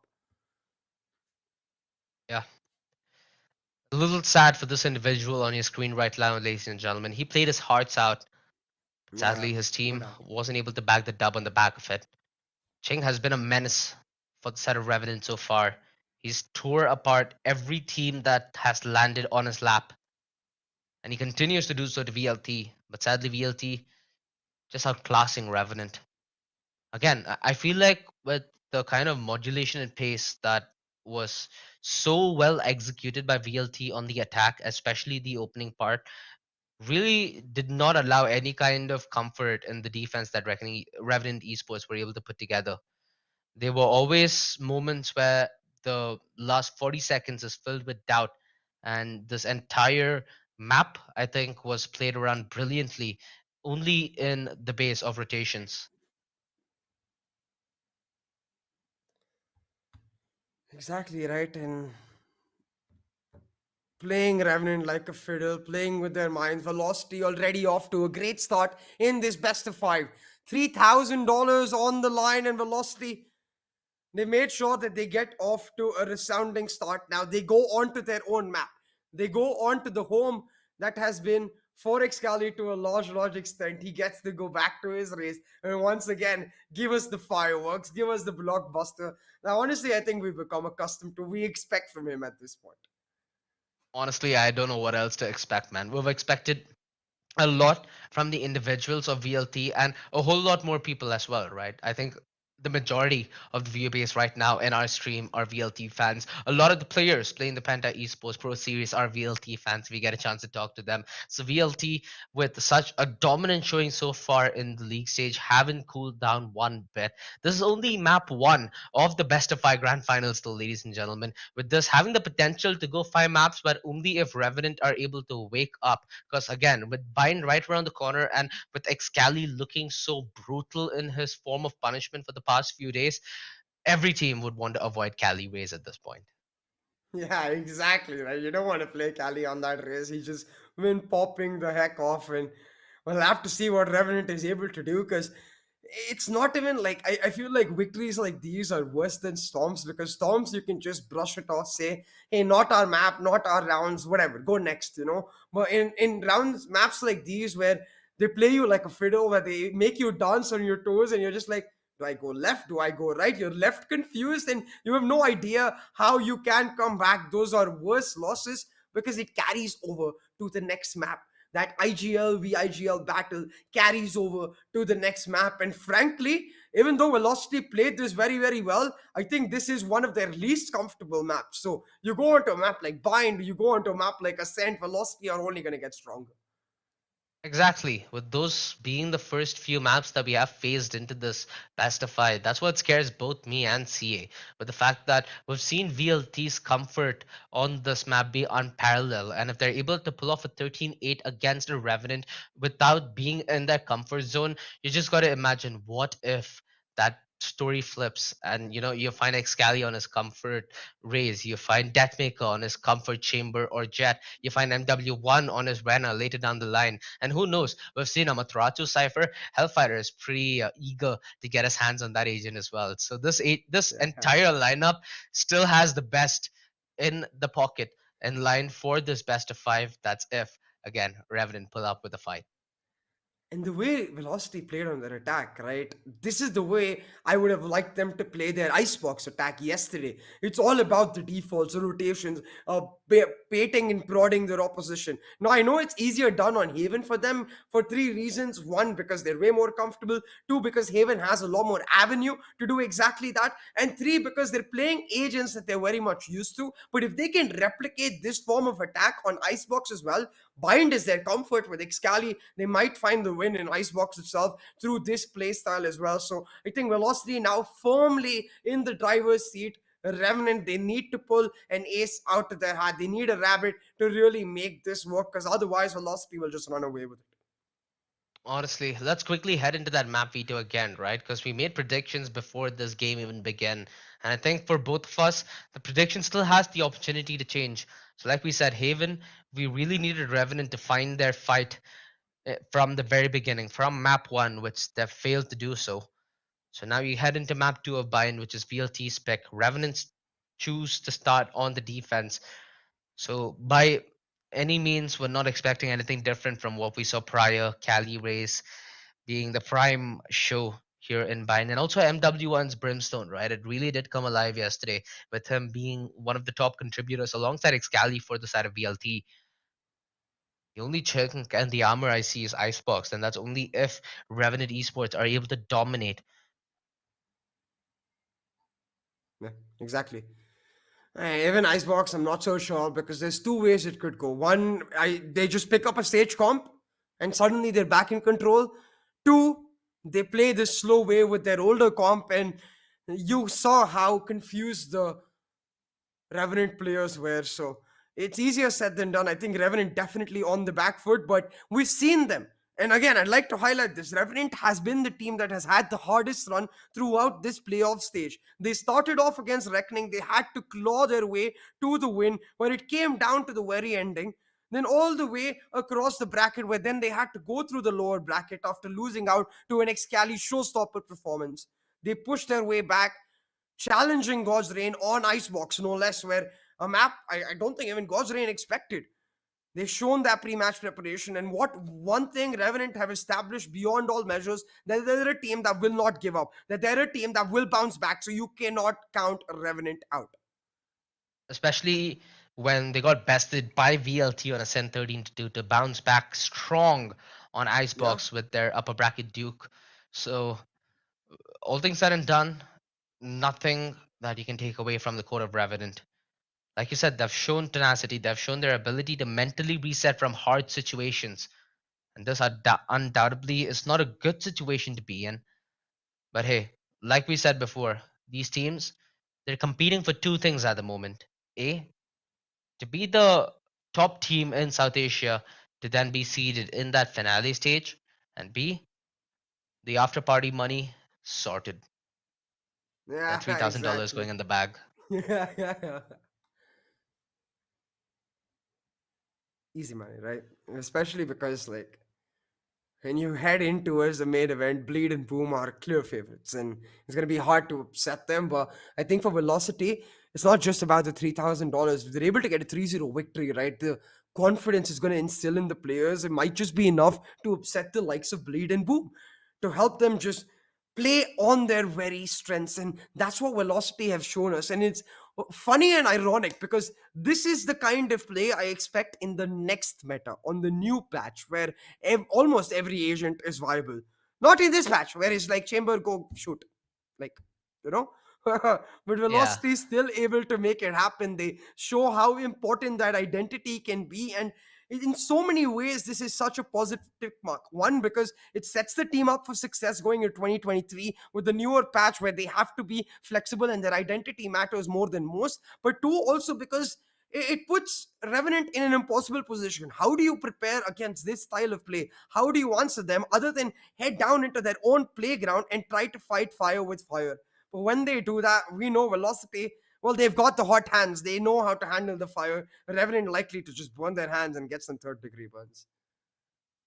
The only variation that I would like to see on Icebox is if, you know, we get to see Wimp take on that KO. I feel like that's the only variation apart from a Sage that'll even come close to working. But hey, it's Bind, right? Let's talk about Bind now. The veto on your screen, ladies and So, gentlemen. We have Blackhawk on his signature controller, no doubt there. Very standard comp, except for Josh S on that Killjoy. Again, Josh S, especially against VLT in the upper bracket matchup, really stepped up on the chamber. So it's good to see him return back to winning ways. But on the other side, Cali Rays, baby. MW1 on the brim. No changes across the board, CA. This is what I love. yeah, both of the teams repeating with their respective comps. And look, this map could easily go either ways. We give the edge over to Velocity because of their comfort with this comp, because of Excali's presence. But without those crucial rounds yesterday, Revenant could have easily picked up the win. So we'll have to look back towards Revenant's players. And while I know for a fact that Josh S will perform, my eyes are on one tap guard. He had a very roller coaster of a map. I wouldn't say he had a bad map one, but at the same time, I couldn't say he had a good map one, because especially of the mistake towards the last round. So one tap guard, I think he needs to really reset, clear off all the doubts, clear his head, and come back strong to match that firepower that Excali brings to the table. And Excali, again, with this performance yesterday on Bind, it's something that you get to see on a consistent basis, right? But what you don't get to see on a consistent basis are his teammates just purely relying on that. Sometimes it did feel like VLT were reliant on that Cali race, making them so much space. Yeah. I'd like to see that slowly change because, again, Revenant this time around, when they've at least had a little bit of study material, I feel like can come up with a decent counter. Again, it's not out of the conversation yet, ladies and gentlemen. So don't discount Revenant Esports and their ability to fight back from this. They've shown it prior. Work could be against a team like God's Reign. So if it's rooted in the same kind of fundamentals and the same approach, it could work against VLT as well. Coulda, shoulda, woulda, a lot of ifs and buts, but hey, at this point, all we can do is theorize. At this point, all we can do is wonder, right? It's about which player really shows up in the serve. It's about how the team bands together to execute what their coaching staff has laid out. And I think that one thing is for clear: Velocity, they have the driver's seat. They have the cake in terms of how they want to proceed. They have a clear head as well. They know that they can pick up the win as long as they play their game. But this map definitely crucial because if Revenant pull this one back, the BO5 series thrown wide open, Haven just won't matter. I've got yawning. All right, get the yawns out, get the laughs, get the giggles. Look at Wimp. He's Is enjoying his time. I do want to ask you though. I feel like it's the same with me. Like before a key cast. Oh, okay, Hey, wait. First, 1, 2, clap. 3, 4, clap. 5, 6, shit, velocity is clapping. Them. I'm sorry, I had to do it now. I'm kidding. yeah, let's I get back to love the the question that you had at hand. yeah. No, but like I really love that motivational idea that they're being set up. But the question is, I feel like before every high pressure moment, I get a yawn. I don't know why, but it's like before every high pressure moment, I feel like yawning. And see, it works out. One tap guard, yawning before the game, popping the heads right as soon as he gets into it. He's found that first blood. Found that first blood, and he's found Deathmaker, who is one of the threats that they need to take care of. And talking about threats, Excali is down the drain as well. So two hard hitters for VLT succumb to early deaths, but it's Hellfighter towards B Long, who's been the only one from VLT to find an opening so far. Wimp set up close and personal with this class. He can just right click his way to victory, and Oh Wimp! Down B. A disastrous pistol for VLT. Beautiful work from Revenant. Should be able to get this one in the bag. And Josh S. This is why we wanted to see him on that chamber, man. Feels at home with the headhunter. Feels at home. Where he's able to exploit and really use that chamber beautifully so. Now I'm really... I see why. They're trying to break the trap and peek at the same time, so fair enough for Velocity. Wimp though plays it well behind the trap, expects them, and that's the mark of a great IGL. A good read there from Wimp to set up Revenant now on the anti-eco, set up Josh S for I think a guaranteed operator in the next round. Well, rather round after that, because they are going to play the bonus. Oh! Deathmaker, though, with a nasty drive-by, runs around and pops one in the head. Blackhawk, though, instantly pulls it back. Velocity trying to pick up the pace in this eco. They want to get into sight. They want to get the plant, but it's easier said than done. The utility to make them back off, and now, Velocity, they're going to have to rally back. Likely take showers once again and try to find their way back towards this A site, because if you go on the other way, you've got Josh S primed with a headhunter waiting to shut them down. Still, Velocity happy to play it slow. Taking that showers once again. Hoping just they're able to somehow force the plant out now. It's all down to Amaterasu and Deathmaker. Deathmaker with 2 shots on his headhunter. Amaterasu with the Marshal going in for the peak. Instead, he gets dinged, left with 4 HP. Blackhawk will finish off the job. And Revenant, it seems like they put the nail in the coffin on this anti-eco round. Might have spoken too soon because MW1's popping off. Found 2 crucial kills. Fix out the plant, trying to get yet another pick. Has a weapon right below his feet though. MW1, you could have picked up that. Was that a Bulldog or a Spectre? Well, regardless what it is, it's a pretty darn good round for VLT considering the damage that they inflicted, right? MW1, brilliant couple of kills with the Marshal. He was able to get the spike down, you know, a couple extra bucks for everyone to work around with. But hey, Revenant Esports, Still, a crucial round for them now. but with the damage done, they're only able to hang on to 1 Bulldog and 1 Spectre, so it's more of an eco than a bonus here for Revenant.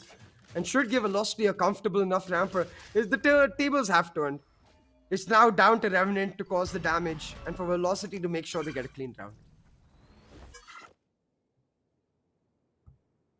Deathmaker's early death, where was that? Twitch Shars, oh my goodness. Okay. Yeah. That is Deathmaker did the headhunter drive-by in the last round, and Josh S is like, I'll do you one better. Wonder what kind of weaponry Deathmaker had. But Excali with only 1 satchel, so movement's gonna be limited. And yeah, that is just the cheekiest play that he could have made with that smoke. And again, VLT just losing numbers early on, and individual fights have given the round away way earlier than they needed to. The fight is the only one who's finding kills for VLT so far. At least success in terms of individual frags. And it's important because he should be able to get access to that all top, get his seekers online. No, it seems like it just wasn't available. Instead, gonna go in for the showers, rotate. I wonder if he can get the all top here, but it's all about MW1's position Timing. in this site. I've got your trail. He found MW1 brilliant sneaking in timing. from Lamb should be able to catch Wimp out, but Never no! mind. Wimp rallies back, pushes him out. That's the weapon upgraded, and now Velocity in a really bad spot. The Seekers have opened up the site for them, but the flank coming through from Blackhawk. Velocity, they're getting sandwiched. One enemy Amit remaining. And no plant plant either. denied. Blackhawk with the nail in the coffin for the bonus to come out. And man, with the bonus taken away from Revenant, they're in prime position. VLT, they're starting to look a little scary here in the wrong sense. Remaining. This is the kind of challenge that we needed out of Revenant. This is the kind of fights that we're hoping them to take. But this is not what we're expecting out of VLT, you know? Deathmaker individually just falling off in that fashion, being the first casualty in a lot of the rounds. Excali being well and firmly denied on his raise. Yeah, the individuals of VLT are slowly but surely falling off. And due to no fault of their own, Revenant just playing a brilliant game so far. Exactly. Revenant, all guns blazing. We talked about how you cannot count this team out. They're bouncing back extremely damn strong, and look. While this round is just an eco, we've seen Velocity pull off a Thrifty before, so Revenant, for them it's not just about the eco or the lead, it's about stabilizing their momentum, and one tap god, he holds on strong. The spray though makes that magazine run out, and while MW1 gets one, that's all she wrote for Velocity in this round. A 4-0 lead now, and I just want to touch up on that point that you mentioned, that Deathmaker's getting caught out again and again solo, so maybe it's time for Velocity to switch up the default. Pair up Deathmaker with Hellfighter, because we've seen them find a lot of success together. Exactly. This is where you have to have that flexibility within your duelist, right? To play with different initiators and still make it work. It, of course, changes the way you're completely being set up, so... a change in style and pace. It's what helps you through difficult moments like these when you're being outread. The double satchel through long. Amaterasu denying one tap god so far. The party though, oh no! Revenant, they still find the edge. They still find the numbers advantage. They still find the lead. And beautifully done by Revenant. While all these rounds they were happy just leaving Josh S to take the aggressive peaks, they actually pick up the pace in this particular round. The double satchel Thank God. plays as soon as they get their ultimates to set up the recycling, but Velocity against all odds, they managed to pull it back. 2v2 now, and the orbital strike, it's online. Nobody on this B side for Velocity, still cautious to ply their trade. They want to make sure they don't get caught out. They know how crucial this round can be. Little do they know that the entry towards this B site's completely vacant. There's almost nothing that Revenant Esports can do. At least now with the tap of the spike, the rotation's slowly but surely coming in from Josh S. But this aggression through CT though is what's going to be all the more crucial. Deathmaker on his triple. As he's been quiet on a tear right now. We mentioned that this player is individually slacking off. Well, he's delivered for VLT. The best chance to win a round so far. Josh S still in vicinity to find the clutch. MW1 narrowly finds the round for VLT and their first round here in map 2 of the best of 5 grand finals. Doesn't seem like it's phased Revenant, however. Yeah, definitely not, but look at this replay, right? For a second, I thought that was GG for VLT because Josh S has pulled this off before. They gave him 1v1 fights, but just with no information of where that Brimstone comes out, MW1 crucially landing those shots and able to get VLT that round. But you cannot give Josh S those opportunities. Maybe the first time he doesn't bounce was definitely Will. The second time around, MW1 dodges out the stun to get the opening kill, but immediately traded out, and that's valuable for Revenant because they've taken away the controller from the attackers. But Deathmaker says, I don't need no smokes, man. I've got my gun to play. Shot's a crucial one. Oh, Excali. Ching is well aware of Excali's position, and hence this fight becomes so complicated. At least with the presence into its site, Excali is able to rely on Hellfighter. just letting loose with that Tote force. That's concussed, and again, so much space and time created for VLT to add onto the pressure. And Hellfighter just waiting for his perfect opportunity. The bird spots the leg, and ooh, Blackhawk able to fight back. At least something working for the side of Revenant at the moment in terms of taking fights. They take 2 guns away. VLT not allowed to grow their economy, but they're able to at least inch closer to the equalizer. And Revenant now need to rethink as to what the strategy is going to be like, because it's not gunfights that essentially is failing them, right? The amount of strategy involved from VLT, halting that fight at hookah, taking the kind of control towards long, playing off those picks. Revenant simply aren't able to deal with that kind of pacing. Yeah, exactly. It's all that hook broad style that we already saw before. Still though, the same idea. Double initiative focus towards this Shower's presence, and on the back of a single stun and a prowler, they take it back. So Velocity, they don't get anything in their hands. They're regrouping. They have the Operator Strike to hit this side. They just want Shower so they can pick up that orb for Amitarasu to set up that Nightfall. But the Operator Strike happily traded out for the Nightfall. Revenant hold on to their position. In fact, they pick up 1 frag as well to shut down Velocity, and all the players isolated towards this A side. Velocity, they're just stubborn. They will not give up. They will choose to fight. Reinitiation. One tap god almost found timing there, but MW1 taking down Blackhawk towards Lamps opens up this A side to some extent. That's until Josh's rotation, however. Beautiful shot. Last player standing. Blind as a bat. What? But still VLT able to find even Yeah, one tap god is like, what? confused.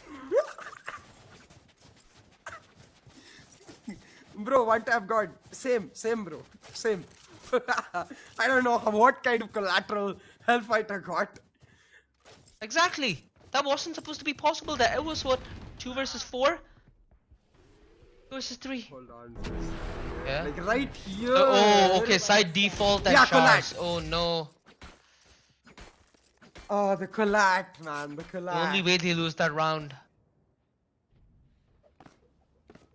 And this is Not why like I call this. him the most consistent player for Velocity every single time. Hellfighter never fails to deliver when it is crucial. But I must say, Excali not having the greatest of maps. Not the greatest of starts. Yeah, true. Off the bat of Good this correction. Revenant timeout, VLT, they have a time to recompose as well.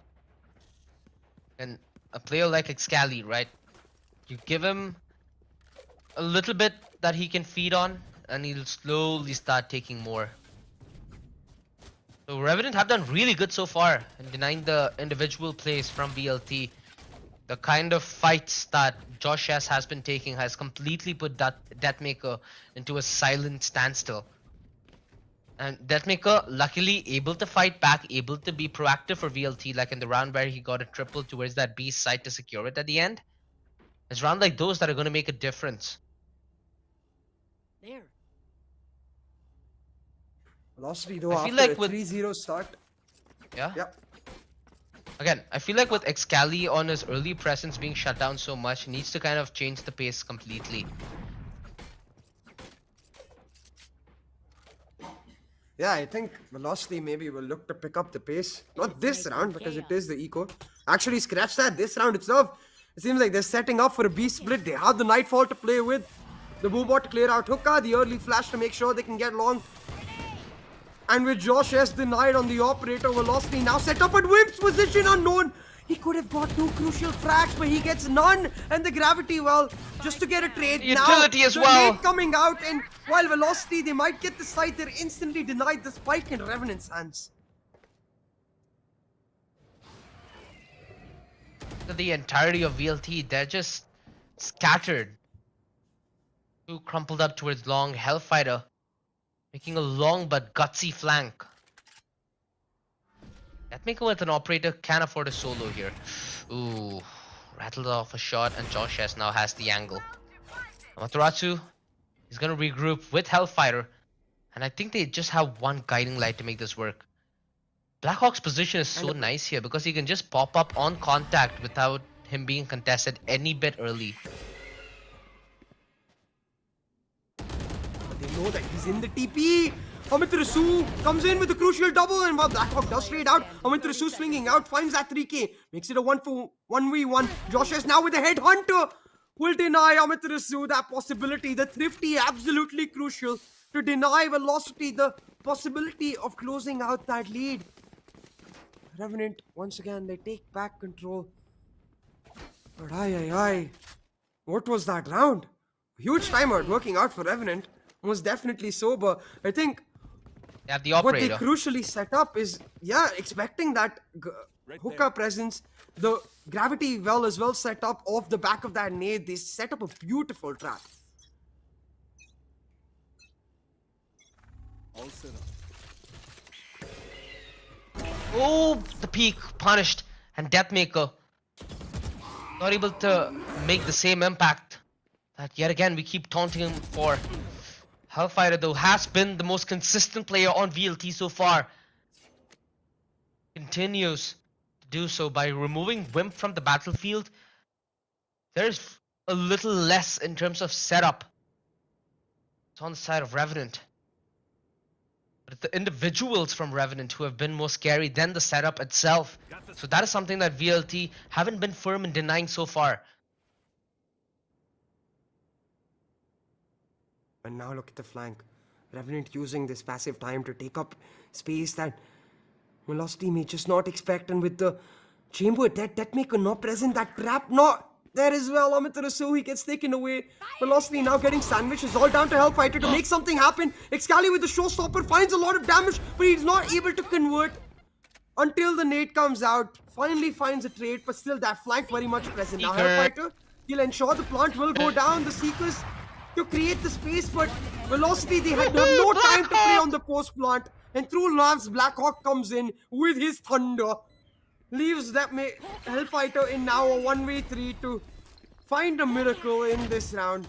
Seemingly impossible though. The op marking him out. Revenant, they make sure they reiterate that 3-round lead. Get this round in the bag. I'm too far. Guilty. Merci. What's the reply to the CA?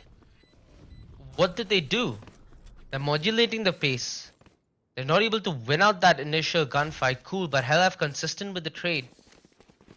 I feel like Here. how VLT shut a lot of teams down with Deathmaker going ham on the operator. It's kind of exactly their return. It's like the reverse of rules now. Josh S has been finding consistent success here in this first half. Something that he wasn't able to do on the upper bracket matchup where they did duke it off against Velocity on this very map. And with this narrative changing, VLT, it's so hard for them to shut down these individuals. And again, you need Hellfighter and Amaterasu to have more of a combined effort in pushing Josh out of his comfort zone. But you fall into that well, right, where you put in too much utility to one use that you don't have much while you're trying to commit. So they're not able to find the balance here, man. And that's what's important. I think Velocity, they just need to pick up the pace. Because they'll be getting baited out, like you mentioned. We've seen this from Josh S before. On that chamber, he does not respect the utility in the sense that he's always able to dodge it out. That Sky Flash, for example, towards Showers, dodges it, gets a pick. A stun coming through maybe towards Long or a Prowler, has a teammate to break it out. He's not going to give away his positions for free, so either you've got to double satchel into his face and punish him, There. or he's just got to avoid and try to pick up the pace towards the other side. Now Velocity, with an interesting setup in this round, they're setting up for a default effectively with the Boombot towards Hookah, the Prowlers to take up Long, but Hellfighter left all alone towards Showers to create fake presence there to make them maybe look like a default, where Velocity instead look to regroup and hit in for an execute. But this is what I mean. Josh S, man, look at his position. So damn forward. He's been marked. Setup. They know he's there, but he just doesn't care. And this double setup into its hookah is crippling. VLT. Bring them This down. is a round where they're trying to do a little damage. They've not invested down to the last penny. It's only Amaterasu who might need to go down the routes of maybe a Spectre. Still, this first half has gone very much the way of Revenant, and more so than anybody expected whatsoever. VLT, this first half, even if it does end up close to a 7-5, will be more than doable. But the amount of space that they're giving for a Revenant underdog run is scary, to say the least. As every individual from Revenant now looking to step up their own game. And again, the laughter is back. Look at one tap.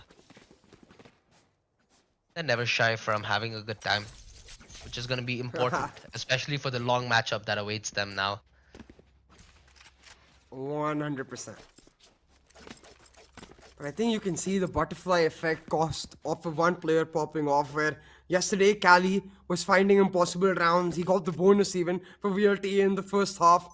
Today, Cali with a bit of an average start, maybe even less than average, so to speak, on Cali standards. And 7-3 now for Revenant. Their velocity just not able to get these rounds through. They're trying to break that default hookah setup though, and they're finally able to find value. MW1 leading that charge. Now the Nightfall to set up the crunch. Velocity finally pick up the pace, but the gravity perfectly timed whip. He's able to shut them out. Rolling Thunder now coming out as Revenant commit to this hold.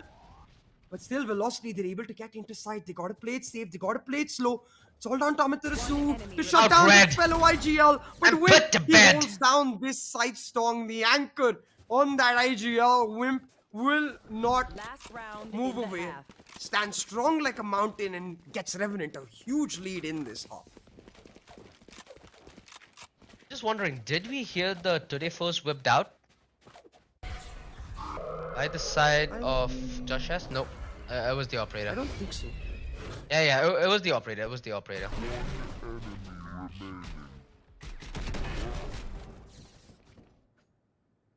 BLT running out of air, running out of room to breathe in this first half. This last round is going to be all the more crucial. Blocking vision.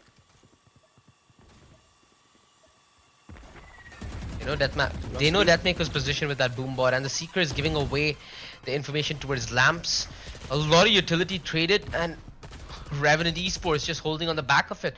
They're reliant on their setup working, and so far it's not failed them one bit. The deep dive. Whoa! Down A.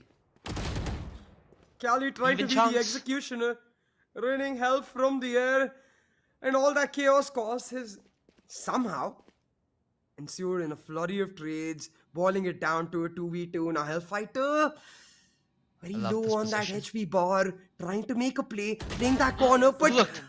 Ching just half checks it, doesn't fully clear it out, and Hellfighter doubles down. It's a crucial round for Velocity. Because he avoids the 9-3 Switching curse. sides.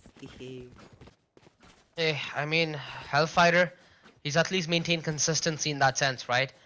The more vocal member of VLT so far, and he wins them that crucial 8-4. Pistol, and they'll be in touching distance. Spike down. Feel bad for Wimp, man. Standing.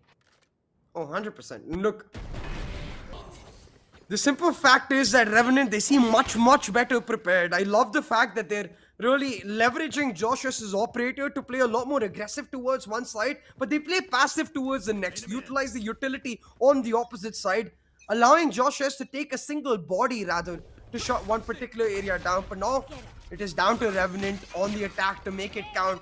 A lot faster on the take for Amaterasu. He's already found one as Velocity opt in for the Shover's Crunch. Oh, no! Excali with yet another, and Revenant left stranded in the middle of nowhere on this side. Scally is just playing around with cover, and he still finds Blackhawk. Scally doing a boatload to carry his team, although one tap got finding nice pace, nice positioning to find an intercept towards the fence. Oh, he What? What? He had the spike for crying out loud. Surprised that they don't plan for defender spawn. Spike planted. Yeah, likewise. I think they're expecting the rotation from defender spawn, and they're gonna be surprised by the teleport noise now. Ching just stuck on 29 HP. Has a Prowler though, so can buy a lot of time. It's one tap God though that needs to pick up the frags, but he is going to get smoked out. Now Ching left on his lonesome, the flash to cut him out, and wait, they're not checking him. But Ching doesn't land a single shot. Oh my god, the number of times across these last few maps there's been players not checking corners is giving me high BP, man. Understandably so, man. I mean, considering the action that we've gotten to see and considering the highlight clips that have already emerged from the Penta Pro Series, I don't blame you there. And VLT finding that pistol. They keep themselves in the fight for map 2. Again, if they would have been able to make that call to plan for defender spawn and rely on one-tap God's aggressive angle to at least buy time and opportunity for Ching, could have been more of a doable affair. That plant essentially forced one-tap God on the peak and on the fight.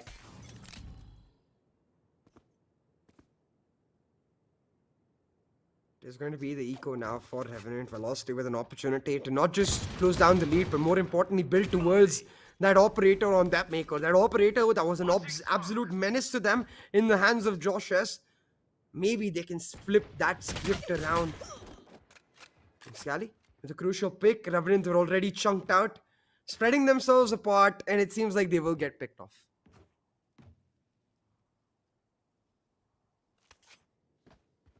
Revenant Esports, the more damage they do in a round like this, the easier it is to break VLT in the longer run. Blinded. They're eager to try and find some heads.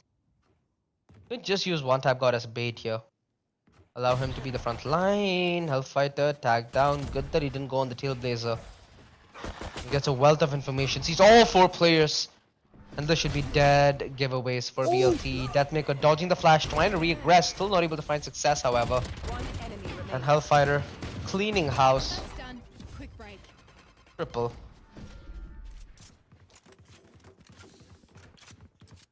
Deep breath taken by, and they know it's a long ride. This series, a marathon, not a sprint. And they've got to play it safe. They got to play it smart. And they've got to try their best to close these rounds out for a good round, I must say, in all regards for Velocity. They lose 1 Spectre, and they'll be fine with that. They get to now play on that bonus, and I wonder if we might see a proactive, aggressive. Stay focused. I mean, with the Spectres, you kind of have to assume, right? You need to get that proactive play to control the fights around your utility. No! Ooh, that setup being so well broken by precision and incision. Revenant exercise at this B site. And not a single intro towards victory made by VLT in a round like this.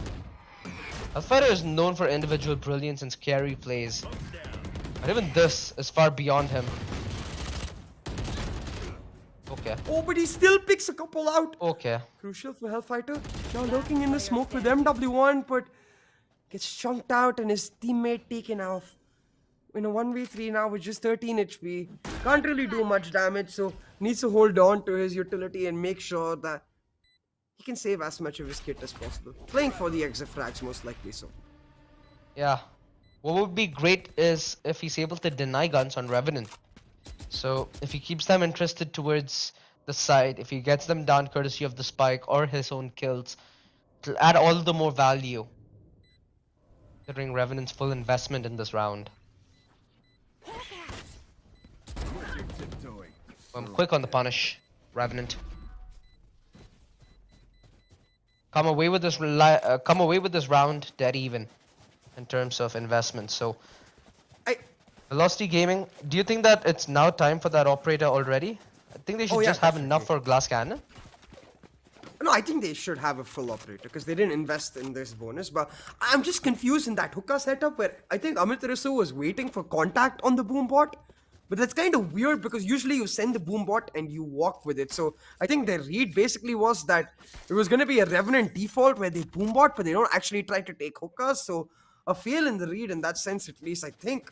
Not so sure because he just get caught out with the Prowler in his hand and can't do anything about it. But hey, like we were talking about, the operator comes out. It's only the light shields and Josh S with the white swing shuts that maker down. Chamber diff indeed, and it's absolutely crucial for MW1 trying his best to be the anchor. It just won't work out. Amit Rasool now left on his lonesome. He's marked. He sees the Prowler coming through his face, but How he does still he finds find the that? double. The rotation committed. Hellfighter in position to deny. the most consistent player on VLT so far, needs to step up in a big round. Here's Josh. He knows the positioning. Him being smoked out makes this a proactive play that he needs to force the issue off. Josh, yet again, the movement. So precise, so wide. Hellfighter could not have accounted for it. And Revenant cleaned the 2 versus 2. The flash didn't pop though. The flash should have told Hellfighter that Play some style. Josh is just hiding in that side and he heard the rendezvous going down. That's not a fight you want to take against the chamber.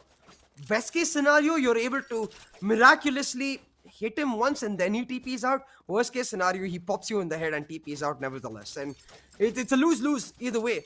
Especially in a 2v2 when you're playing on the defense, you've got to play it safe. Hellfighter trying to make that play just doesn't work out, and now Velocity, that eco broke in. But that maker manages to pull one back. Starting of what needs to be a lot on this individual. Revenant with their contact play towards B, they might find timing. It's only 2 players on the side. The Prowler quickly broken, and that should give away that it is going to be a B play. The Showstopper doesn't find the success, however. Amaterasu taken down to 38, but still alive. He set up utility in towards the side, but Excali has been brilliant on the dodge so far. Now the Deathmaker's here, it's going to be problematic. One enemy remaining. I say that, Anita, guys. My bad. The eco for Velocity will find or die. Hellfighter left on his lonesome. One tap guard trying to live up to his name. Can he find the one tap? That's the real question. Nope. Instead, it's Hellfighter finding a crucial one. Now, will look to double down. Knows that one tap guard is playing towards Shovel, but the fall line comes out and one tap guard able to make it a triple. Revenant now 11-6. They're in control. And I think they've got key ultimates online as well, so they should be able to turn up the pace, dial up the temperature, and take the fight to Velocity Gaming. The operator as well, not... Oh, it does come out. I thought they didn't have the money, but they do have it with the light shields on Deathmaker. But will he just get drive-by Josh S again? Seems like the answer is no, because he's going to peek towards long, and there's no one there. Thankfully so, but so far Josh S has been able to continuously deny, and this time he's got an op of zone. Oh, we might just see it, CA. We might just see it. Josh S holding the angle true. Deathmaker cannot afford to regress. There we go. Josh S finds the better of Deathmaker. Utility working well in tandem, but one tap got still able to find the frag. Luckily, Amaterasu is right around the corner, however.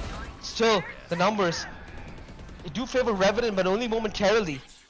The commitment towards A felt a little premature. Do they want to try and dodge that Nightfall on the back of an aggressive pick and already having control? Oh, in this round, crucial for both of these teams, because Nightfall and Cosmic Divide committed from Revenant. Velocity similarly so, committing their own Nightfall.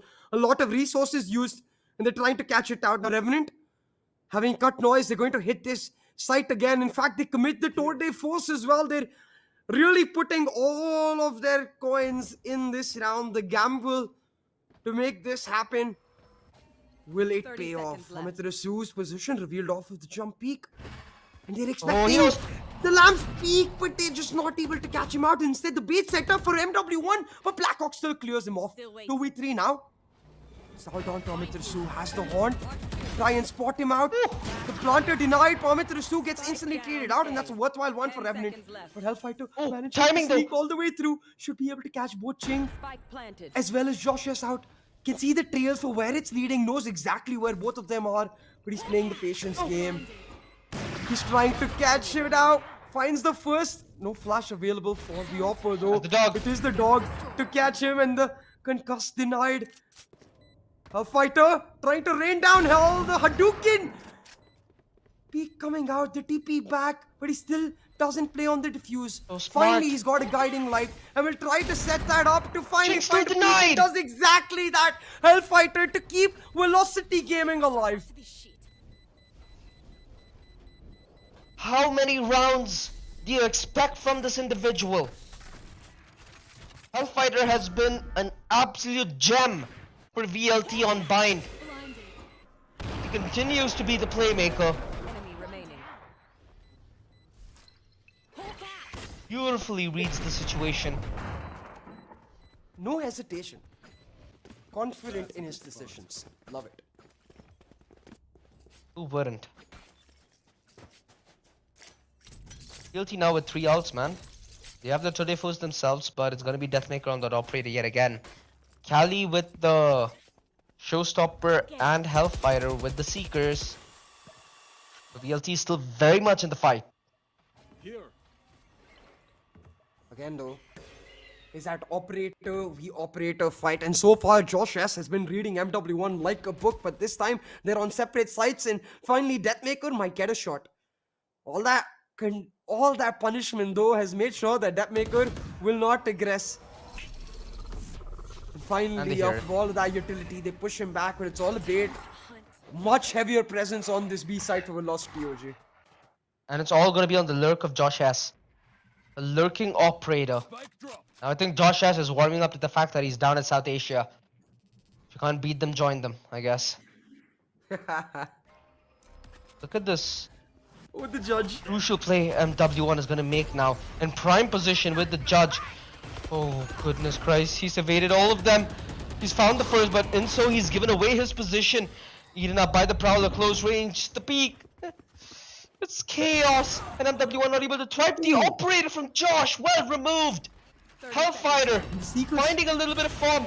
Deathmaker and Hellfighter, the duo from the east, now need to show their best.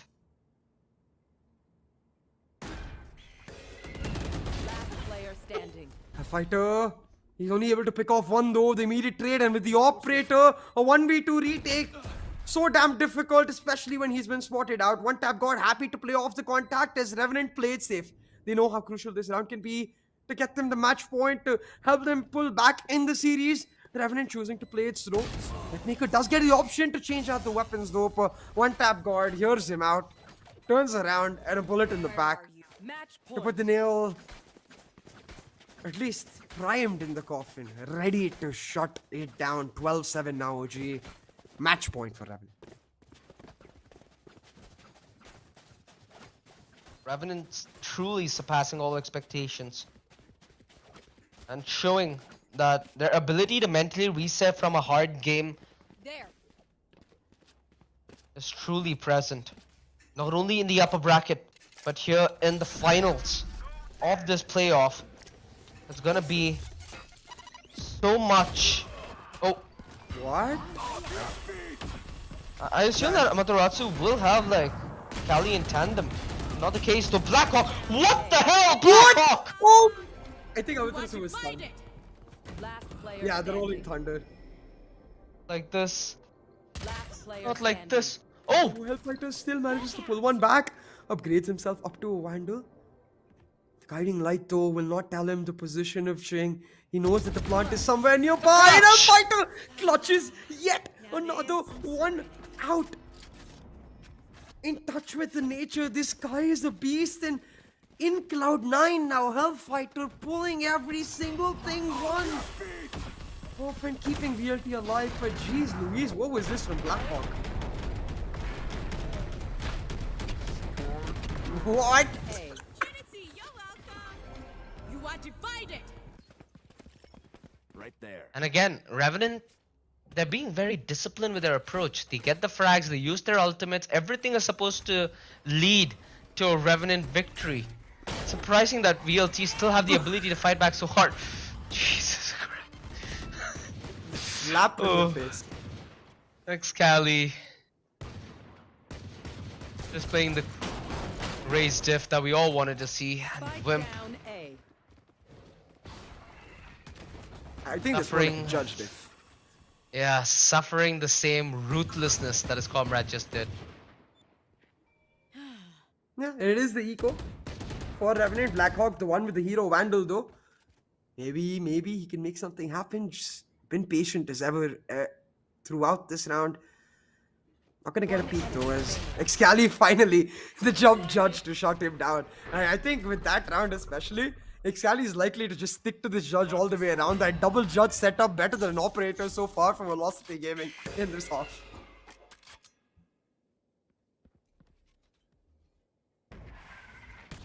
If this is the way BLT come back, Hellfighter better get a pretty good bonus. 30 seconds Oh, left. Better. iPhone for Hellfighter. Let's go. Teleport's ready. iPhone? Ugh. No, bro. I mean, something that's, actually valuable The last of them. as a bonus. He's an iPhone user, I think. I'm actually not 100% sure. But yeah, why not? What would be a good present? Expensive watch? Because you always know it's Hellfighter time then. Yeah, that's nice. I like that. But Revenant, they call a timeout, and these timeouts have been crucial before. It gives us a moment to talk about how this map has fared. And the reason we're discussing a Hellfighter bonus is because, well, I think you can see the math. 26-14 to 6. Hellfighters were absolutely popping off. And at this point, if Velocity are to pull off a comeback, they need every single other member to chime in, especially Excali and Depmaker. They haven't had the greatest of maps. In the second half, more so, Depmaker, he's just been getting read like a book again and again by Josh S. He needs to turn one over for his team and shut that opposing chamber down. But it's easier said than 26 done. frags. Revenant, all they need is one round.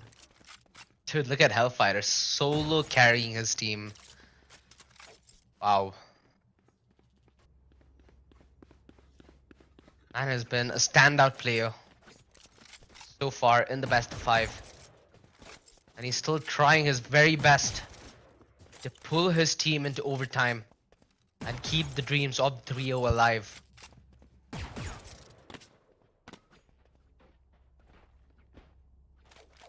What do you change if you're Revenant here? Revenant, again, like I said, have been fairly diligent with their ultimate usage, with their utility usage, with their pacing, with their fights. They just need to change, I guess, how they fight against Hellfighter. I think that's the only thing left to change. Don't fight him, maybe, just simply. I think just play off the Nightfall. You're 1 point away from that Nightfall coming online, so play that fast hit. Try to spot Deathmaker out because he hasn't been having the greatest of games, so you can exploit that fact, maybe so, but this time it looks like Velocity, they're going to make a proactive play of their own. The market crunch coming out as they move it from each shot as well as Hookah, trying to push Revenant out. A 3-man push now coming in from a shot as they try to crunch dodge. down on Hookah, and it's Depmaker to find the first one. The Seekers now coming out for Velocity. They're picking up the pace and they're looking to catch every single one of them out, but Blackhawk has pulled a crucial one back, and Ching has got access to getting his Nightfall online, but he's playing with the clock, he's playing with the time, trying to catch Deathmaker out. The game of chicken between these players will not fan out. Both of them just back right off. And look at the positioning of the rendezvous by Deathmaker. He really wants to take this fight alongside Amaterasu. They're not going to concede Hookah control. So Revenant, even if they try playing it slow, if they do not have the utility to clear Hookah, it's going to be problematic. Although VLT... Knife! Oh, no knife. If that was Excali, No. that would be a knife. 100%. Oh! Enemy remaining. What? MW1 with the triple out of nowhere! MW1 tears them all apart! What in God's name is he doing? How is he not smiling? Why is he not happy? Smile, MW1. Because they haven't won the map just yet. They need 2 more rounds to push it to overtime, and I don't think that man will emote till the business is done, till the deal is closed and the package packed away and Revenants sent back to their homes. 12-10 on both, though. They have destroyed the economy and they will get one expected free round. But Revenant themselves looking to opt for a B split. They'll get spotted out. They have to move back, and Velocity, they're gonna have to play it safe. They need to make sure they don't give Revenant those free fights. The Nightfall committed as well in this eco round could be crucial because Velocity now happy to aggress. Hellfighter knows he's popping off with the guiding light. Guys, Revenant to their graves. Yeah, Deathmaker had to TP back due to the rendezvous, but luckily MW1 right around the corner to find the trade. However, Wimp still keeping this in Revenant's favor, as they're the ones who started the gunfight. Hellfighter has been the only redeeming factor for VLT so far, and now it has to be Excali stepping up. The BM King for a reason. And this is the perfect move. He gets one kill, he gets the showstopper. The chance at an immaculate clutch. Still very doable. No! The Not whiff! like The that! whiff! Excali! It slipped from between his fingers, and Revenant quick to grab their hands at the map. 2 maps down. Revenant take map 2 of Bind. Velocity taking game 1. It couldn't have been a better finals. That round, that last round, tells the tale of this entire map perfectly. So Hellfighter popping off first with that 2k, but Velocity just not able to make it happen. Excali with the round in his hands, it's not his map. Just like he popped off yesterday, it seems like he's found the other end of the sine wave today. Best map yesterday, worst map today. Just whiffs in that last position. Even if he'd No found doable one, like you clutch. said, the showstopper would come online. That clutch should have been a simple enough one for someone like Excalibur. Hey, it's just not worked out, but that's all right, I guess.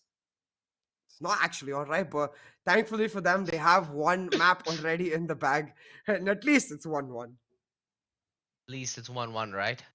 But for Revenant, this is all that they needed. Ability to fight back. One enemy remaining. For VLT, it took them a while to get comfortable on the defense. Dropped. Them a really long time. Revenant were able to exploit so many rounds towards his A side especially.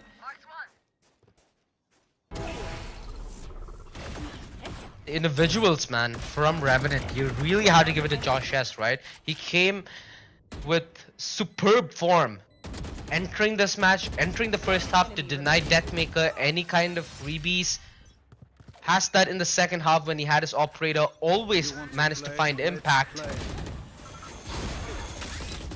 And that is something that we really did not have yesterday, CA. And that could explain the VLT victory. However, it still came real close to the wire as we were breathing down the necks of an overtime. Exactly right. Like that round, especially after the opening 2k of Hellfighter, you think it was done and dusted, Velocity in that prime position, but that's why the way I started that round is you expect a free round for Velocity. It's not actually the reality, as Revenant pull it back to win this map with a Thrifty. And Velocity, they will be enraged. I think that might call for a specific kind of break for Excali where he needs to go catch some fresh air and just reset, because he will be disappointed with himself in this map. I don't think it's going to be the case of his team being mad or anything like that. I think Excali himself will just be like, nah, that's not me. And you do get games like these. It's about how you deal with these Yeah, it games, right? happens. That's your part. Might be the best player in the world. But every once in a while that bad game.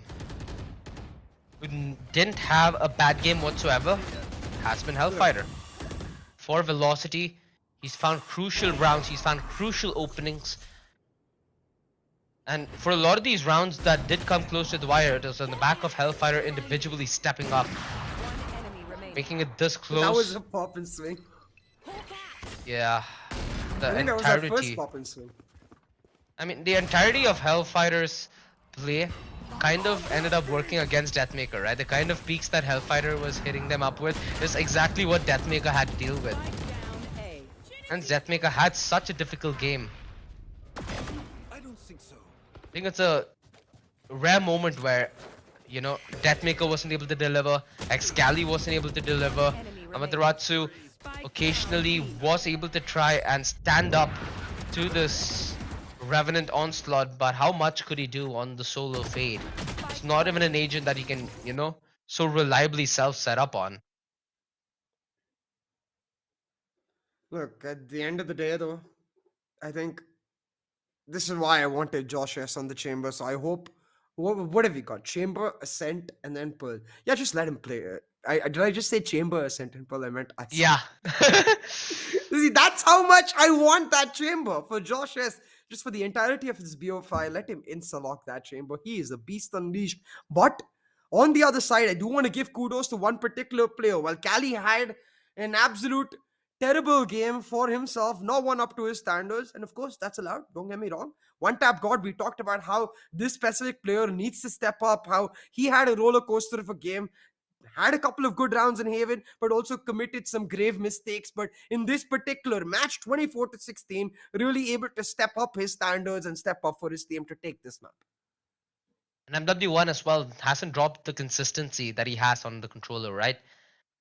He came in massive with that quad kill on the flank, which if you had memory to that round, it still could have gone the way of Revenant, considering the kind of bonanza Bind has been.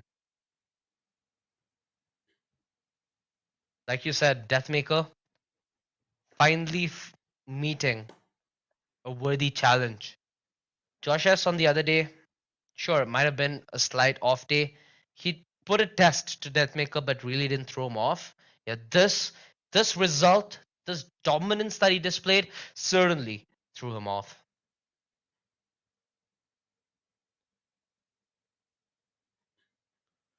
Guilty would have hoped that the number on, the sheet, especially for the clutches from 1, would have been 2. Could The have changed the Thrifties, though, entirety. man. One of those Thrifties won the map. Another one of those Thrifty really changed the run of play, and production seems to want to put salt on wounds. And I will just say thank you, though. Revenant, if you're looking at this, this is why you put my man Josh S on that chamber. Just let him play. He wants to play. You let him play. Simple as that. And well, win or lose, he doesn't care. He plays. So that much we know. And he likes playing with his long guns. Big guns. So, and hey, with the entirety of this being a best of 5, it's about a game of endurance, right? So Josh S needs to keep this up. He needs to really consistently be that threat on the defense. I feel like, at least for the sake of Revenant Esports, it's not their attack that's been their issue. It's more or less been the defense throughout the series, that is, throughout not only this best of 5, but also the previous best of 3 that they had to duke it off against Velocity. So with them having a player like Josh S on the defense to come alive, it sort of fix what was a gaping hole in the hull.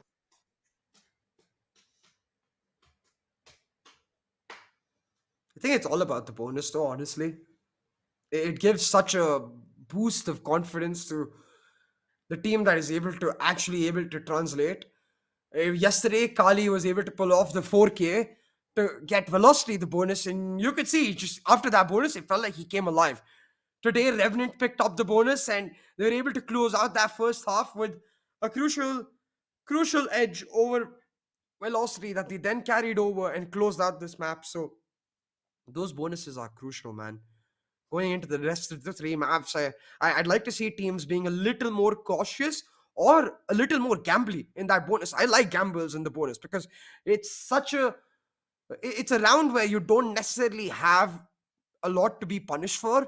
So the high risk actually pays off if you're able to find the high reward. And even if it doesn't pay off, big deal. Not a lot to lose.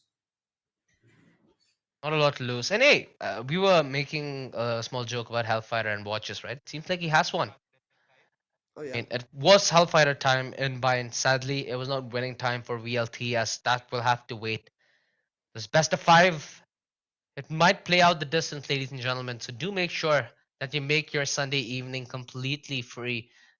Revenant Esports, brilliant reply on map 2.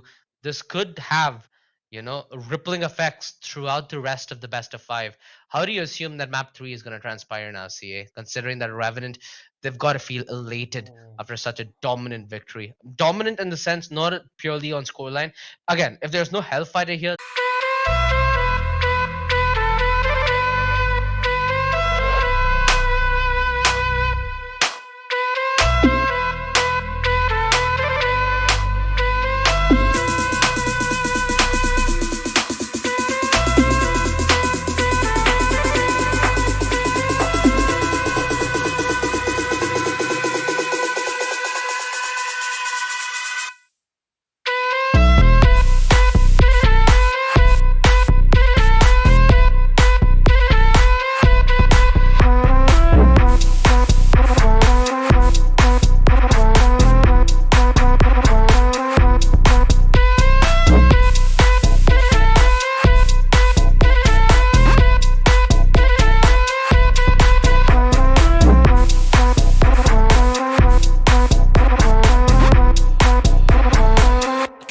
cause I'm here to flow, flow, flow, flow. Get down cause I'm here to flow, flow, flow, flow. Get down cause I'm here to flow.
Get down cause I'm here to flow.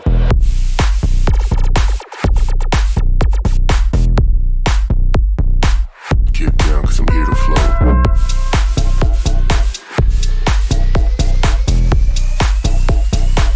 Get down cause I'm here to flow.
Get down, cause I'm here to flow, flow, flow, flow. Get down, cause I'm here to flow, flow, flow, flow. Get down, cause I'm here to flow.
Get down, cause I'm here to flow.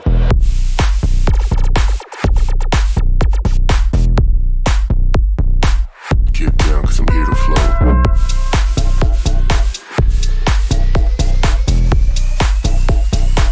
Get down, cause I'm here to flow.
down, cause I'm here to flow, flow, flow, flow. Get down, cause I'm here to flow, flow, flow, flow. Get down, cause I'm here to flow.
Get down, cause I'm here to flow.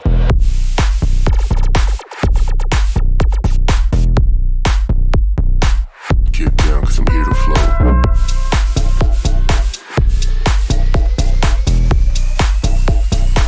Get down, cause I'm here to flow.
down, cause I'm here to flow, flow, flow, flow. Get down, cause I'm here to flow, flow, flow, flow. Get down, cause I'm here to flow.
Get down, cause I'm here to flow.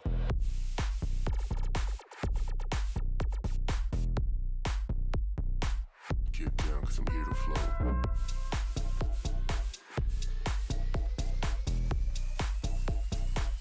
Get down, cause I'm here to flow.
Welcome back, ladies and gentlemen, to the Penta Pro Series. It's been a hell of a day. It started off with Revenant, of Yeah. course, going through a stomp and then an insane comeback to get their spot in the grand finals where we're at right now. Where Haven, we saw the most classic of compositions, and Velocity were able to pull one right out of thin air. It seemed like in when it came to bind, Revenant found that pot of gold at the end of their rainbow, and they're able to equalize that scoreline in the best of five. We've got 3 more maps to go, OG, and still a long way, I think, for both of these teams. Yeah, exactly, man. The way you painted it was the best way possible because it was confusing for every one of us who's been here from the start, right? The kind of dominance that the individuals of VLT showed on a map like Haven, which, mind you, was Revenant's map pick, if I'm not mistaken, in this best of five to start their journey off, kind of felt like, okay, it's a done deal. It's a close and shut VLT 3-0. Revenant reply right back. Yeah. VLT's members felt a little absent towards Bind, namely Excali and Deathmaker, really not able to find the better end of the kind of fights that they were getting into. Where on the other side, you had Josh S, who was phenomenal on the defense. With that operator, he single handedly took control over Ooh. courses of multiple rounds. And hey, it was not only Ching. One Tap God went insane on the raise that he did manage to, uh, completely find the gaps of Excali. That's something that I did not anticipate walking into this matchup. I truly thought with the kind of flex Cali that we did get to witness in the upper bracket matchup, that this could have just been the confirmation of what SEA has to witness in terms of the Cali race. But he leaves it with a margin of doubt. Yeah, it just felt like Cali got cold feet, perhaps, just not turning up today, at least on that particular map. He wasn't bad whatsoever on Haven. Of course, he doesn't get to flex as much on that server as compared to that race, but that's the end of his day when it comes to duelists, at least I believe. Now, it may change on Pearl if we head on towards our fifth map, True. but when it comes to our next few, Icebox and Ascent, we are going to get to see once again for the side of Velocity go back to standard roles all across the board. And on one hand, I think that will help them, recalibrate, because of course the role switch will help them reset. But on the other hand, it does also help Revenant because they don't necessarily have anything crazy to expect anymore unless it goes all the way to Pearl. So going into Icebox, I'm curious, what kind of velocity are we going to see? Is it going to be that no Sage comp once again? Because they definitely paid the price last time around, and Revenant look even better on Icebox today. Honestly, with the kind of Josh S that we got to witness today, you just pray and hope that they'll allow him to wield that chamber on Icebox. It's been a formidable force to stop the Deathmaker machine. And hey, with the kind of prowess that we got to witness on Bind, if that sticks true on Icebox, there could be a lot open in this best of five, as then it would be Revenant taking the lead, and then we move over to Ascent, right? A map where VLT have a clean history of dominance over a team like Revenant.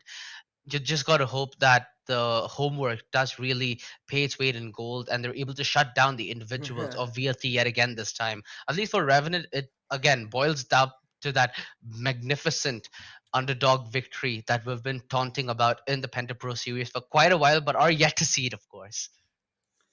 Exactly. It's been a long time coming, but it just hasn't happened, not just yet. And I must say, one other factor that Revenant have to consider is the fact that they had to play a BO3 before. I was just reading a book earlier on today, and I read a beautiful quote which reminds me of this situation, which is like exhaustion is like a thin blanket tattooed with bullet holes. And that's basically what's happening to Revenant. They've had bullets go through them again and again and again. And every single one of the players is sure to be feeling bits and pieces of frustration, maybe from certain rounds, certain maps, and it all adds up. It all adds up to really end up fatiguing you, not just physically but also mentally. Now, I have 100% faith in the mental aspect of these players. I'm sure they can hold on, stay strong, but physically is a whole different subject altogether. And I wonder when that starts playing in, when your reactions are a microsecond slower, and that results in a round lost. And I think that can be crucial as well.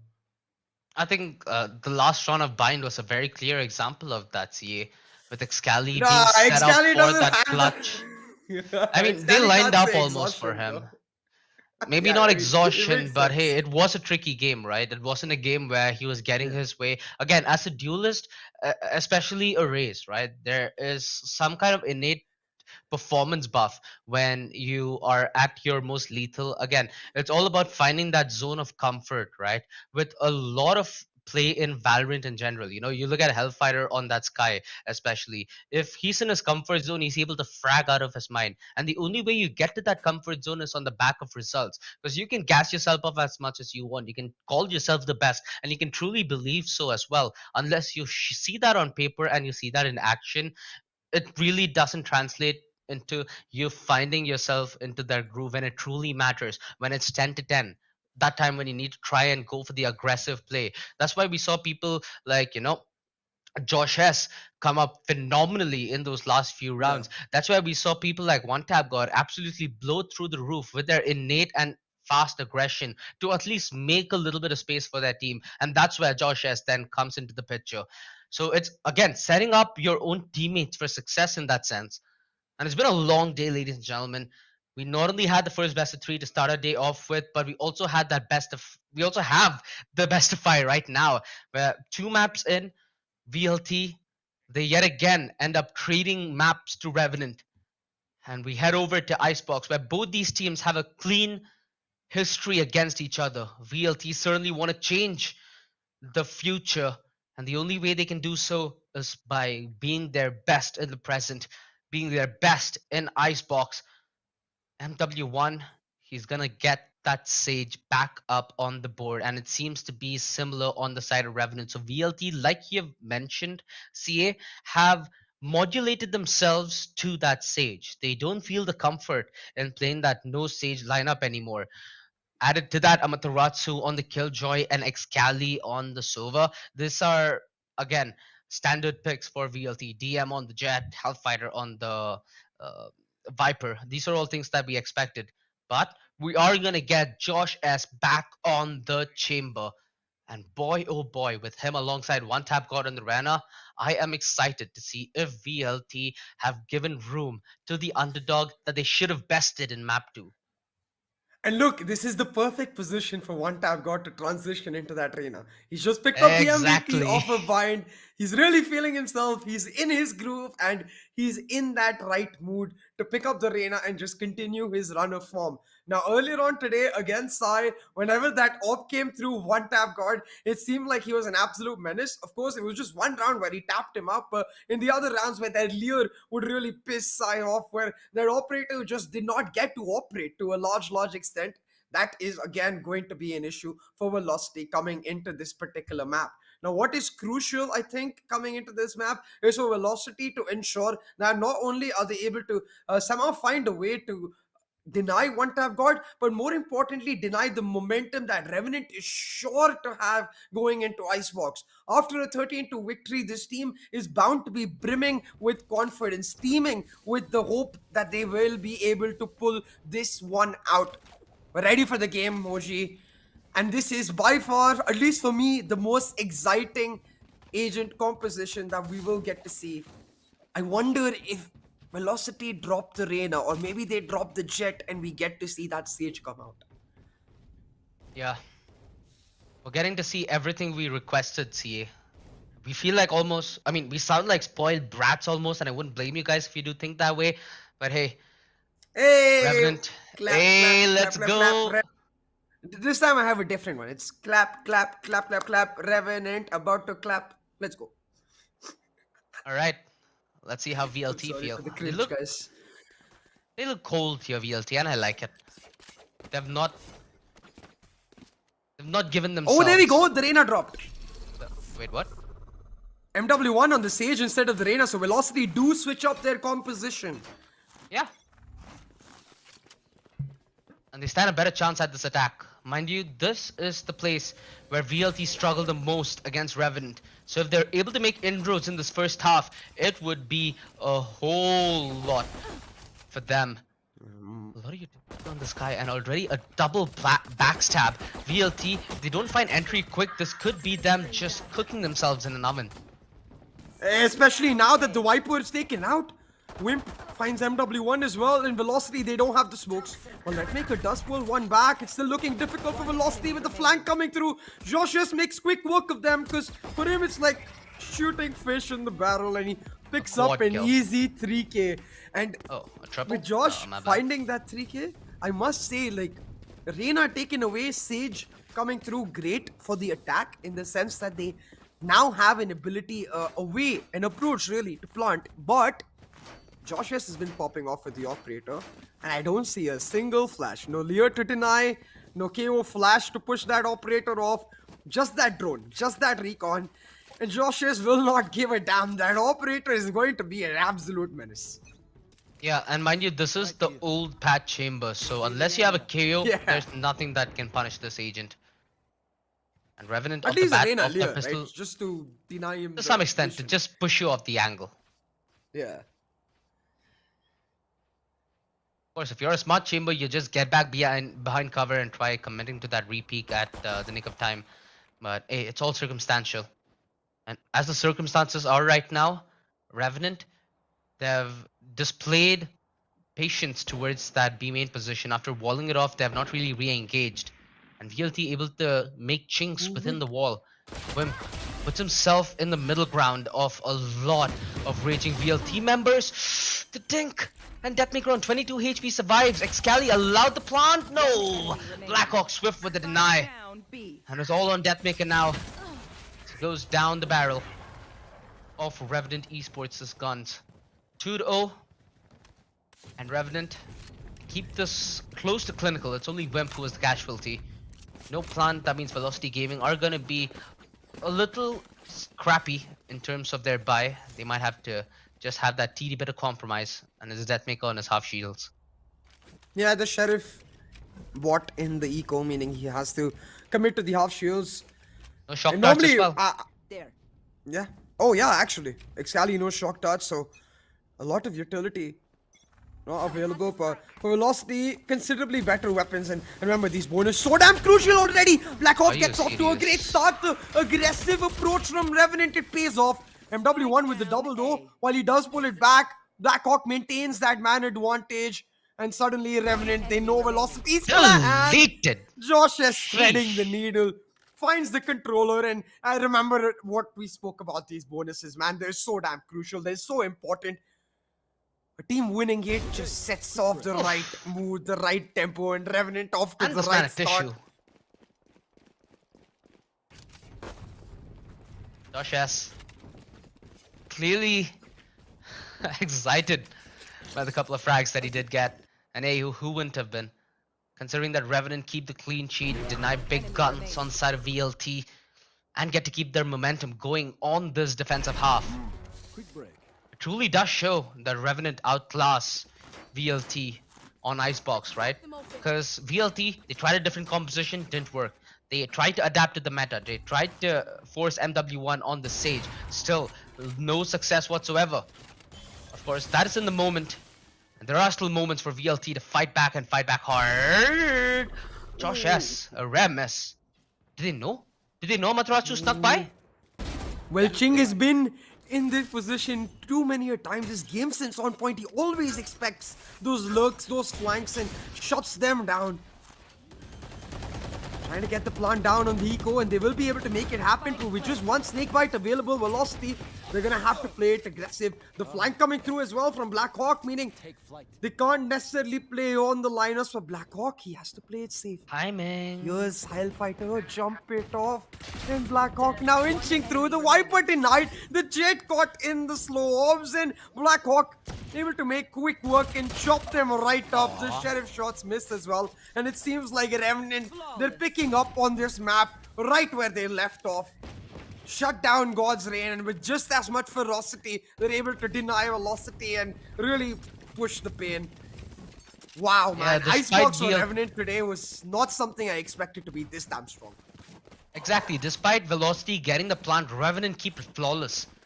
Wimp, he's using that same gun that they had in round 2 for crying out loud. It's gonna be Josh S on that operator, baby. It's been an absolute lights out performer for Revenant Esports. An aggressive play towards this ace site. I love this angle that Josh S is now gonna find himself in. Break that. Oh no, they're a little slow on breaking that recon. That disables any kind of aggression that Josh S was trying to take. He will have to account for the angle already being swung with a lot of pressure on him, and hey, not the kind of fight that he wanted to negotiate his way into. Heck, the conservative option felt like such a better one rather than the aggressive. One of the few times where VLT have found that early frag. What did they do with it is the more important question.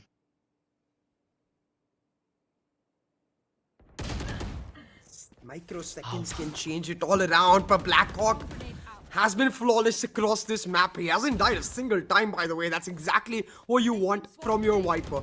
Now with one tap guard on the flank, while it may be 4v4 on the map, Velocity, they're getting crunched down. They're stuck in this particular area, and they will be made a quick sandwich of. MW1 and Excali though find some crucial trades, and suddenly the side players shut down. Velocity, they're able to get the plant. Or not for long, it's Blackhawk who comes back strong. And while Excali does find the trade, it's now down to one tap god, the Queen, the Empress, says hasta fuego, and Revenant pick up the 5-0 lead. What's happening? Surely. What's happening is Revenant are just ruthless, cold as ice. Too damn good on this map, man.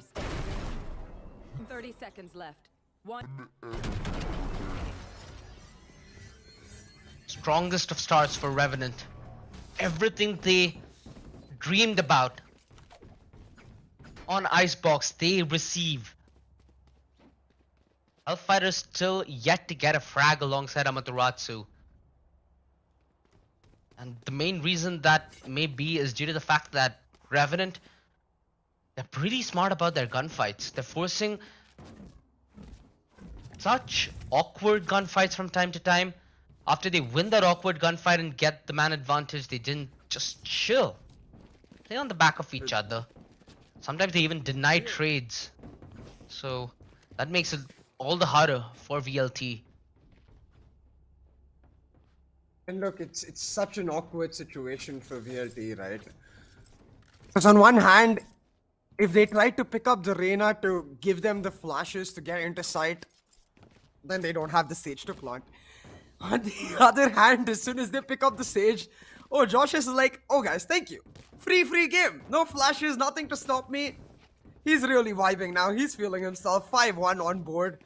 But the real X Factor has been Blackhawk across this map. 9-1. He's just popping off. He's got his Viper Spit already online. I'd be surprised. Look how if he comfortable they doesn't are set the it A up. side then. Exactly. I think it's Yes, going to be I think a... they're looking for an aggressive push down mid though.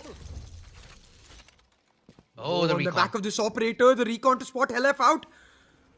One tap God making the moves. He has got the DK, but he lives up to his name. The controller taken away, velocity, they're crumbling and falling apart. Josh has just managed to narrowly dodge the drone. Woohoo! Deathmaker takes over the show. Gun here. Deletes Josh S. And they're relying on Amaterasu finding something towards this A side, but no value attained whatsoever. And the quick play now towards B main. It's Deathmaker who's trying to make significant inroads, as no defenders will be able to guard his entry towards the site. It's essentially retake that now Revenant will have to commit to. A weird situation considering that they had the Viper ult, they still had 4 members stacked towards this A site. Still though, it Post is a plant with the 4v4 time ticking retake. already. Man, I feel a little iffy about a round like this.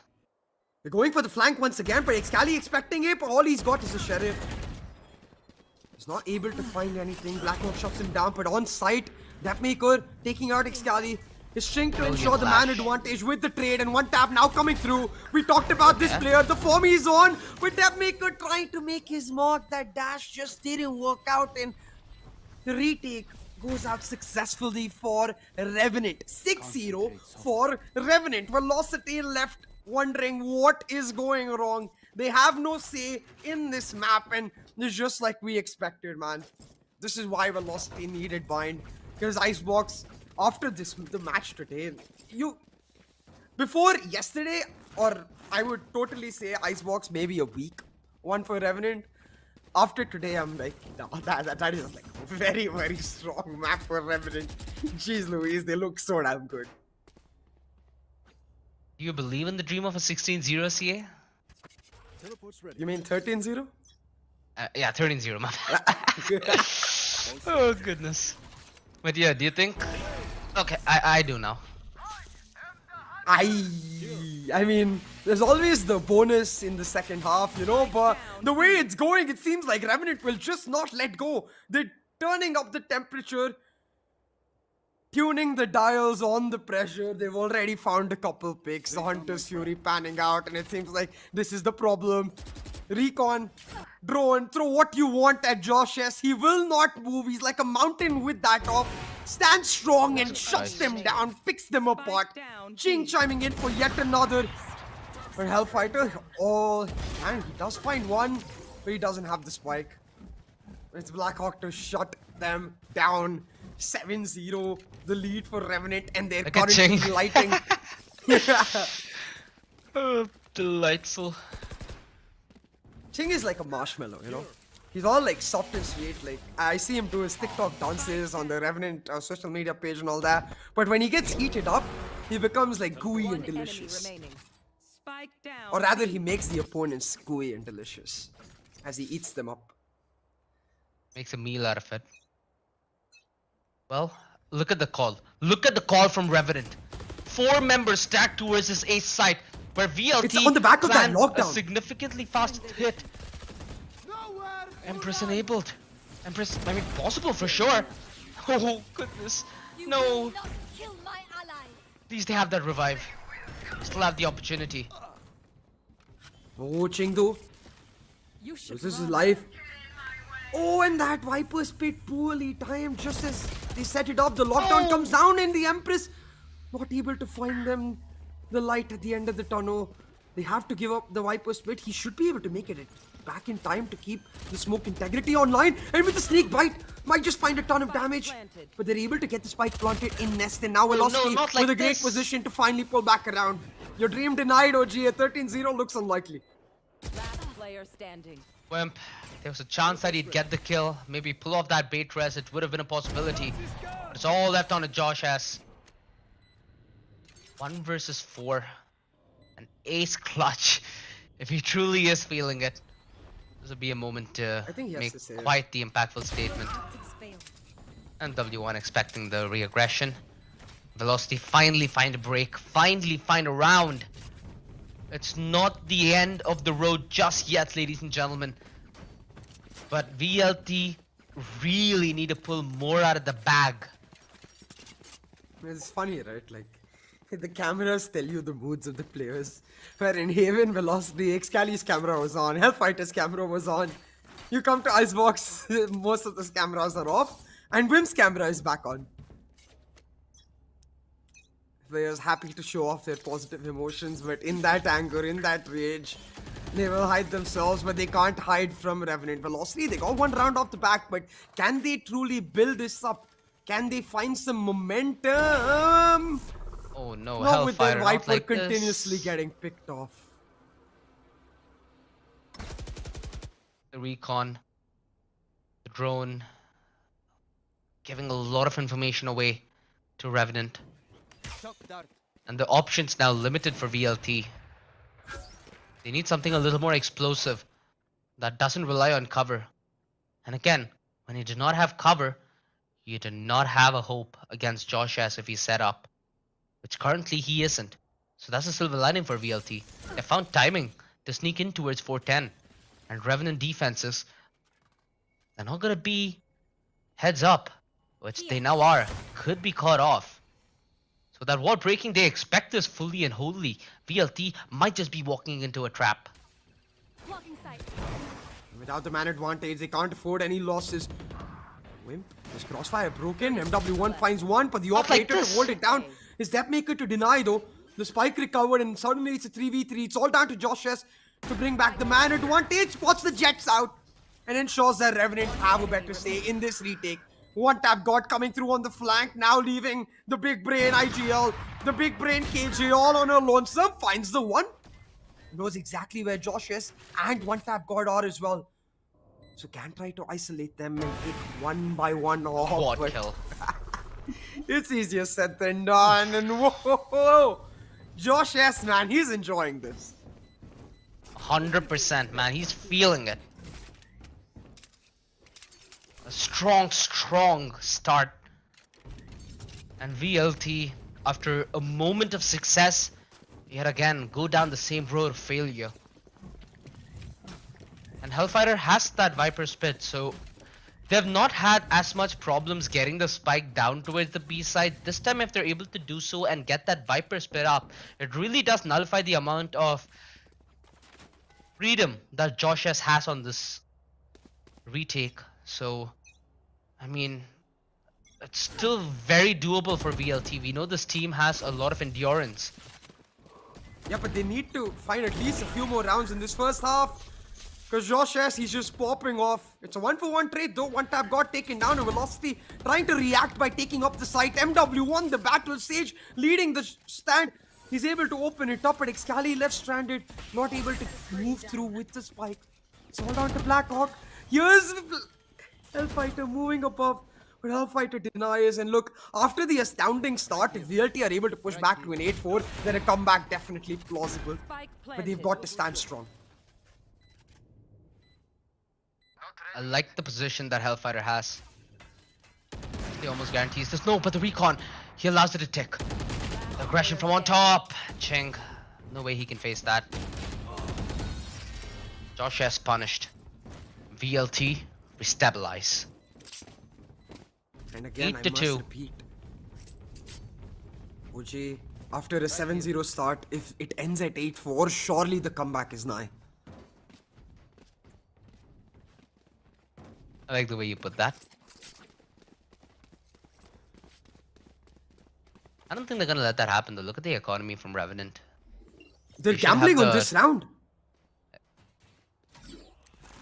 they have the revive, so it's a viable gamble. They'll be two Yeah, away from definitely. the default. So if Josh S gets one, which we're expecting him to get way more of, still gonna be a hard round for VLT to pull out of the bag. Aggressive push in towards the A side though, getting one tap god into an Again, aggressive timing, position, but the dude. timing plays off. Amiterasu looks away in the nick of time. But they're able to at least push Josh S off. Velocity reacting by trying to take the path of Oh, least finally. resistance and move in to this B side. Viper Deathmaker with a spit. crucial shot. The Oppo shut down, and now Velocity's world, it has been set up. Velocity's comeback has started coming through, but Josh S, he's back alive, rising from his grave. His weapon back in his hands as Revenant tried to pull off a 4v5 comeback. It's all down to one tap God and Blackhawk though. On this flank, they've got to pull off a little. Viper spits only bind them a little room, but they're still able to make it work. Disintegrating those back lines. And this wall, Revenant haven't been able to breach it whatsoever. Deathmaker gets another kill on a Josh S in this very round. And it's fallen apart here for Revenant Esports. He's already secured by Deathmaker as he's looking for the final nail in the coffin. It's Ching, who's trying his very best to save that operator, which I'm pretty sure he's not going to be denied. VLT, another round, another chance, another opportunity for them to redeem themselves in this first half to make it a much more doable ask when they then get over to the defense duty. And let's be honest, that Killjoy's biggest strength lies in that defense duty. So for Velocity, now with that gamble for Revenant not paying off, they're on a broken bye. Velocity in prime position, despite the 7-0 start for Revenant, to pull it back to a modest scoreline of 8-4, they can definitely look forward to their defense, especially with Deathmaker popping The off. distraction. But the distraction coming up from our top. The revive comes through, but one tap God, he doubles down. It won't matter though, because Excali has managed to pop his teammates off. Velocity now with the man advantage, but Blackhawk, he pulls it back. Look at Amiterasu, they've got to rotate. Get out of my way. Still yet to make that decisive move. Revenant as well. They're hesitant. You can see Josh S still not fully comfortable yet. Oh no! What's happening? Go P! Not like this! Not like this! It all falls apart. It all falls to shambles. And Josh S being the only one in any proximity to change that narrative. He's holding the cross from Orange. He misses a crucial shot. 2 bullets left in the chamber. If he's able to force the issue, he's walking through the nano swarm. Set up Tarasu, who's gonna punish just purely on the basis of utility. 8-4. A situation Smiles are well coming recovered. back. Exactly. That's all they needed. A little bit to work with in that second half. In the defense, you get Deathmaker to pop off on the jet. There's still a chance. But it's purely reliant on that.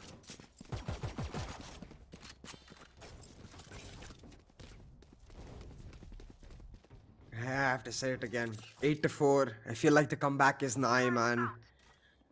Because look, at the end of the day, Velocity much better on the defense with this particular comp at least. They have that Killjoy and the Viper. But I will say, Revenant today displayed the ability to play around this comp. So, very much so, the lead with Revenant, 4 rounds in the bag. They get to control the pace and the tempo on their attack. Deathmaker though, he's been popping off and will look to continue to do the same, to rally back Velocity, to bring back their troops online, and to make sure they're able to win this game. Now Deathmaker pushed off, but the drone shut down early, and Revenant don't actually know that there is a 4 stack on this A side. Josh's luck denied as well. Revenant forced to commit here maybe. Did they double call themselves is the question. They're hoping that VLT then commit the rotation, right? At the back of not hearing much. That wall though, it's gonna put a slight change to the Revenant plans. Did they have to chill for way longer than they expected? Or they just start making a little bit of noise? I've not spotted a single individual out just yet, and VLT is still strong in their belief that this has to be an A hit. Josh S, the only person in any kind of position, try selling a fake. try maybe even getting a frag on a Hellfighter, as it would be a very opportune moment. 30 seconds left. Lostly though, disciplined as ever, they refuse to move. They realize Josh S No plays dismiss. on that lurk and they hold on to Cypher. Revenant able to break the stack irrespective. Amit Rasu taken down, it's all down to Excali, and with the shots his position revealed. Not gonna go down. find the frag? Excali still finds one. Sets up a 2v2 now. They gotta isolate him and they do effort. exactly that. They're able to back off now, and in this 2v1 post plant, Revenant trying to make sure they pick up So this pistol smart. so they get easy access. So into smart. double digits. But Hellfighter sneaking in like a rat in the night. He's able to push off Josh S, isolate him and take him Well played, apart, Wimp. but has no idea where Wimp might be in the IGL. Calm as ever, leads from the very front. The 3k for Wimp as Revenant secured the pistol, and like I was saying, despite the resilience from Velocity, the resurgence from Velocity, Revenant still controlling the pace. Enemy remaining.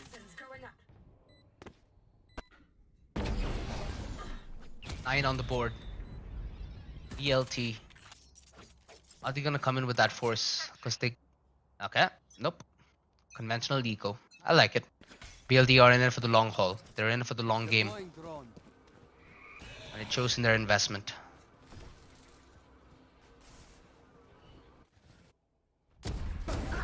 Committed early, Josh S though picks out an important frag. The start fragger taken away. That maker. If there was hope of a Thrifty being pulled off, it was probably on the back of that player. And now quite unlikely. It's all about what damage they can cause. And look at MW1 in the cheeky position that you can take the Reyna away from the player, but you can't take the player. Never mind. Away from their... Never mind. I love that analogy. The perfect way to put it. Oh yeah. Revenant, flawless victory. Allows them to play that perfect bonus. And they've been really good so far with how they've been playing their bonuses, right? The kind of lethality they have with those SMGs and their ability to force the fights that they desire purely on rounds like this. That's exactly what VLT need to deny. And Revenant, for safe measure, have invested the Vandal onto Josh S. There is a Bulldog on the playing field and it's on the hands of Wimp. So these are players who, the Chamber is going to play aggressive early round and Wimp will be more enabled on the retake. So understandable split of weaponry. But the Recon giving a little bit of Revenant's aggression away. They know that there is a Soul Chamber here and Josh S usually loves to lurk on Icebox. So it's pretty indicative that now the hit's going to be towards B. Wow. Who threads the needle though? It's the thinnest the DM margins, gets that DM'd. Vandal. Yeah, exactly. That maker feels the taste of his own medicine. Revenant, they have the lead. Now remember, these bonuses so damn crucial. Velocity cannot afford to lose this one, because surely that will mean Revenant have got this map in the bag. Ooh. With the plant done, Wimp, he'll have Finally. to sacrifice his life. A 4v4 on the map, and no lurk presence. No snake bites. Revenant, they have to fight. Yeah, they have to play off each other's contact here and they try using utility. One tap got closing the range with that Spectre. I thought the dismiss would have been a better option there logically, but it still falls back to that Revenant advantage that we were talking about. Amaterasu has years of experience, inches him closer to the clutch.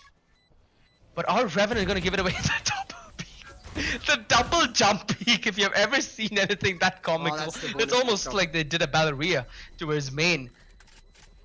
And Revenant, they might as well dance because they're so much close to victory lane at this moment. 11-4. BLT dismantled on the buy and Revenant continue to be a menace on their bonus. 2 bonuses won in this. I mean, there are only 2 bonuses in any map. To be honest. It's been a long day, Referee see. to win. Don't worry about it. But hey, it's huge, man. To win both the bonus, even winning 1 bonus is freaking humongous. But to win both of the bonuses in that map, that's surely GGWP. But I say the but because if there is any team that can still push back, that can come back against all odds, it is Has to be BLT. VL freaking T. And at this point, they might as well just grab a cup of tea, head straight over to Italy to get ready for Ascent, because Revenant, they are in control. 11-4. And Velocity's economy now broken. It should be an easy match point. Again, keyword is should. not is going to be an easy match. Yeah. Let's not get that confused. Yeah. And hey, I mean, both of us had that special request, right, of Josh S bringing over the chamber to Icebox. I'm super glad that they decided to take that call, man. It's been a very invaluable part of their defense, and even on the offense, he's kicking ass. Deathmaker now needs to live up to the, you know, same caliber that we got to witness from Josh S. Be a demon, and especially when you're on that jet, right? At least for the sake of Icebox, I feel like it's much more viable for you to be a threat both on the Vandal and on the Operator. So it gives him a little bit of diversity to work with. And we know Deathmaker, no matter how clean this man's Operator skills are, he is very, very deadly with the Vandal. So Oh yeah. he just needs to make the best of both worlds, because hypothetically VLT win 2 gun rounds back to back, they will be close to pushing it to double digits, and then if he pulls off the Operator and Revenant do not have a reply, it would be the makings of a perfect comeback. Yeah, but that's a long, long road. It's almost like the yellow brick road. And that maker is trying to head towards the Wizard of Oz, but all he'll find is a robot man. Maybe a couple of friends along the way. He'll have to make every single round count, and it's easier said than done. Technical boss, though, does buy some time and will ensure that the momentum, at least for RNT, does slow down. Revenant themselves, though, not just slowing down with respect to momentum, but acknowledging that after a timeout, an aggressive play, very likely, because look at VLT, they're pushing down mid, most likely pushing down B long as well. Revenant potentially expecting this, waiting it out.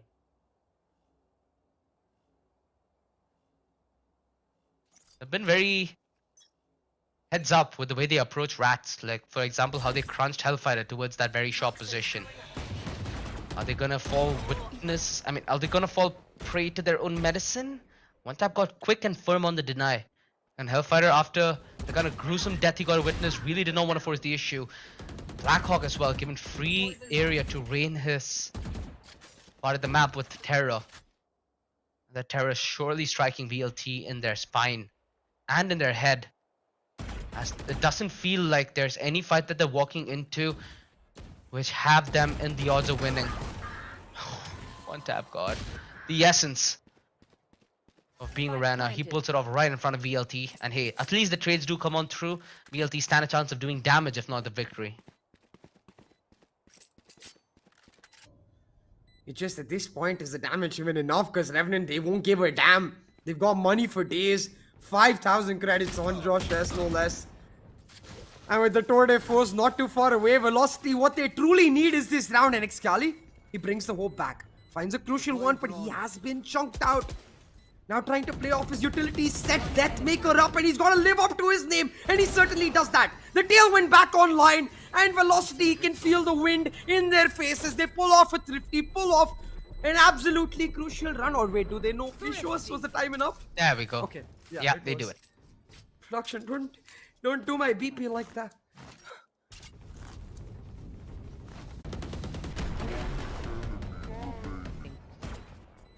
And Wim couldn't even delay that fight, considering he didn't know the positioning of Excali. Understandable why he would even try going on the peak there. Hellfighters with that Viper Spit, now it gives them a little bit of flexibility of VLT. They can reapproach their aggression through B main. Hellfighter, he can even solo his time in towards that A bomb side if he plays around that Viper Spit. Split to mid. I love the change of approach. They knew this was gonna happen. They knew the setup. And they're walking into the site with them having the luxury of picking up a gunfight on their advantage and on their favor. But I'm not sure if the main aggression's been spotted out just yet. Because the drone eluded him. Oh, no! No, the whiff! Deathmaker! The whiff. Oh, it was a whiff to lose out the second map. It might just be a whiff to lose out the third as well. But MW1 will still keep them in the count. Blackhawk likely about to be caught with his pants down. Knife him. Oh. That's Hellfighter, dude. It's alright. It's still all about this round. Because Hellfighter now set up perfectly on the lurk.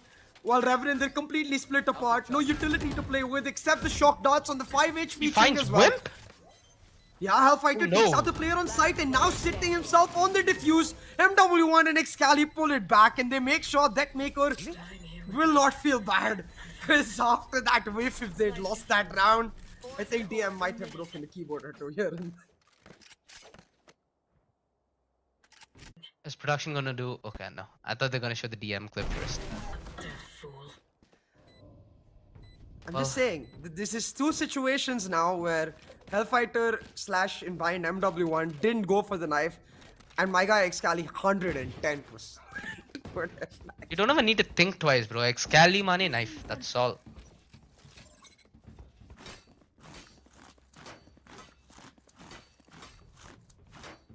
I just want some banter, you know, some BM in the lobby, some emotions flaring up. As long as it's kept in the lobby, of course. And to Twitter. Twitter is the only extension from outside the server. But hey, Velocity, their timeout worked out. They are able to push it back on the back of that Thrifty. They picked up yet another round. It's still, though, it's going down to the wire. It's not like Velocity are convincingly winning these rounds. So a single Revenant timeout might change all that. Now, with the way the pings are going through, it seems like Revenant are going for a Fnatic mid to be. Yeah, the pings in kitchen as well. I wouldn't be surprised if they give the spike over to one tap guard. I think it's all trying to head fast into kitchen because they're recognizing the fact that the Killjoy primarily playing that A side. Rally with the operator waits on the other side, so utility will be used to deter him. And again, against an operator, closing the distance this fast is sometimes the best move that you can make. Imagine if Josh has able to land his hands on the operator that Excali might give him. Might give Revenant the edge they need to win out this round, put themselves on map point, and head to map 4. Yeah, Scally not working on the back of his pings, but knows that information is going to be very crucial. Information and rotations, that is. The angle already being held. No, Excali! That's scary. MW1 slowly eats that poison touch. The position well gained by Revenant. If they don't push fast, VLT might just cook them like it's an oven. And they are. And they do exactly that. The laser beams of the Hunter's Fury pop them like they're gone, and Velocity making quick work of RNT. Was just the eco though, and I must say I appreciate the effort of RNT. A nice try. I think they were trying to get all the way into hall so they could then maybe set up the Viper's pit and play close range. So Velocity expecting it, especially with the Hunter's Fury available, easily able to light them up and shut them down. Yeah. Again, you don't want to deal with those close range fights by actually forcing the hard gunfight, right? You want to use utility alongside it, so a good usage of the Hunter's Fury. Definitely did add the pressure needed for VLT to find success in a situation like this. And mind you, VLT, they are trying to fend off against a Revenant who is this close to map point. It's going to be of the essence that they use as much utility and due diligence as humanly possible to carve their way into an equalizer and deny 12. Placing swarm grenade. Placing Look alarm though, bot. Velocity, they've got their own lockdown online, and while Revenant might try to hit a site and set up the Viper's pit that locked down the perfect counter, that Velocity have. Paching only 1 point away from the Hunter's Fury. You've got to give him the plant. One tap guard opens it up, but it's a 1-for-1 trade. And now the Viper's pit set up. It's Wimp to get the plant because the Hunter's Fury already online. Spike planted now. It's yet again a trade. But as soon as Velocity tried to go for that retake, you can see Chingy's backing off, playing purely on the Hunter's Fury post plant. Are they going to use it, however? A 2 versus 4. Excali, he's the only one who's low HP, but he's being healed up as well. The close push from Deathmaker, and this feels like a round almost sealed in its fate. The up close and personal push. Deathmaker finishes off the job, and they should be able to get the defuse in as well. And Velocity play it safe. They bring Amaterasu back to ensure they have the lockdown to make it happen, and pushes the Viper away on the back of that drone as well, and they're able to catch Blackhawk out. And that was absolutely crucial, because if Blackhawk is even able to buy 5 to 10 seconds there, then the Hunter's Fury on the diffuse would have netted Revenant the round. But the comeback is coming through. Velocity now pushing off as they break Revenant's economy, and they will be able to ensure that they have the better weapons in this particular round. Once again, the setup changed though. A heavier B presence, expecting that B site hit, and They're not exactly wrong, but it's more a fake sold by Revenant here with the drone coming out. While they slowly take contact towards that A side, and with MW1 all on his lonesome, if they can overwhelm him, if they can catch it down, not only will they get a wander, but they'll also get access to A side. Josh has been a monster, so it's also about the kind of distraction that he's able to make before they do take that eventual peek towards A. W1 spots it out, and it buys the opening for a play like Josh MW1. Good to deliver on his first, and it's one tap god that he's removed from the playing field. Now he has Excali as his support system, so Velocity, they recognize that there's a small chink in their armor towards this A side, and they quickly correct it. Spike down A. One dead. One enemy remaining. So over the up is something you only get to see in the Asian selection screen for Excali, truly making Sova's dreams come alive. He's carrying that off instead of DM, and he's making it work beautifully. So MW1 to close off this round, Velocity 11-9. They're one round away from a comeback, and I say one round because now we're gonna get to see Revenant's buy coming through. If Velocity win that, once again they force Revenant onto an eco. So basically every single buy equals 2 rounds at this point, and I don't want to say it because I feel like I might curse it, but if I have to say it, if Velocity managed to come back from 7-0 down to win this map, it's not just like an insane comeback to win the map, it's a massive psychological blow to Revenant, who are sure to be feeling confident with the way they started off this map. So Revenant trying to pick up the pace, they want to deny, they want to make this buy round work in as a 5 stack, no less, not even a 4-1 split. They're trying to make it happen, but the double killjoy Nano Swarm set up, the Revenant might just be walking into their absolute deaths. It's all about these opening frags. Revenant, they want to get the ball rolling here. 3 members now lie in wait.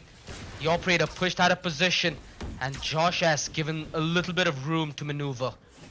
Needs to provide cover fire for his teammates as they try to breach far yellow. Deathmaker not able to make his blade sing the song of death.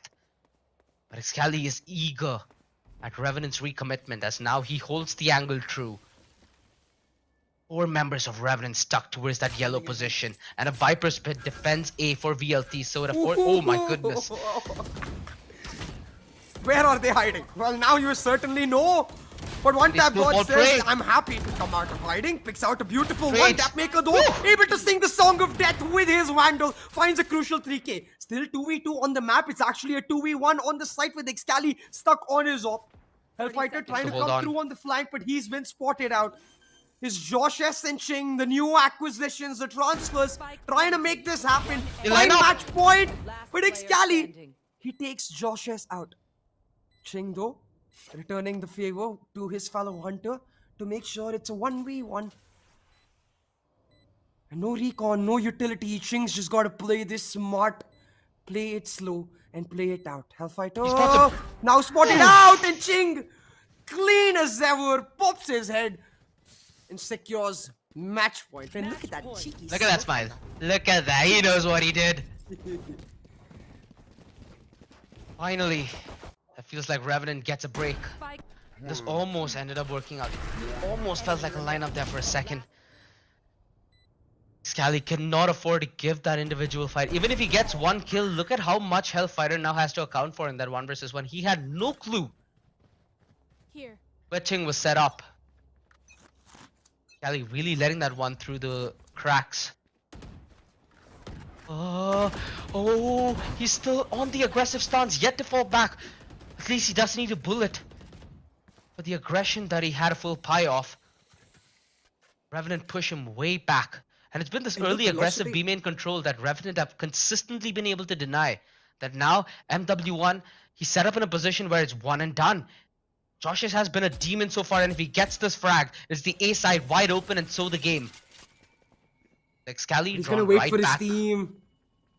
He's gonna play it smart. MW1, he's gotta hold this down. The wall does come out, but it's not for long. They're slow to deny, but they're trying to overwhelm him, force him out, and MW1 will try to make his stand, but it will just not work out. They light up his body, they wall off screens, and Revenant now on match point with the man advantage on this plant.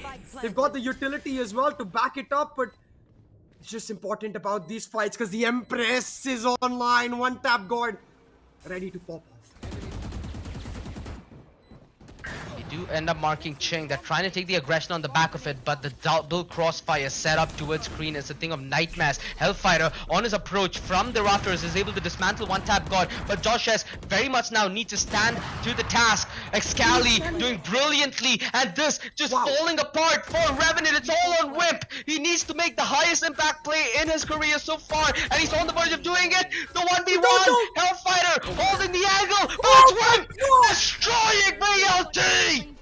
Unbelievable plays. Revenant truly shutting down all the haters as they take the lead in the best of 5 grand finals. And what a way to do VLT it. shook beyond expectation. 1v3. Velocity pulled off a phenomenal retake. Iskali with this perfect shot, but Player standing. Wimp on the stage. He stands strong. You fought well. Not just the They knew hero, my guys. exactly. Not just the leader. Not just an IGL. Wimp is Enemy remaining. a clutch master, the fragger of the highest ends, and ruthless. His blood, just like ice, as he finds the victory and the lead for Revenant Esports in this series. The leader leading from the very front. And Revenant, more importantly, in the lead of this best of 5 2-1 velocity trail. Trail in the paths of a daunting Revenant. An unbelievable start to Icebox, but VLT showing true composure, trying their very best to claw their way back into that map. Yet again, individual plays that Revenants make. And man, it all started the way it ended with Wimp popping off. Revenant took that 7-0 lead. It felt like they could do nothing wrong, landing every single one of their Spike shots. down A. Blackhawk Last especially player standing. popping the 20 heck off, seconds but left. One enemy slowly but surely, Velocity, they clawed it back. They stayed resilient and they found their form to be resurgent in the first half. From 7-0 down, they pulled it to 8-4, and for a second it looked like it might all work out, but with Revenant winning through those bonuses, Revenant able to pull it out, those crucial rounds, those 2 bonuses, man. I feel like that's basically this map, because if you remove those bonuses from Revenant's scoreline, you add it to velocities, it's suddenly an equal point at this time. One enemy remaining. Kind of game that we're gonna get to witness, man. We assume that it's Revenant who are gonna suffer in terms of dealing with the long-term fatigue of playing the best of 5, you know, dealing with composure, dealing with making those small misplays. But surprisingly, Revenant, their ability to punish these small aggressive plays on a map like Icebox, it feels so surreal. We did not get to see this kind of Revenant even on a map like Bind, where it's Revenant who came up on top. Kind of core fundamentals that they were able to exploit of VLT are frightening, seconds left. considering that Revenant are not only a step ahead in this best of 5, but one step ahead in terms of being called the best in SA for the Penta Pro Series and being the top seed from our region. One enemy remaining. Oh boy, what an exhilarating map. It's just our 3rd of the series, but with that, Revenant, not just do they take the lead, but they set themselves at series point in the BO5. They need one more map in the bag. And I'm And folding what my perfect- hands together and praying to the Revenant coaching staff. Please, please, let Joshua play Chamber on us. Exactly. Please. It would be the perfect revenge arc, right? Imagine being Yeah. bested 13-2 on Ascend by VLT in that upper bracket. And now having the chance of performing the best possible upset that we've seen in the Penta Pro Series so far, and to end that story on Ascent really does scream redemption if Revenant are able to pull it through. But hey, I mean, we've seen so many likelies and unlikelies happen on the Penta Pro Series, you know. At this point, we have no clue Spike planted. of even if to expect rather than what to expect.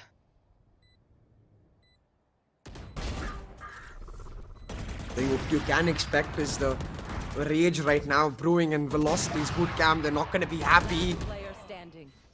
They're a team that likes being in control, that is likes dictating the pace, but with the way this IGL, this battle stage, this leader clutched this round out, you got to be feeling the pain, you've got to be feeling the frustration, irrespective of how damn much experience you might have. Right now, the only thing I'm feeling is for Velocity, man. I'm feeling for them. It must be a heartbreaking loss. They truly were another beast in the second half as they tried to piece together that comeback. And they made a lot of decisive and right plays.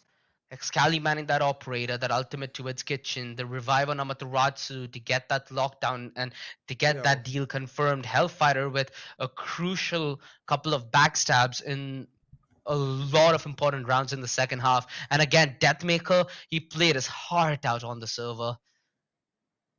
I have to say, It's almost this is the injustice. perfect, yeah, this is the perfect example though of don't judge a book by its cover.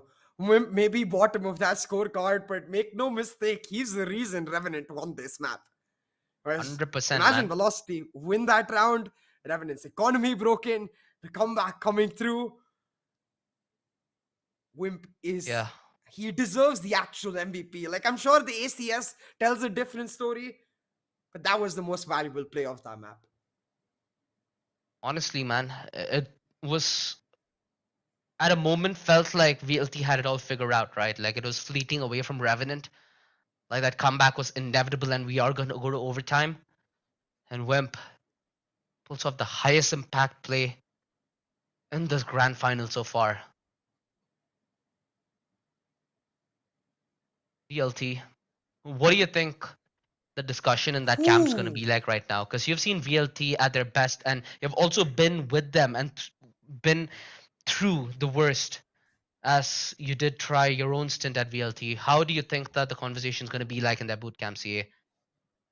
I think just about the reset, right? They know that they've beat Revenant before on Ascent. They'll try to do it once again and then make their way to Pearl. This is an experienced team. I don't think they need to even tell each other to take it map by map. It's something that they're going to do it automatically. But man, it's no longer about VLT in this series. It's about the way Revenant are playing today and the way they've come today. They have a mission in mind. They are five lads banding together with one goal, one objective.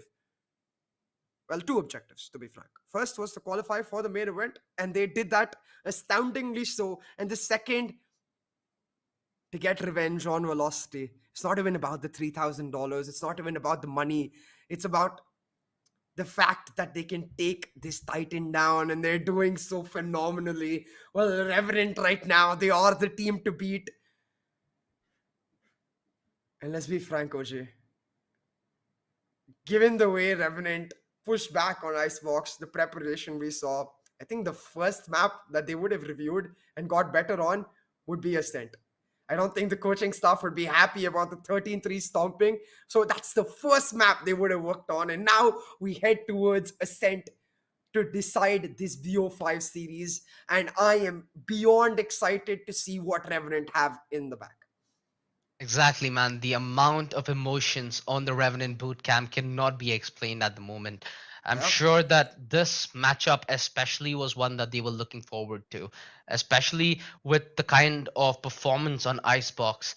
It felt like they truly were playing from their hearts from the get go. VLT, we expect them to fight back. We expect the Oh, and experience they to did. lead their way. And boy, did they pose a fight. Boy, did they pose a Yeah. threat. Even in that last round, it was a 1 versus 3. By all means and measures, it was supposed to be a 12-10 and VLT taking that to overtime. But Yeah. without having much room to breathe, that sometimes ends up becoming your undoing. And hey, they knew the position they were in, VLT. They knew that it was do or die in Icebox, and they did until they died. Hey, that's happened. It's a game of Valorant. You have 5 maps for a reason, right? It's fine if one goes away. So again, let's slowly revisit that map, Vito, because it's been a while from since we have been on the air, right? And this is such a Walk us through. different Revenant from Haven, right? Where they had way more first bloods, but they were not able to translate the rounds. You can see their comfort on Icebox. I think they had 18 out of 22 first bloods. That's insane, man. That's almost 80% of the rounds that they're getting first bloods in. And I think that really speaks to a simple fact that we talked about. You remove the Reyna, no flashes. You enable Josh S. And in so many damn rounds, he was just unstoppable. He would hold his angle. He would be that anchor, truly like a mountain in the middle of the Antarctic. And at this point, heading into Ascent, this is why I think every single Revenant fan wants to see Josh S on Chamber, but maybe Revenant have a different plan. Maybe we get to see him on Killjoy and they can still pull it off. Either ways, I think what you've got to do is, with respect to both of these teams, trust the process. Trust the fact that they can deliver. Because Velocity, they've come back from worse. They pulled off reverse sweeps in the past, and they can do it once again. But Revenant, they're the ones in control. They're the ones in the lead, and they're the ones heading into Ascent looking to pull this grand finals off. And there's a famous saying, CA, it's easier to get ahead and harder to stay ahead. Yeah. And Revenant now need to warm up to that fact. This is going to be a very enraged VLT. So I'm pretty sure that when it comes to Ascent, we're going to get to see a very aggressive Deathmaker. We're going to get to see a vengeful MW1. Excali. We're going to see MW1 on that ridiculous Rana. So there are pieces on the board for Revenant to exploit if they're looking to, punish loose ends. And look, oh boy, that's going to not even be a hungry Reyna, it's going to be a hangry Reyna, if you know what I mean. MW1 will not be pleased. He'll want to make this last tournament count, and we head straight into Agent Select. The tension so damn thick in this lobby as these teams try to duke it out. And man, I have to say, I'm just waiting for what Josh S picks out. Exactly. He baited us again. He kind of assumed with the map like Icebox. It's not a them bad popping the hell composition. off. Yeah, exactly. Like, it's not a bad composition. It's actually a very meta composition that Revenant are playing right now. It's just like, compare Josh S's performance on Killjoy on Haven versus his performances on the next two maps on Chamber. And the argument You see a could stark easily be, difference. yeah, it's a big difference. But I guess the argument could easily be that, hey, he was just not comfortable on Haven. Maybe he will be more comfortable on Ascent. It's just, I don't like that maybe. That's my problem. That when you have a guaranteed performance from Josh S on the Chamber, why let VLT get an opening? Why let VLT get a foot in the door? Because you remember yesterday, they kept punishing Josh S again and again. That Killjoy could not be left alone, and Velocity with their aggression were able to again and again penetrate that site. So let him match fire with fire. Let him match aggression with aggression. Let him pick up the Chamber was my thought. But hey, I asked everyone to do it. I'll do the same. I'm just going to trust the process and focus on the match. Well, I kind of get where you're coming from, CA. And I think, again, it's very important to point out that when you play according to your strength, you get maybe a repeat of what happened in Icebox, with VLT having difficulty trying to dismantle your strengths. And we clearly could see what Revenant's strengths were. And again, with the kind of way this tournament has been going, this entire best of 5 grand final has been going, it's kind of been revolving around a few key individuals, right? If you look over the side of VLT, you have players like Excali, you have players like Hellf, you have players like Deathmaker who are doing their absolute best to push it to the limit to buy VLT as much of a chance. But like you said, on that Chamber, the kind of space and the kind of impact that could be made, it essentially breaks VLT. And that's exactly what they need to go for. Slay them down without mercy when there's a small chance. You do not show patience and you do not show mercy in moments like this. Otherwise, VLT just get back Ayo, where's up the off the clap? floor and wait. I mean, at this point, I think the clap is the last thing they'd want to do, man. Come on, you gotta do the cheerleading, the clap, clap, clap, clap, clap, clap, clap, clap, clap. Alright, maybe It's a 5-man rush, dude. Yeah, Revenant. They gotta hold on. His Velocity on the attack. This is the aggression we talked about, and is immediately the player we were talking about. Josh is denied in his aggression. You can't do that on the Killjoy. Chingdo trying to hold on, gets immediately traded out. That's the free access to that B side for Velocity as they get off to a quick and fiery start from the distance. advantage, and they have somewhat decent positioning considering Hellfighter has already fallen back all the way towards DB main. They lurk. It's exactly what the setup was reliant on, and Hellfighter finds decent timing. Blackhawk close to trying and almost finding the clutch there. Deathmaker dodging bullets, finding the round, and finally VLT off to a good start. Exactly.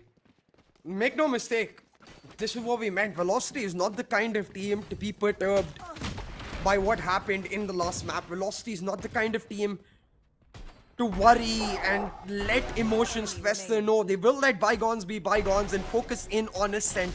They know that their aggression was the reason they were able to smack Revenant to another dimension just yesterday, and they will continue their aggression once again. The anti-eco here, and one tap guard with the shorty. Dodges out the drone with the help of his smoke, and he's able to pick one out. Still has the dash too, but he's not able to recover the weapon though, and he's just gonna have to back off. Plus low HP as well. VLT. What's their answer to this? They just lost MW1, so it's essentially now Deathmaker who needs to kind of lead the chart. And everybody rotating into a J. This is a hard gamble from Revenant Esports. I like it. It's essentially one tap got on 8 HP, you know, hoping that they come towards B. He'll be like a communicating turret almost. And you have a little bit of information towards mid, courtesy of Blackhawk's rotation. VLT, they very much need to make the next move in caution.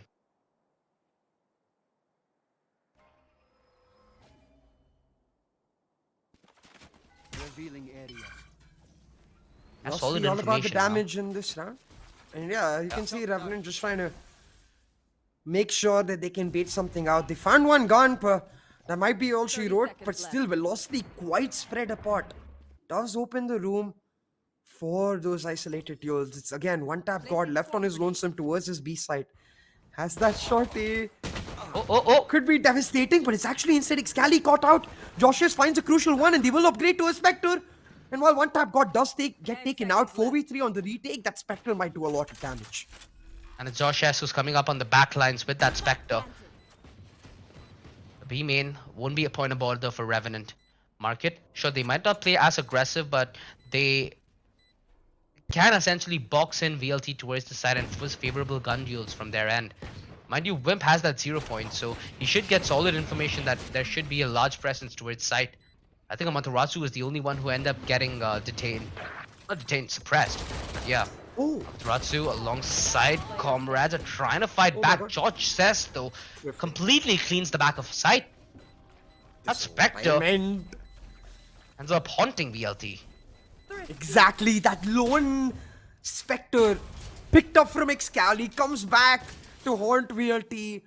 A terror in their dreams, and just how crucial bonuses can be. So are Thrifties. Because Thrifties means you don't get a bonus VLT. You don't get to play on that bonus if you lose the anti-eco to a Thrifty. And Revenant, they make it count. And hey, this is why you gotta trust the process, because Chamber or not, Josh S certainly still feeling his form.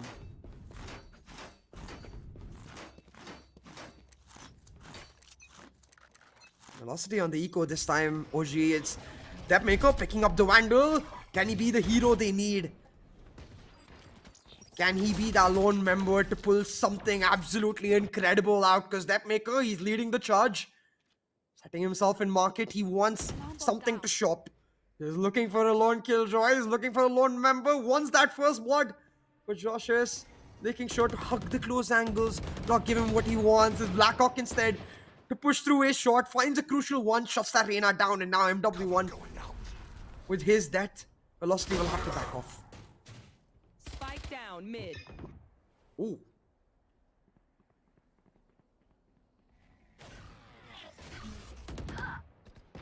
Ooh, Deathmaker actually finds that kill. And Josh is really trying to force the fight towards the bottom of mid. At least Wimp is able to trade it out on the other side of the map. Without any aggression through main, it becomes really hard for VLT to try and walk in towards this A side, but a brilliant recon by Excali sets up this rotation. They suddenly have that avenue. They suddenly have the ability to plant. They're both so low. They've both been chunked out. That Maker though is just 1 point away from that Blade Storm.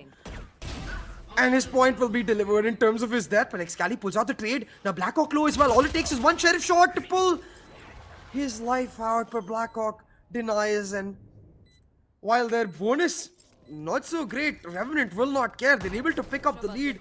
They get a Vandal and a Guardian to continue on to the next round. And I think most importantly so, will be able to get one tap guard his hands on an operator. Yeah, that operator.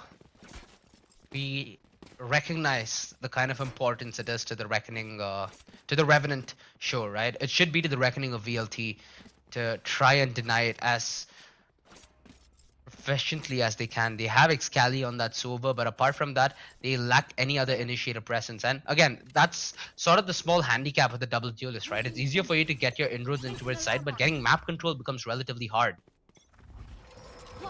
Tap guard, early aggressive play, Yes. and the flash setup. Nah, it's well The dodged. dodge. Exactly. Beautifully dodged by that makers, because we just saw that earlier today. Paching, he comes through B main, he doubles down. That maker Amitrusu taken away. And remember, this is With the the buy-down utility. velocity.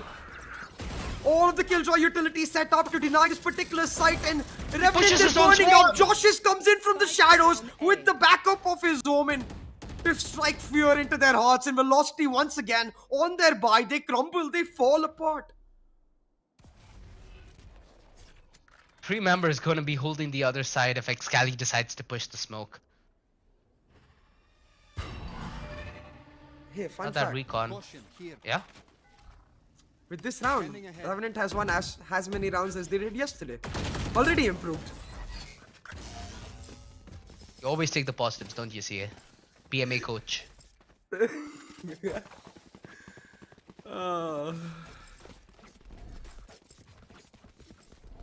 You're talking about PMA. I mean, the look on MW1's face says it all. He really is hungry and itching for an opportunity to fight back. Mind you, you give this man a sheriff, even if he has the inferior weaponry. When he's on his Rana and when he's in his comfort zone, challenging him feels like a fight that you might as well save for a rainy day to come. Get out of my way. That maker now with the nice one tap god besides the match though.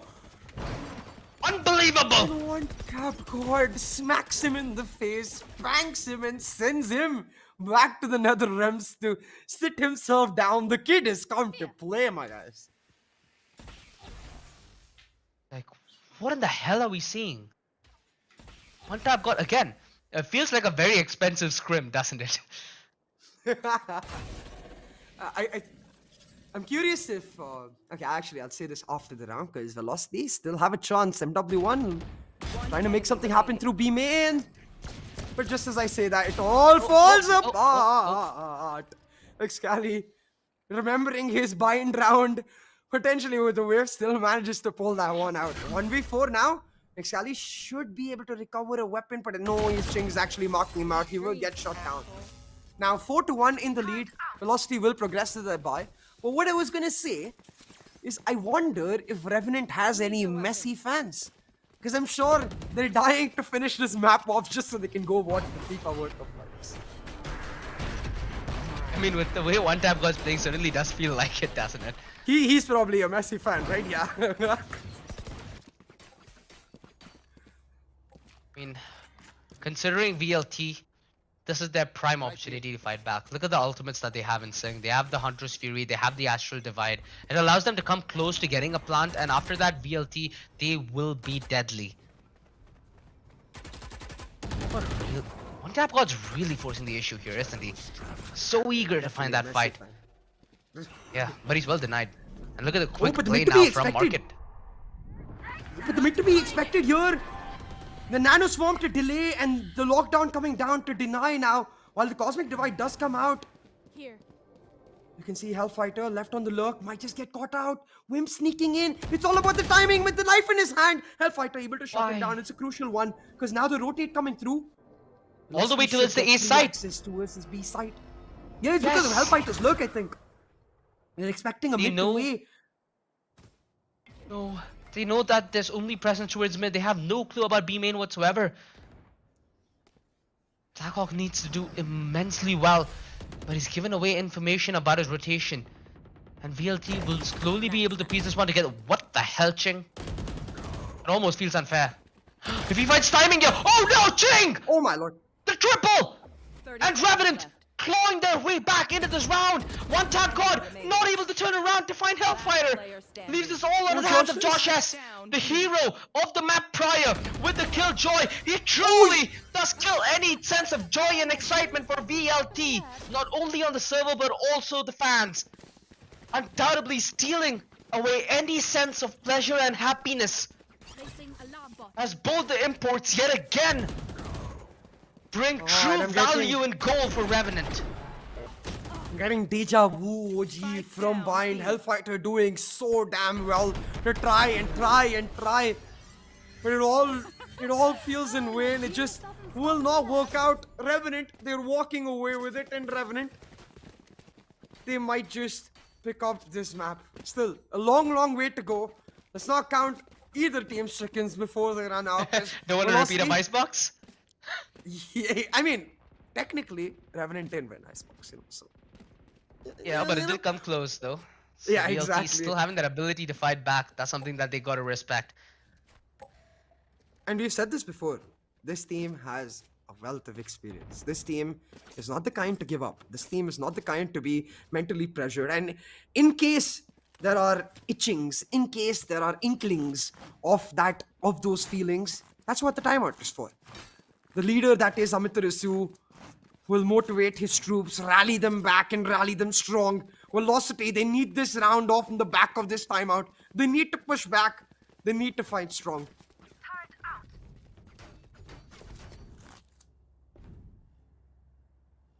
Go back into regulation, ladies and gentlemen. Right here. The timeout expelled and VLT really need to start to dig deep. Their investment, it's a little shallow. It's essentially Deathmaker on a Vandal investment with the rest being more of a supportive cast. One tap card. One tap. He's been on a spree. Oh shit! One tap with the two tap. Will How deal a much heavy more blow. are we? What are we witnessing, CA? How much more of this can we handle for At a this night? point, one tap is like Chris Jericho, you know, he's holding down the legs of VLT. He's like, submit! Submit, damn you! What the That's actually a description, If you I know guess. WWE, you'll get the reference. And hey, 5-1 down.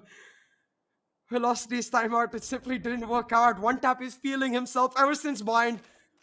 But maybe his mirror, maybe that maker can pull something off. Now in Wines, trying to squeeze Velocity like grapes. Here's the thrown in, shuts one down. The moment coming through as well, and the timeout just didn't work out. And you can see Ching. He's feeling himself. The entire team is feeling himself. And look at one tap, man. Cold, ruthless, like ice. Yeah. I think this timeout was very much for the coming round. Oh, In the round definitely. prior, they were just expecting Deathmaker to maybe pull some ingenuity out of the bag. But hey, it's VLT now on the full investment. 5 rounds back in this first half. If VLT lose this map, they will be seeded second, and Revenant will have not only the best seed for winning, but also that moolah. Again, Deathmaker. the Vias. Oh, he's triggered. The third. Deathmaker doing his very best to claw this way back for his team. But Blackhawk making Oh, the a reposition very is ballsy huge. teleport. They don't hear him. I don't think they hear him. Unbelievable. I think they Oh, they hear it, predicted. never mind. They're pinging our A main. Oh, they're expecting it. Maybe even use the drone to clear him out, but I don't think it's gonna reach him. Just oh, us. just by the skin of its teeth, it spots him out, and that should be Blackhawk now with an impossible task. Maybe he can delay time though. Maybe he can smoke buy space Oh. for no hell Only you'd have He done will better. find him. And yeah, that should be Velocity bouncing back. And like you said, the timeout was for this round. Finally, Velocity are able to pull a buy round back. Ping has been a monster and a demon. If he was able to pull a round like this back into their hands, Velocity would have been for sure mentally broken. But VLT hold on. VLT deliver. VLT need to stack these rounds on top of each other though. They need to win on consecutive fashion. They need to build momentum. They need to build economy. They need to make Revenant sweat. They can't allow Revenant to be in cruise control as they are this lethal. They are not going to be denied any fight that they try and take. And this time, an aggressive setup with that operator towards main. Velocity trying to pull it back. One tap denied with his operator. The lure to shut him down. And MW1, he comes online, finds a soul to devour. The knock a man though to deny. And just like that, Velocity, they have to back off. But look at Hellfighter. Look at his look. Blackhawk! Terrible Blackhawk shut down. Hellfighter's Through the position smoke! absolutely crucial. Velocity, they're bouncing back. Resilient as ever. The resurgence is coming through. And it's a repeat of Icebox where you think Revenant are running away with it. Well, you think wrong because Velocity, they will push back. Excali now lining them up. Velocity in perfect position to close off this. Cali. Okay. Assume with the knife out jump peek, he's gonna go for something cheeky there, but even he doesn't want to risk it. And again, this economy that they're building, it helps fuel this comeback.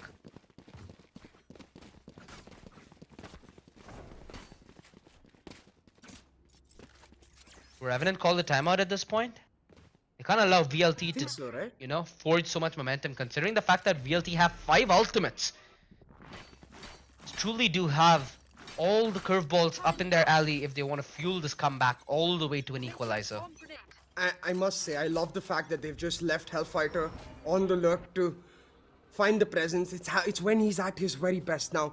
VLT trying to sell a fake with all of these ultimates. The Killjoy lockdown likely to come down. All to bait out the rotations from Revenant. But Revenant disciplined as ever. Look at Wimp. Oh, I thought he was going to sit in line and hold on. Josh S, he denies the entry. Surely the call given to Wimp and one tap god. Don't over-rotate. Don't come. They haven't just yet committed to the site. And Wimp, he smells the players coming through A main. VLT's fake. It's not sold. Revenant will not They have buy. position at They B. deny. They can relinquish control at A. Look at Deathmaker. He has DB sight. The only way Revenant now win this is if they try and intercept rotation. And the only one who can do so is one tap god from top mid, as the spike still hasn't made its way towards that B site. But it doesn't seem like he's gonna be in the position. And Revenant, are they really gonna play retake? They don't have a lockdown. They don't have any kind of curveball. Oh, but They just give position and they give a free frag. 4v4. the free frag This was sways bad. instantly back into the favor of VLT. Revenant needed to commit to that retake if they were going to hold on to that A side because they had enough util. They had the haunt, 2 flashes on Wimp as well. Could have tried to pull something off, but now 3v5, they just got to save the op. But one tap god is still going in. Misses the right click, and that's the op given away. MW1 Amateur suit chiming in as well, then leaving Ching on 11 HP. Is that maker to swing him and light him up, take him out. 6-4 now, Velocity, the comeback truly coming through. And again, man, despite the strong start for Revenant, just Velocity bouncing back. This time, one clear man in the top of the charts is Depmaker. The tip of the spear, leading this team 15-6-2. Jeez Louise. Man has truly found form in the last few rounds. Kind of frags that he's able to pull are mind-boggling. And hence the timeout. Revenant really displaying the fact that they still want to try and extract as much value as they can from the first half. And mind you, this is before we have the Deathmaker show on the operator. The upper bracket, Deathmaker, the operator, and Ascent. These 3 going hand in hand sent Revenant home 13-2.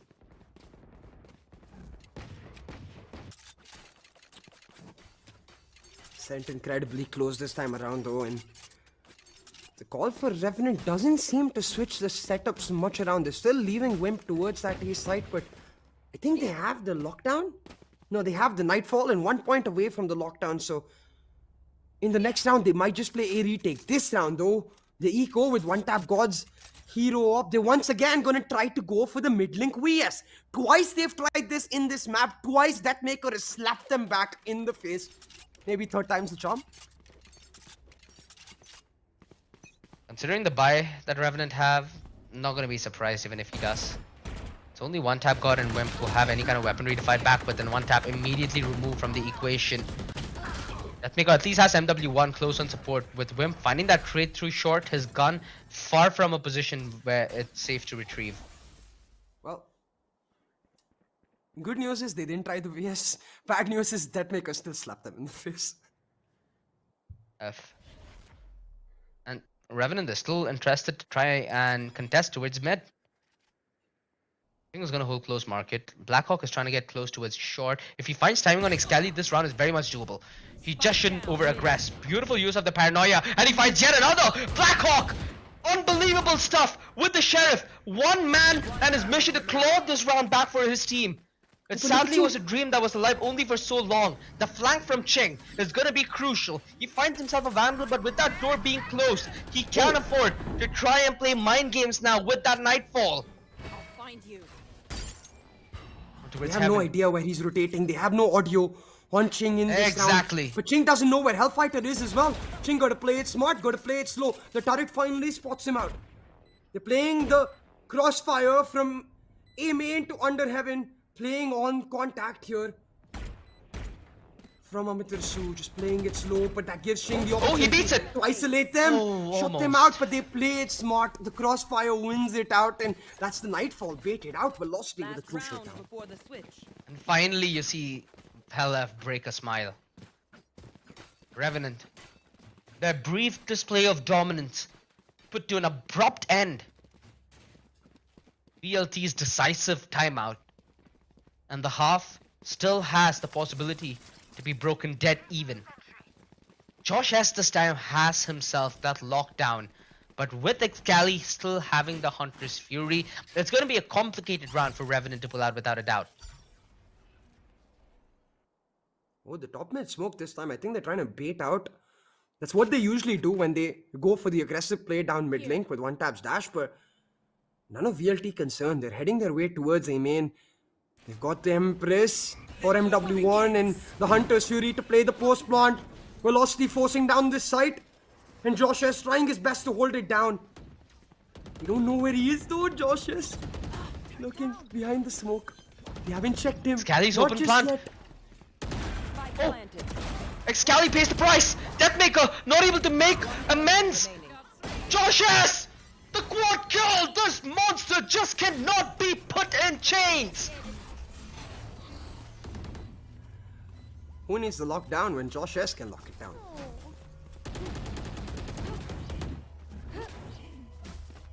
No charges left. Switching sides. Let's get the replay right here, right now. First two You frags. see, Deathmaker knew. But I guess Com's not done. Because Velocity, sorry, Excali just running like he expects there's no one there. One bullet. One bullet. Hey Josh S, you're not one tap guard. Oh, he's the one tap nightmare. Well, this entire game 75 has been a though. paradox at this point, dude.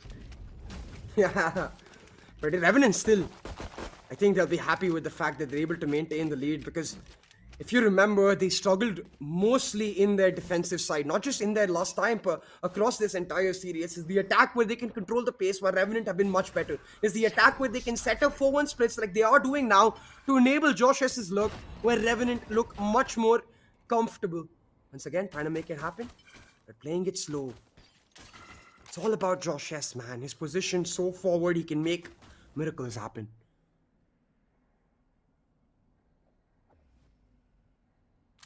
Revenant are still hell-bent towards hitting this A site. Little do they know the 3 players line. Wait, and they spot out Hellfighter. Little do they know the aggression from Switch is going to be a very real problem, and MW1 is able to get back towards safety. Luckily, they do end up finding the trades, and MW1 a little over-ambitious. Josh S. Josh S. Spike They planted. hold on here, Revenant. Sally. It could be a massive round. Josh S already making his way towards the footsteps of heaven, but Excali sends him back into heaven as well. The savior, the angel of Revenant, punished. And Blackhawk alongside Wimp, the oldest Revenant duo, now need to play the crossfire from hell in a hellish position to be in, of course. Player standing. It's all on Wimp. High impact play in the map prior. Needs to dispose of that recon. The double P gonna come in at any moment. The diffuse. It could be pinged out. But wait, Deathmaker not on the half stick just yet. Oh, I was worried there for a second. Luckily, they deal with him in unison. And VLT, snag away the pistol. Ah, Wimp almost played that perfectly. I think as soon as he runs and switches his position, you just got to hold on. Try to play mind games with them, because usually when you're in that 1v2 position and you run at someone, they're going to stop the defuse and look to fight together. That's the logical, fundamental play, and you can use that against your opponents. But fair enough. He tries to swing out and isolate the duos, and Excali able to hold on. Gets a crucial pistol for velocity. Now Revenant with the gamble. They pulled off a Thrifty in the first half. They're trying to force with the plant coming through, as well as 4 kills picked up in their pistol. 5-man strong, running down this A side. Revenant with the force. Can they make this round count? The gravity well a second too early. One tap god happy to dash in, make the space, and MW1 is just good for one. Hellfighter adopting the Josh S position though. At this time, one tap god will check. He doesn't get taken now. It's just the chunk. And one tap god happy to trade. 3v3 now on the close man. Velocity commencing their fast retake. It's technical. Start things off. Excali catches a lonely Wimp off guard, and I'm not sure where he was looking, but the tailwind available. Still the option for one tap god to clutch it up, but denied by Amitarasu as the gamble fails. Velocity Gaming, not just will they equalize the scoreline, but now with that failed gamble, they'll be able to easily take the lead. Revenant forced onto an eco. Again, they did do damage here, Revenant. They did get the spike planted as well. So, another eco and they'll be right back at it. They won't have to pay the full price of having an investment like this, right? So, they try and extract as much value as humanly possible Right there. from the situation that they did emerge in the second half, with the plant on the pistol, with the plant on the follow-up. They're gonna just about... Thank you. Alright, this investment is pretty funny. Kind of gives them a chance to half invest in the round coming forward, but again, they're going to rely on that spike plant, and again, they're going to rely on this fast A hit. Blocking sight. Revenant trying to force out the Thrifty. The Stingers can most definitely do the damage, and they've got free access to this side. Velocity though, they've done it once, no, they've done it twice. Happy to play A site on the retake, but this time, it's not Joshers on the look. Look at Ching coming through to wrap through towards A shot. His position crucial. Yeah, his playthrough tree is going to be hella important, as it is a gen plant, so it's possible for him to try and form up a defense. That make a real good shot on the Josh S, and they're finding their entries in towards the side. It's just about getting the ball rolling. Chingo's position now should be noted. Yeah, this play is done and dusted.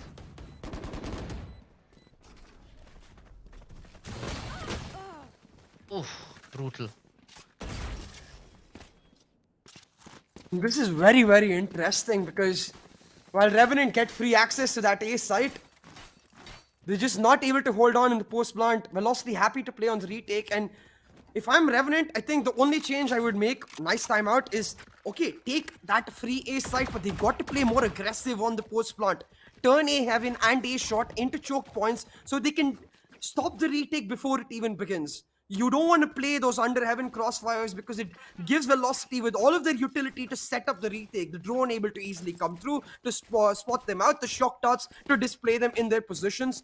If you allow Velocity to retake, they've clearly shown that they will do so convincingly. So Revenant, they've got to play not aggressively in the sense that pushing Velocity on the post plant, but more so playing on those particular choke points, denying them in heaven, denying them at A-shot. Charges. Revenant at this point, I think they should have just about enough to make that full investment. And in a round like this, I feel like VLT... Bot coming back. Don't you think that Revenant, if they hold that slow default, they'll be able to fight off VLT's aggression? Agreed. Because every time a round like this emerges, I sense VLT aggression. We talked about this yesterday too, right? The idea, the natural philosophy that we expected Revenant to carry is slow play to bait out Velocity's aggression. But for some reason, yesterday and today, Revenant just not willing to do that on Ascent. Instead, they played it fast yesterday. They're going to look to do it here once again. And I guess the call is just, okay, we can't play A post plan, let's try B. But it's easier said than done, man. Velocity's economy thriving. They've got the Killjoy Sova to anchor down this site now. Will Revenant check the corners? That's the real question, because Amitarasu is playing this one-off angle. He might not get spotted out. They don't check it, and Amitarasu makes them pay. Oh, and One tap Revenant, God it made all the deep falls dive apart. through spawn as well, man. He didn't clear sight. He left his teammates to die. One enemy remaining. Done. VLT. Check. Your One away from double digits, cons. man. Just a heads up, by the way, that's not the fault of the rest of the team. The smoke dash has to check logs every single Honestly. time. You gotta turn right when you smoke dash. You gotta check logs. And tell your team, hey, there's someone there. That's the only way you Or deal just- with that situation apart from a Prowler, because the Prowler has the ability to just get sucked into that astral well. Which Yeah, is or like you dead in throw a that situation. fragment pre-planned, like a lineup or something like that. Or maybe even a nanoswarm pre-planned. If your smoke dash isn't gonna check it out. But easiest to just smoke dash turn right while you smoke dash. But here, the important fact, OG, is that velocity, they're pulling it back. Their strength on this defense, surprisingly so, considering the double duelist composition. But I guess it makes a lot of sense, considering they get to play a lot more Not individually. again. So, but just when Look we at the main think push. velocity might just run away, Revenant, they start pulling it back. One tap God has got his blades and a weapon recovered in the hands of Ching. They give it to their top frag. It's on Their most MW1. impactful players so far. Can Ching make it happen? MW1 just fell to the wayside. Whoa. And Revenant finding Wait, room. the classic. They cannot afford this. MW1 had a lot of weight on his shoulders there. Last player standing. Had the Hunter's Fury here, but Excali, I'm pretty sure that he does not feel like disposing of it. Brilliant shot. If he's able to find the shot towards Hell, it could be a double clutch. Oh no. The Hunter's Baited it Fury out. baited out. One tap God, he dodges. It's a 1v1 clutch situation. One tap God has been immense in his presence in aggro situations. Excali much more experienced in this position. Has the recon to set up for his half diffuse, but instead he looks to bait it out. One tap God baited, but he's playing it safe. He's playing for time, and he Nice. hears the push. Jumps back out. Excali runs back to bait himself out for one tap God. It's Ahead of him done. in the mind games. One tap God will reign because he's not just the God with the taps. He's a God with the minds. Finds the clutch for Revenant and keeps them alive. What a play.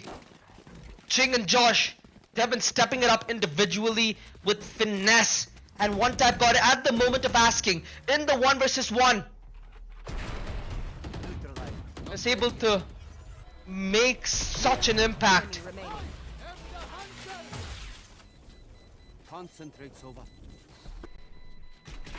Thrifty. Denying double digits. I could not.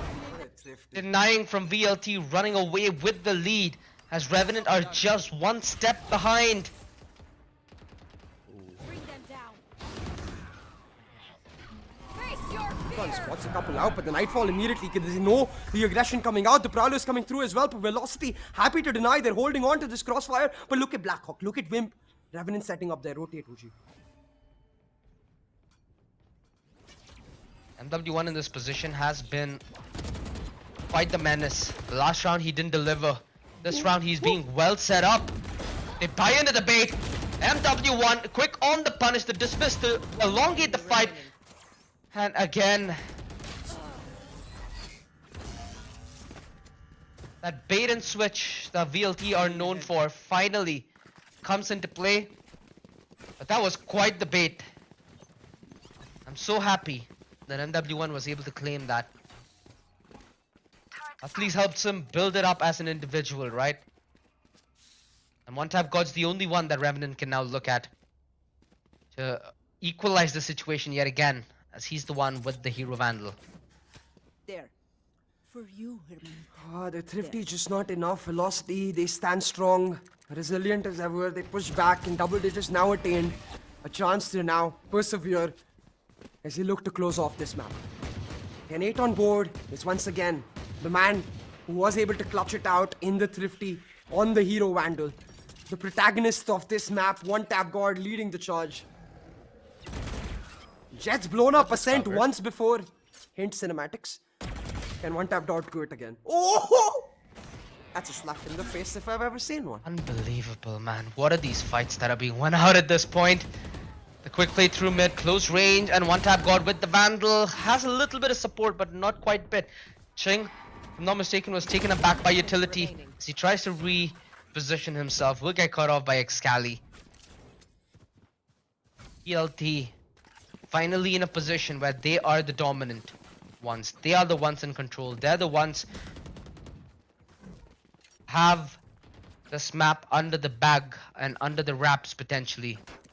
As Revenant later on in the second half have struggled to piece together results.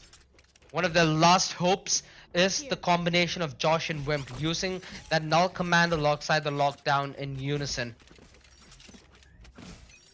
Let's do or die, OG. We're gonna head back to that A site.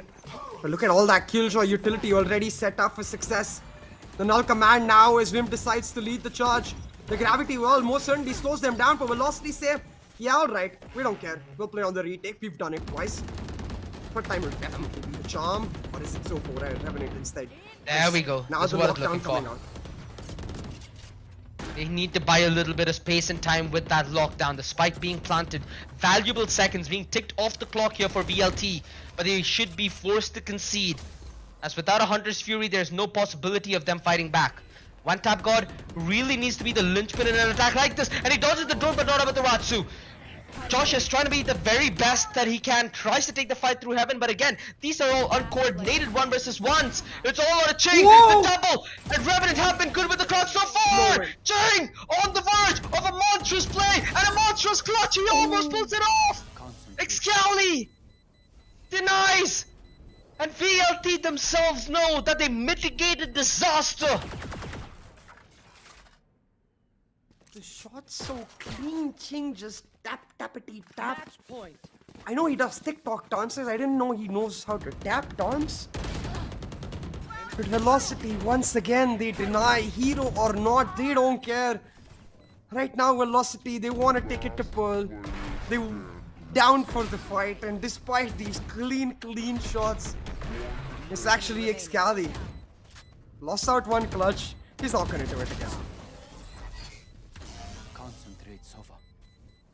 Crucial round here in the board for VLT as they are on map point to force out map 5. Killed my bot. Revenant have had a lights out performance so far in this grand finals, but where it counts, they might have just dropped it off. Face your fear! They still have the opportunity to redeem themselves here, but they have to Oh, the walk Odin. through a scorched field, and Amaterasu picking his timing, the trade-in from Deathmaker, so Amaterasu can still bite his time and make his play count when it matters the most. Deathmaker needs to hold on though to deal life and the sight, and they've done it here. It's all on Josh S. He requires the 1 versus 2. Spotted Amaterasu, able to swap out weaponry. Amaterasu knows exactly where he is, and he's being toyed around here, Amaterasu, ironically. Bomb grenade out. Recalling Josh S. Oh, the peak! And timing yet again eludes him. VLT. Considering the scoreline, this wasn't as close as it seems, ladies and gentlemen. Revenant Esports Man. pushed to a map 5. They need Couldn't to. do it in Icebox. But Velocity, Yeah. they make the comeback happen on Ascent. From 6-1 down, they're able to push and push and push back strong. Velocity on the defense. Pull out map 4 to take us all the way to Pearl.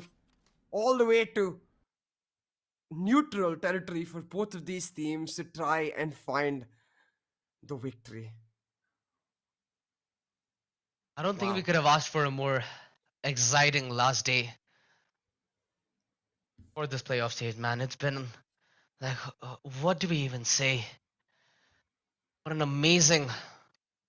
amazing reply from VLT.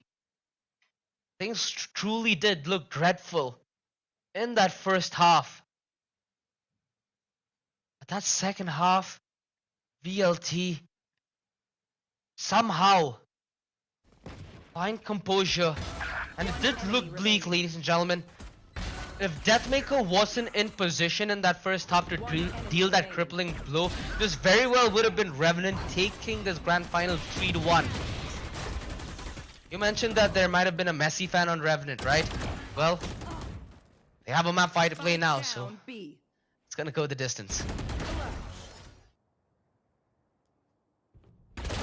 nailed it. What is that round? Oh, what is this map, man? These teams giving it their all, and I couldn't ask for anything more. Maybe in overtime in last map. That's what I'll ask for. I'm sorry, guys. I'm a spoiled brat when it comes to Valorant.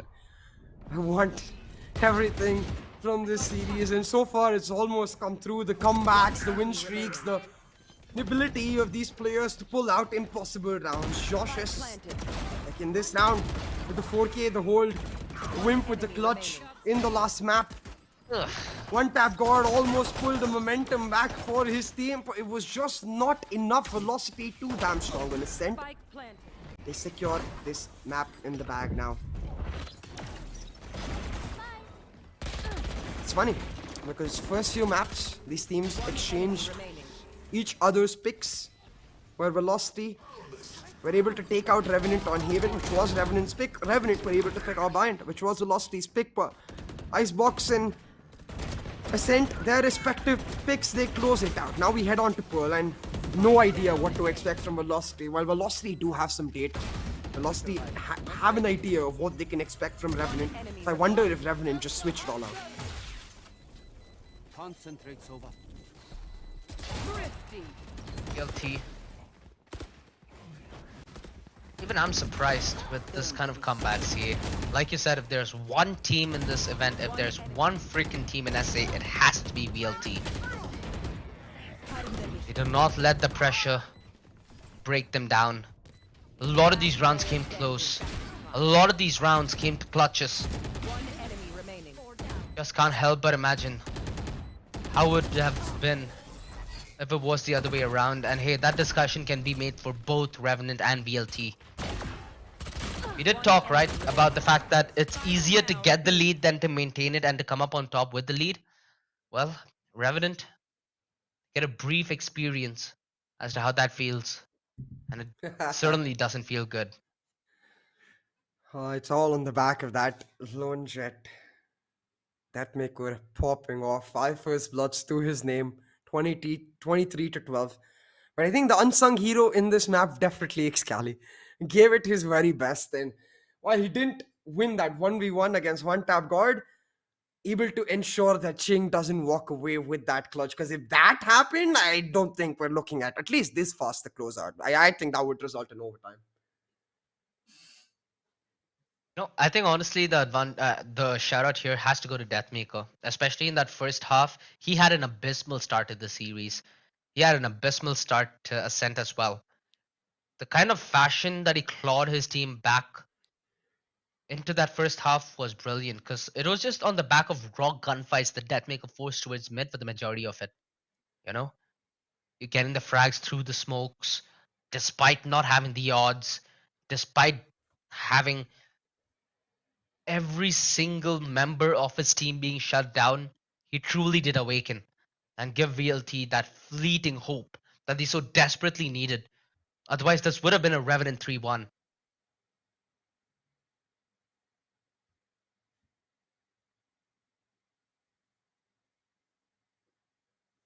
What a game. 2-2.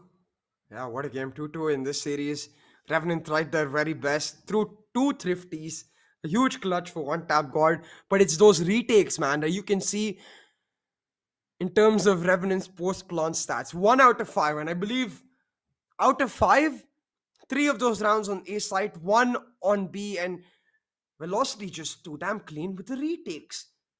So damn strong. Now we finally get the head-to-head, right? Players who have been the pillar of the gruesome aspect of their roster. One Tap God and Deathmaker. It's been a less than ideal game for One Tap. It's not been the player who's been given room. Rather, that went to his initiators and his control. And most importantly, Josh S. They were the ones who got the room. They were the ones who were able to play the afterplant. One Tap God trying his very best to be the man point, but VLT's defense is just far too strong. Again, another reason why they have 3 more first bloods than the side of Revenant is due to the fact that their setup on the side was so strong from the get-go that they're the ones initiating the gunfights that lead to trades and then end up to VLT advantages.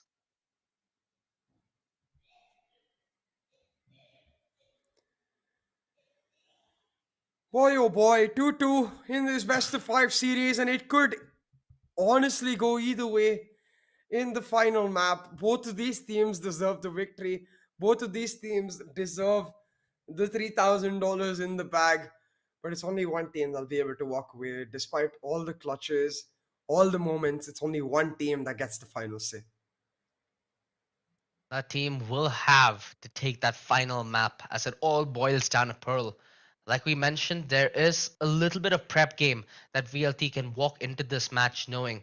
Again, Revenant, Yeah. they have the advantage of having flexible lineups on Pearl, right? We saw them on a pure gun based lineup, we saw them on a pure utility based lineup, and either looking really strong. So heading into this, Revenant still have the curveball in terms of what composition they can bring into the field and what game style they can continuously vary up on. It's Velocity who are the firm underdogs. It's Velocity who expected an easy affair in this finals of the playoffs. Well, that's far from the case. Revenant surely giving them more than just run for their money, and it's pushed it to the distance. It's pushed it to the limit. Now, both teams will undeservedly expect a win, and it's going to be a heartbreak for whoever ends up second. But hey, in the grander scheme of things, both these teams qualified, and both of them are making a darn good testament as to why these two organizations are going to be in the top two for our playoff stage. Boy, have they killed it. Absolutely nuts. And I think, again, right, just to reiterate, these teams have gone through all. Revenant, especially, man. They played 2 maps earlier in the day, they played 4 maps already. Just hats off for the athletes these players are to keep going and keep going and keep going again. They just do not give up, and they're able to deliver high tier after high tier worth of performance in these maps. Now, don't get me wrong, there are a couple of mistakes and worse here and there, but hey, that's all part of the process. And at the end of the day, it's the end line, the score line, the end game that matters the most. And for the end game, we're headed straight to Pearl, ladies and gentlemen. And Velocity with something to say. Now, it's a double edged sword. Like you said, Velocity, they've got data on what Revenant like to play. They've got data on how Revenant set themselves up. At the same time, I think Pearl, one of the hardest maps for a newer team to practice, a team that may not have had a lot of practice days. So it's not like Haven where they can just play an old composition and pull it off because of the experience they have. No, Pearl is a brand new map. They need knowledge. They need their ability to be able to have at least decent idea of how they want to play the map. And that's where I think, again, it's absolutely key how Amit Risu sets his team up. The IGL really needs to give sound instructions to pull this off. But it's been a long affair. We're going to take a small short break and come right back for the final map of these playoff stage.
Oh, gee, I have so much energy. I can't help but just dance. It has been a phenomenal day.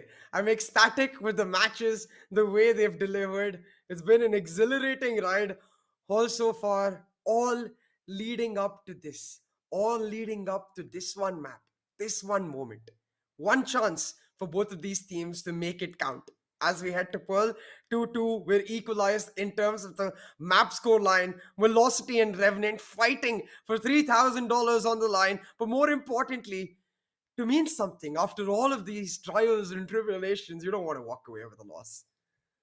I mean, 4 hours ago, CA, this entire best of five was an open canvas. And Yeah. we might have had the hypothetical brush that we needed to paint the best picture possible, but I think the story could not have been scripted better. The kind of resurgence that VLT had on Ascent could be even to some extent demoralizing for the side of Revenant Esports, considering the firm grasp of the first half that they did have within them. It just felt like every single second after that pause that VLT took, it fleeted away. And at the end of the day, victory eludes them. They're still not done and dusted. And it comes down to it. It comes down to the fifth map. Heck, this might have been a day where we don't get a 2-1 to start the day off with, but this going all the way to a best of five, I think does more than enough amends to the kind of Penta 2-0 series that we've been having throughout the Penta Pro series. Oh boy, it's been an insane playoff stage so far. I can't believe this is just stage one of the entire tournament. We're gonna head in towards the main event with both of these amazing teams. So don't worry, the loser doesn't just go away. But hey, as you can see, Haven picked up by RNT, Velocity found the win. Bind picked up by Velocity, RNT found the win. But after those quick exchanges, both of the teams were able to close out their respective maps in Icebox and Ascent. Now 2-2 on the board.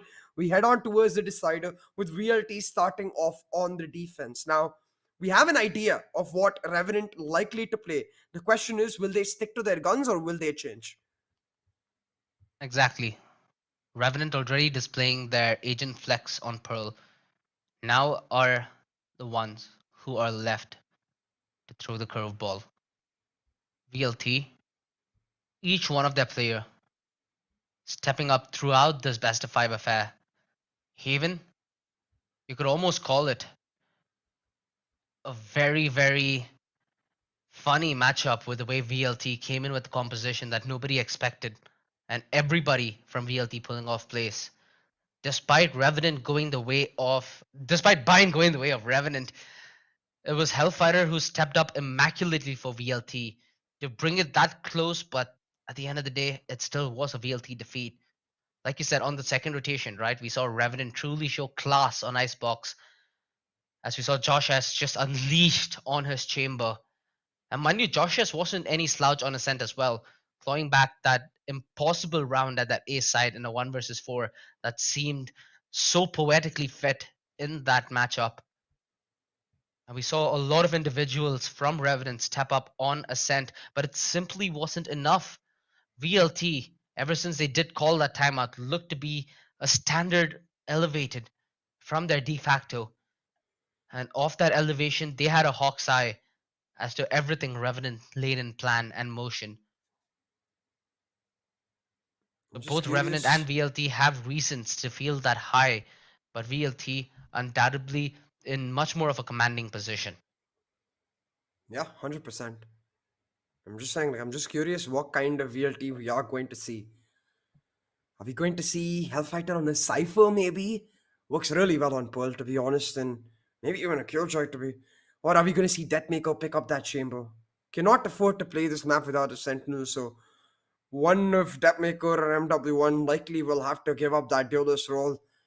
And it's going to come down to where how VLT is able to set up. Because I think definitely one thing is for certain, Revenant have more practice on this map. Revenant likely a lot more confident, especially after taking out God's Reign on this particular map. So Velocity, they need something innovative. They need something special. With the way Helef has been lurking across these last few maps, I'd love to see that cipher being pulled out. Honestly, that Cypher, it feels like almost a perfect story, right? We've been waiting for Hellfighter Cypher. Hellfighter has been waiting for Hellfighter Cypher. and he's not gotten a chance for playing that the entire tournament. In fact, wasn't it Amaterasu who kind of stole Cypher away from him on Haven, if I'm not mistaken? Yeah, Hellfighter So, got to play it once against White Swing on Breeze. oh That yes, first map was his first Cypher and last Cypher of the tournament. before Amaterasu changed that stat, and now Hellfighter stands a chance of changing that as well.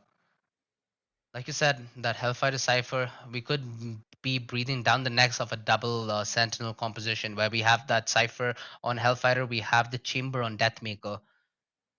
Alongside the Chamber Deathmaker, there is still viability for a Rena to play on Pearl, considering the CQC nature, considering the way trades are set up on Pearl. If you're able to deny on the back of the dismiss, it almost makes it an undoable situation on the defense if they're hypothetically on a retake situation and playing off a timer. And there's so much. There's so much that they can do.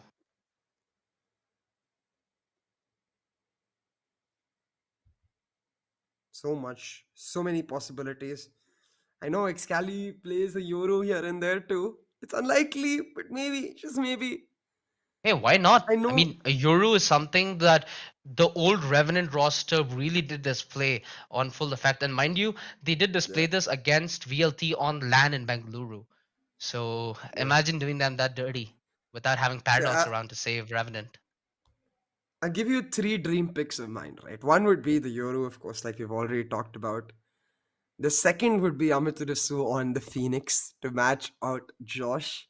And the third, and probably the most unlikely of these, even though it makes the most sense, is the Harbor.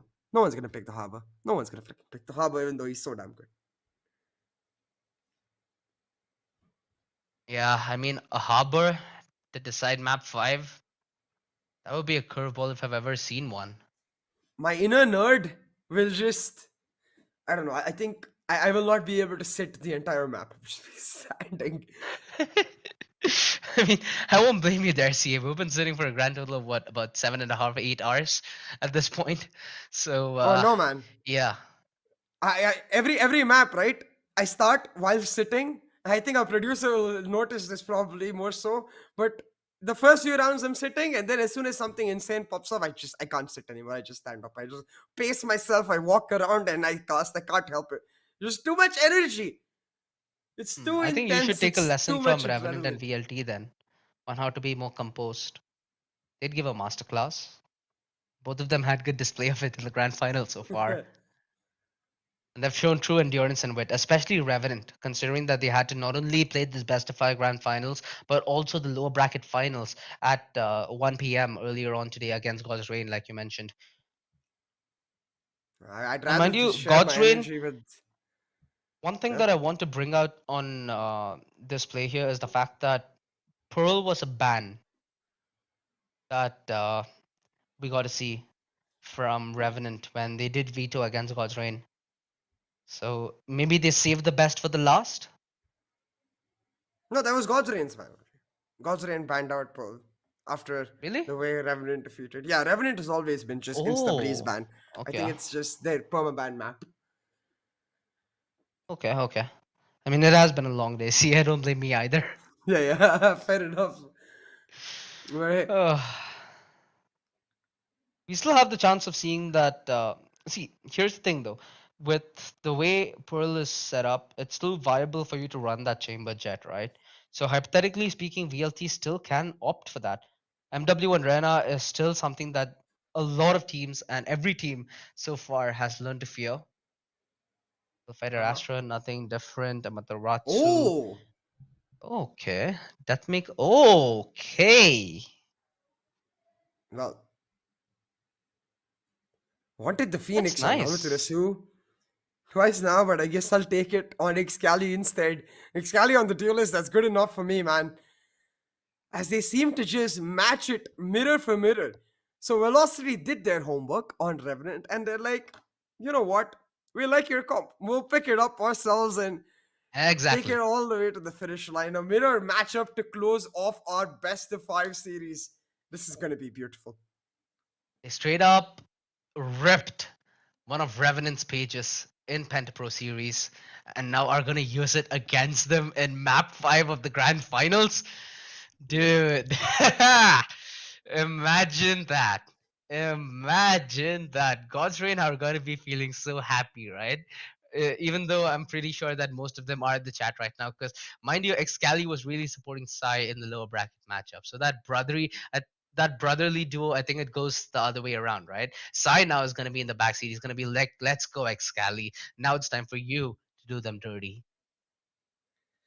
But it's easier said than done because if you're a team pioneering a composition or if you're a team even running a particular composition, you should know its weaknesses. You should know where the chinks lie, where the vulnerabilities are that can be exploited. And I think Revenant's the kind of team to know exactly that, especially the coach they have in Malix. He's likely to brief them in regards to where the vulnerabilities are.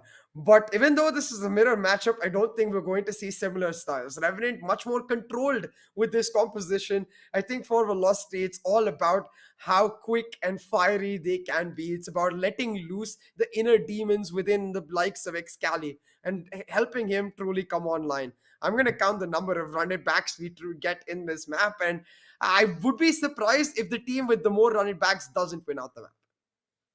Honestly, it's been a very, very important map for both these teams where it's, again, a Revenant stronghold, right? As we've seen through the Penta Pro series. And right now, heading in to that finale stage, heading in to play against Bleed and Boom, if VLT are able to win this in dominant fashion, it'll truly talk about the flexibility of their map pool. Sure, it started the day off with both these teams trading the map, right? Not the best indicator of strength in map pool, but hey, at the end of the day, when it comes down to moments like these where everything is at risk, at least for the sake of both these teams, it's the top seed of South Asia alongside the $3,000, right?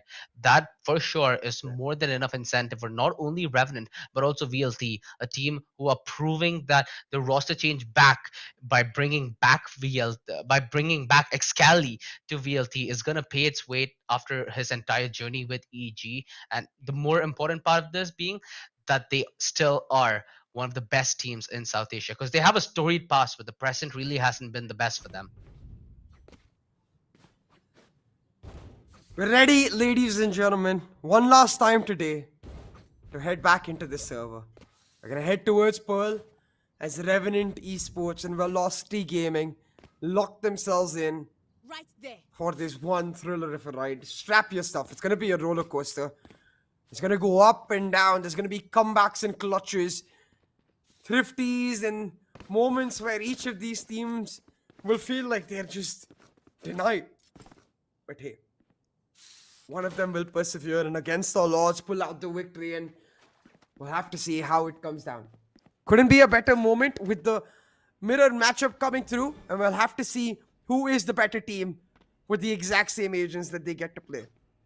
Now look, it is going to be Revenant Esports starting on the attack, Velocity on the defense, as Velocity prioritize mid control.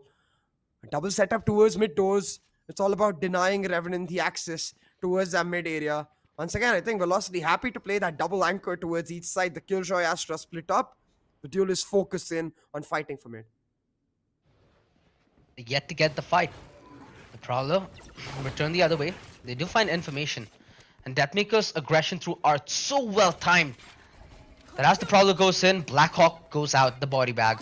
Hellfighter, he has really good positioning in towards the back of side. That Astral well denies the aggression brilliantly, and it splits apart the front lines. A disaster as Revenant try to strike in towards the A side. The curveball at Josh S. Blind out open as day. How quick did this fall apart for Revenant? Just as quickly as Deathmaker picked off that first player, Velocity, they pick up the pistol. An important round here, but it's a step-by-step process. It's not going to be one in this first round. Might be one in the third, actually, because now while Velocity get to go on the anti-eco, it's all about building up to the bonus and then making that one count. Deathmaker actually not opting to buy. I wonder if this is an indication of we get to see that raise on the op. Interesting. Raise on the op. Placing alarm bot. Alright, that's certainly gonna be a funny prospect to think of. And hey, Revenant Esports, this time, again, a simplistic strategy is what they resort to. Just a W in towards the B side, and the hopes of not only the spike being planted, more importantly for them to do damage. Amaterasu goes down to the classic of Wimp, and they still find the trades! Hot Disaster! hands though. Spike planted. Disaster strikes, but Velocity still with the opportunity to pull it back. Revenant players left quite low, and that maker, he starts the retake off. 2v2 now. It's Astra and Raze versus their mirrors. They have the smoke to just smoke off the plant and stick the diffuse, but look, Deathmaker, he has the nade, instead can bait it out, and look, but he's expecting him on site. One tap god with the crucial one. Hellfighter, he finds the trade, but no idea Wow. where his mirror is. Ching gets spotted out, and Hellfighter, he'll find the clutch, but a lot of damage done by Revenant. The plant as well. Hey, people. That was an expensive eco. Now Velocity were dealt. They will not be able to play a bonus. Enemy Hellfighter though. It was crucial for him to play fast there. Otherwise, if he allows Ching to reposition on the back of that nebulous cover, it'd be putting a lot of risk, boiling this down to 1 versus 1. Oh, Target out. look at that. Look at the weaponry reinvestment. situation. Yeesh. Actual Sag. Exactly, but both the Phoenixes 1 point away from the running back. Josh S will be able to pick up the ultimate orb, and now with the running back Come on, let's go. online, will lead the charge for Revenant on this side. Sets up the hot hands. I wonder if this is the lineup with the audio cues from the mini map, but Excali lurking in their own smokes. Able to shut one down. The curveball ready. Excali goes for the aggressive peek, but not able to find anyone out. Instead, he's gonna run into his mirror on the run it back. It's Hellfighter to pick up yet another one. Velocity giving Revenant a taste of their own medicine as the sheriffs come dancing out, and Excali able to upgrade to a Vandal. With Deathmaker on the flank, Revenant's bike collapsing is falling apart. What's happening here, dude? This game averts any logic whatsoever. This is what I They meant. had space created courtesy of the run it back, but Blackhawk was looking so confused as he tried to transition through screen. And considering the kind of investment that they had, they essentially handed away free Vandals to the side of VLT. So it's double trouble for Revenant.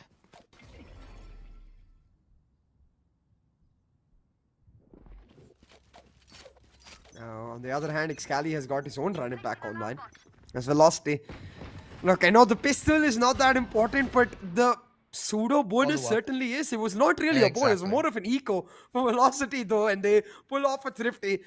Doesn't matter. It gives the same consequence, the same effect, but Deathmaker with a slight whiff, uncharacteristic, and Wimp able to capitalize. He's able to shut him down, but the Prowler pushes him back. He doesn't get access to the weapon. Velocity re-aggressing mid to ensure the Wimp is not able to pull it back, and instead they set their sights on Hellfighter and they actually pick find up the the trade. site. Wow, that makes a world of difference. Excali on the running back is going to be crucial. Oh no! Joshes. Come on, let's go to your death more so. We might And this lockdown, it essentially seals this round shut. A minor advantage in terms of HP and weaponry, maybe for some of these frags. But VLT really need to be handed an olive branch if they want to actually bring about a change in this retake. MW1 dodging a lot of the utility needs to force the issue. This crossfire is set in stone, and they feed into Josh S, who has his run it back right back again. In a matter of 2 rounds, OG. Okay, so if we've got a counter, right? So it's 1-1 right now. Josh S will take the lead if he uses it in the next round. It'll be 2-1. Okay. The We have the velocity. Phoenix scoreboard alongside the VLT Revenant scoreboard to take care of now. Please. Yes, sir. Especially when the Phoenixes are popping off. Both the Phoenixes respectively top of their shots. But Velocity, with the 3 rounds won back-to-back, especially on the back of that thrifty, they have a lot of money still to play, so they're still able to afford to buy. They gotta play it smart. Again, same setup, will not change. Playing that Astra on the solo retake. They gotta play it smart though, because Revenant now anticipate this. They play on an art split, heading it aside. The running back now online. But the knife in his hands, Excali, he shuts him down. Just not enough space created. Meaning Hellfighter still uncovered on site. Still the anchor that might just spell doom. But with a slight whiff there in him, he makes sure to capitalize. Excali coming up huge though. It is the battle of the Phoenixes. The hot hands now as he burns Revenant down. Well, Ching does manage to find a trade now, an impossible 1v2. They gotta peek together, but they don't. They give him the 1v1s separately, and Ching says, no, no, no, no, no. Oh, top 10 moments before disaster, and that's one of them. Ching in the clutch. When he does feel a clutch meister, doesn't he? Yeah, they can't. They have to double peek. Look at this. I think they try to double peek it, but the comms may be messed up. Whatever it is, it's not a double peek. Yeah, the spacing all over the place. Revenant Esports all over the scoreboard as they start their spree of domination. 2 rounds back in consecutive fashion. Again, VLT, the economy situation definitely has to be a little weird, right? Especially considering what kind of circumstances plagued Revenant early game. VLT, not only were they able to back the first 3 rounds, but the 3rd round essentially came in the form of a full eco. So they got free weaponry on the 4th and they invested on the 5th. Now, they have a difficult option. They could invest in the 6th round, but they will be slacking in terms of utility and a little compromise in terms of half shields as well, I guess. Or, hear me out here, VLT can eco again, hope for a victory, and even if that victory eludes them, they might be able to draft in that Deathmaker operator. I don't think he's keen on the operator necessarily. I think it's more of a, if he has the money, he'll pick it up. Go for it. Okay. I see where you're coming from. Especially because Deathmaker has the showstopper. If this is a fast A play, there could be a lot of problematic pieces of utility that Revenant now have to deal with. I think Velocity are going to look to get proactive instead. It's Excali and Hellfighter with the only Vandals coming into play. They're looking for a crunch while pushing in a main and a yacht as well. And Excali, his crosshair in the wrong place. He gets shut down. The curve bot to make sure Art is now shut down. It's a bloody picture as Revenant, they're being shut down, but the spike right now on Ching and Hell, Deathmaker could have made it count. Hellfighter backing up, he's trying to hold on Art himself, and the trade does come out, and it won't mean much. Revenant now with access to the site. It's not going to be once again a thrifty. He has the chance. VCT. This man on the Marshall is something else.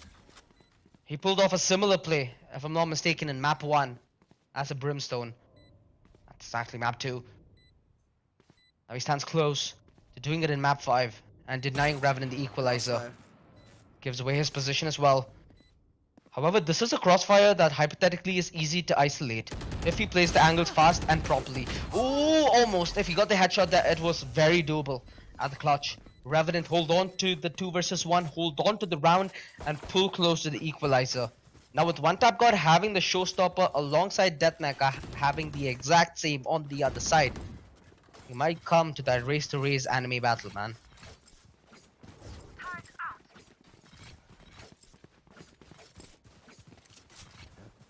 We've been keeping our eyes keen on the run it backs, but it's time for some fireworks. Not fire, fireworks. So the rockets coming online here, but I think what is this aspect? Even more so crucial is MW1's lockdown. Has the ability to retake a particular site, and you can see the way Velocity are set up, they've chosen that A to retake. But Revenant, their eyes set towards this B side. They're playing slow contact, trying to set up presence towards AR. Just so the rotations come out. But when will they swing? Will the timing work out? Because MW1 with the trigger, finally he turns away. And Revenant still electing to take it slow. Now they take contact. MW1, he spots them out and he's gonna back right up. Look at the nanoswarms. Both positions to delay the plant. Knows he has the lockdown for retake. And everybody now from Revenant rendezvousing towards his B-long position.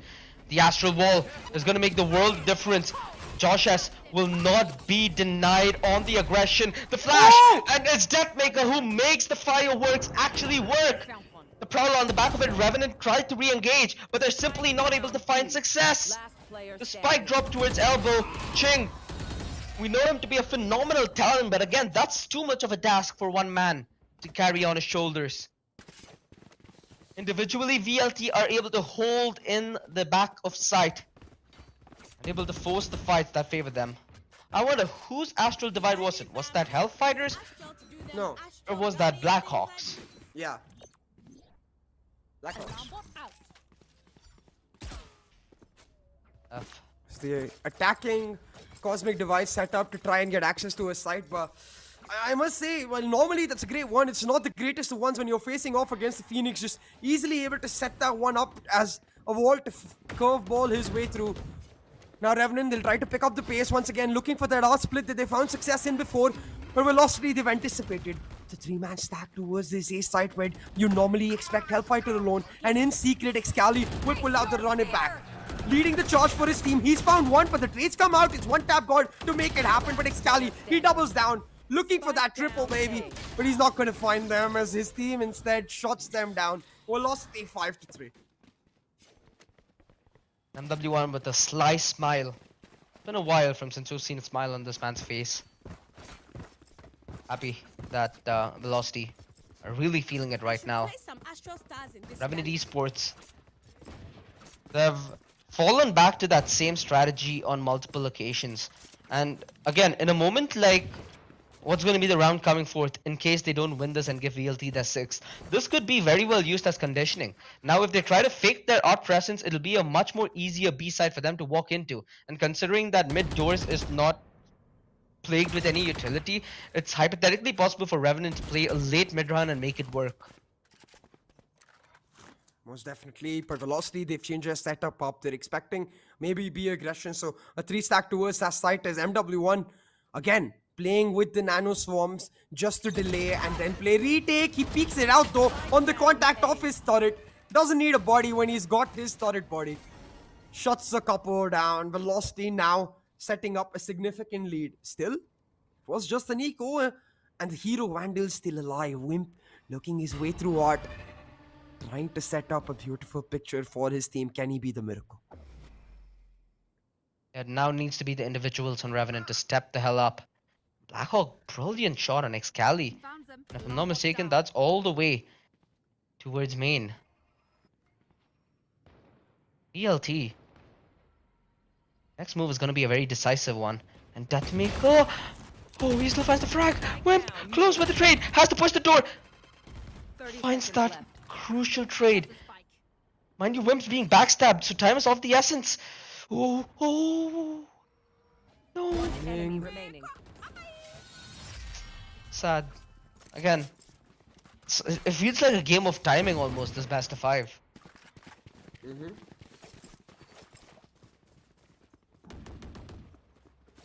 It's all about that timing. 6-3 though, Velocity. The time is right for them. MW1 with some beautiful shots with the help of his body. Still with his lockdown alive. That lockdown is crucial, man. There's no way to break it, especially other than a nade or maybe a showstopper. But if correctly placed with no showstopper online, that nade's so damn hard to pull off. But Wimp's got his own lockdown setup, and Josh S has got his hands on that run it back. Double dose presence this time around. They use the Prowlers to clear off connector and make their way in towards mid link, pulling the rotations of MW1. But Excali got out in his aggressive push. That's a crucial one because now Revenant will change up their sights, likely look for the A split instead. Timing yet again going to be off the essence as Deathmaker might go overlooked. No, Blackhawk keen on watching out for any kind of aggression through door. Mind you, this is the defender lockdown, so Revenant very patient in trying to hit that ace side, but not deterred whatsoever. I have to say a little, I think, trigger happy on that defender lockdown because now they can just push through with the running back. Revenant had not committed. The flank trying to come through from Hellfighter will likely get denied by Hellfighter. Still managed to win that one, and the body protection will not stay. Hellfighter with a crucial one as MW1 holds this side down. Chengdo manages to find the trade. 2v2 now in this position. They're trying to get the plant down, but one tap got caught out. Amitarasu. Unbelievable. It's an easy duel against the low HP Cheng. They'll shut him out, 73, and oh boy, that round on the back of Hellfighter purely. That duel against him, clutch. You have DM making plays. Should I play some You have fast MW1 versus who's able to VCT? hold sites all by himself. You have Hellfighter who's coming up with rounds like these. What else do Revenant Esports need to do to catch a break on this first half, on the attack? Oh, Wimp. One enemy remaining. Did I get inside your head? Velocity. Unlike the last few maps, they've taken the lead and convincingly so. 73, prompting a timeout now from Revenant, and I think Revenant, they just need to pick up the pace, man, because look, Velocity, they're happy to spread themselves out and read into what to expect. And it's easier said than done, because Velocity is playing Revenant at Revenant's game. They're allowing Revenant to come to them, and they're winning those crucial duels, especially Hellfighter in that last round. If he loses that out, suddenly it's a completely different round, because that duel resulted in 2 frags, so Yeah. And more importantly, if Deathmaker did not take that fight, Hellfighter would have never found himself in such positioning and timing. They didn't expect another backstab.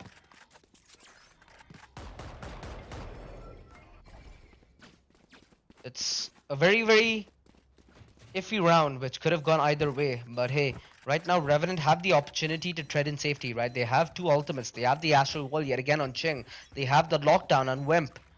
It's still possible for this to be a 7-5 half CA. That's more than just a good half against VLT. lot of possibilities for Velocity. They're going to look to control the lead. Amit Risu with the Nightfall available again.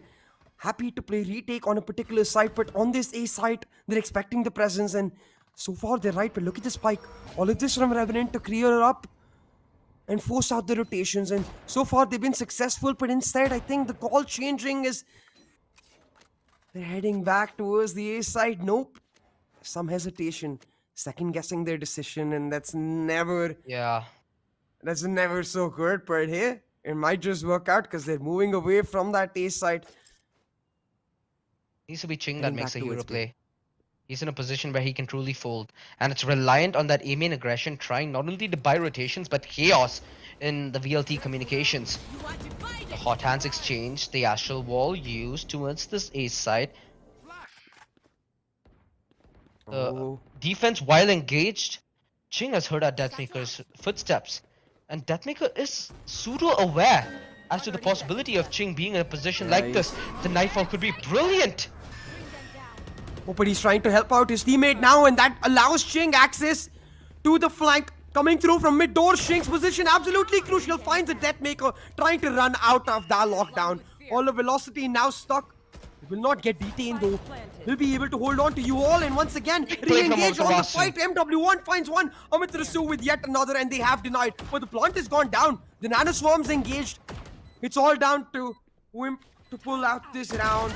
Ching again on the lurk, still- shuts his mirror down. And now 2v2. All the attention towards Ching, buying that time for Wimp to clutch this round. Ching Remaining. able to hold on with just 5 HP. He's mocked. He's Standing. haunted, but he will deny. The time bought for so long. The Nano Swarm It's now. done. Chunk Amitarasu out, but there's still time. There's still a little bit of time. Amitarasu could try to go for the fight, but Wimp happy to just play on that long engagement. Puts a nail in the coffin in that round. Beautifully done by Ching, man. We're seeing these Astras pull out rounds all by themselves. It's absolutely insane. We've got Giga Brain Astras on both the sides. Galaxy Brain, actually, I must say. Enemy remaining. Player standing. Right click being so brutal as well. Essentially left Amaterasu with no opportunity to even take that fight. Revenant trying to claw it back to that 7-5 that we alluded to earlier. Resort back to something that's been one of their favorites, which is this fast B take. They do not have to run it back. They have the Nightfall, and they dispose of it. It pushes MW1 back. And One Tap God with his fast play has Hall's control. Ching fighting the backstab yet again on Deathmaker, and that is massive. The duel is now removed from the equation, which means VLT are gonna have a far harder time trying to breach the site. And Excali might fall to the wrath of Ching yet again. Oh no, Excali timing! seems aware, but Ching gets timing, baby. Oh, this entire best of 5 yet again boiling down to that same one factor.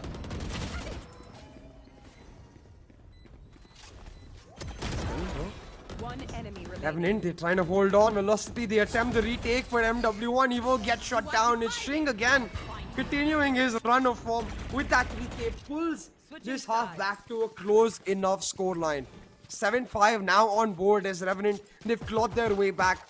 Will get to head towards the defense, and normally Revenant are stronger on the attack, but I think on this particular map we saw them fare much better on the defense, particularly against God's Reign. So I wonder if that spells out again, or if VLT's proactivity, their ability to control the pace on the attacking half is what pays out. One way or another, our last half, as we head in towards the second half of this 5th map, Revenant looking to get aggressive.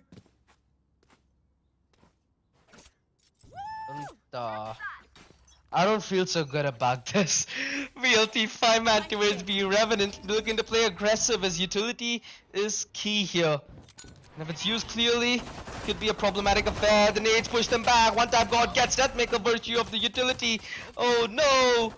The 5-man push put to a full stop. And VLT will have to settle for that man disadvantage. They're not allowed to punish Revenant in the nick of time. Still, VLT looking to re-engage this B side. They expect the rotations to go away from here, and they're right in their read. Blackhawk does spot them out, and now the backup will come through. But can VLT use this momentary lapse, this moment where they have the advantage on site to push all the way through? One tap God now ready to try and deny the plant, and as Excali leads the charge, he's got to make this first engagement count. The curveball ready, but Excali waiting for that moment, flashes Josh's out, but it's one tap God on the contact to deny. Refreshes the nade and sets up the fireworks as Revenant pick up the pistol. Get themselves an anti-eco to equalize that scoreline. They fight fire with fire, they fight firework with firework.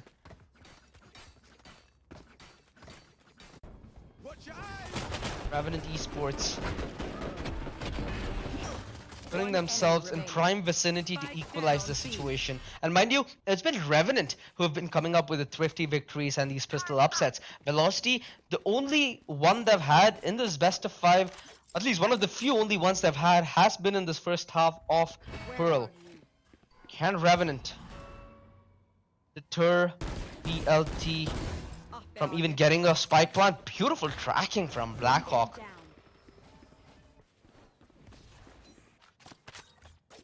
It's all about the damage that VLT is able to inflict, because so far across this best of 5, the bonuses have been incredibly damaging.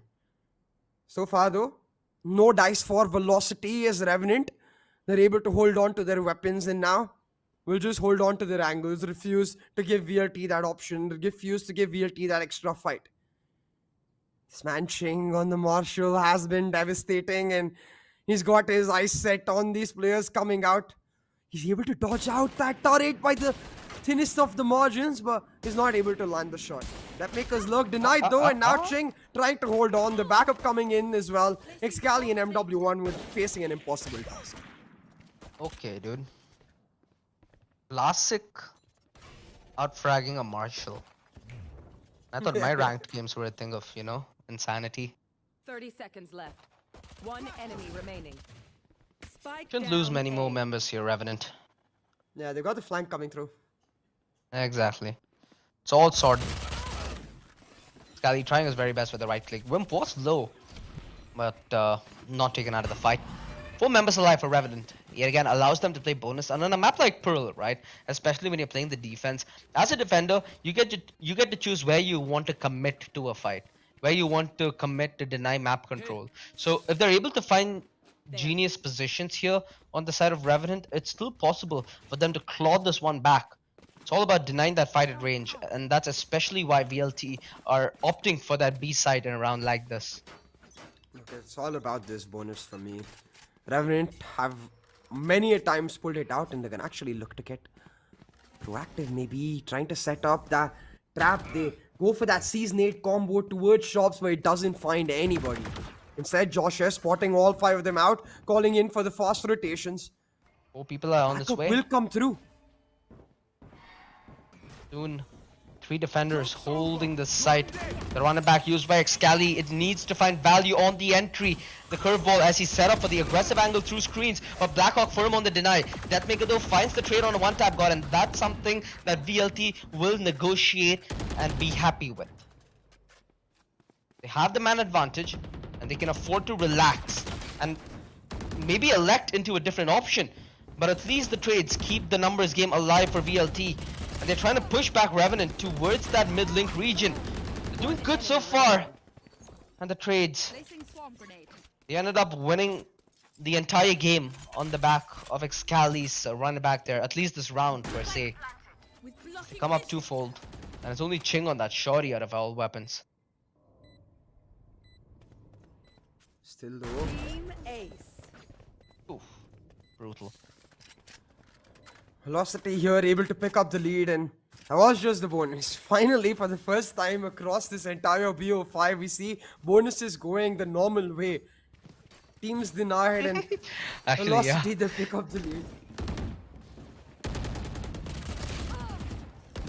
And crucial use of that running back to make it happen, right? One enemy remaining. Excali has been so far beautifully recycling that ultimate, and once again he's on course to bring it back online. I think it's just a matter of rounds before he does exactly that. Still, it is the buy round coming through now for Revenant. Setup change. Look at Josh S. He's looking to get aggressive, looking to find that early A main presence. Will give them an early flank. VLT on the other hand, having taken mid control, heading towards mid doors. With the trap set, one tap God with his pants down, gets shut out, and just like that, VLT will force back that aggression from Josh S. While Hellfighters got himself in a crucial position. The lurk towards B long is all that this is about. Well, Velocity tried to catch up with Hellfighter and make this B split come online. The rotation's crucial, because look at the position of Josh S. He's already here to help his teammate who's trying to fend himself off from this B main aggression through screen. Oh, he spots the gun barrel. Hellfighter, his position discovered. Josh S needs to hold on for dear life, but he lets Ching die towards screen. No! They've lost the numbers yet again. Spike planted. Oh, but Velocity, they're burning up. MW1 taking the brunt of the damage off the hot hands, but it doesn't matter because the low Amitarasu with just 10 HP shuts his opponent down. That will force Revenant into a save, and now Velocity in prime position. 9-7 in the lead, breaking Revenant's economy as they look for the victory once and for all, not just in this map but also in this series. Could be disaster for Revenant. What's the change up here, CA?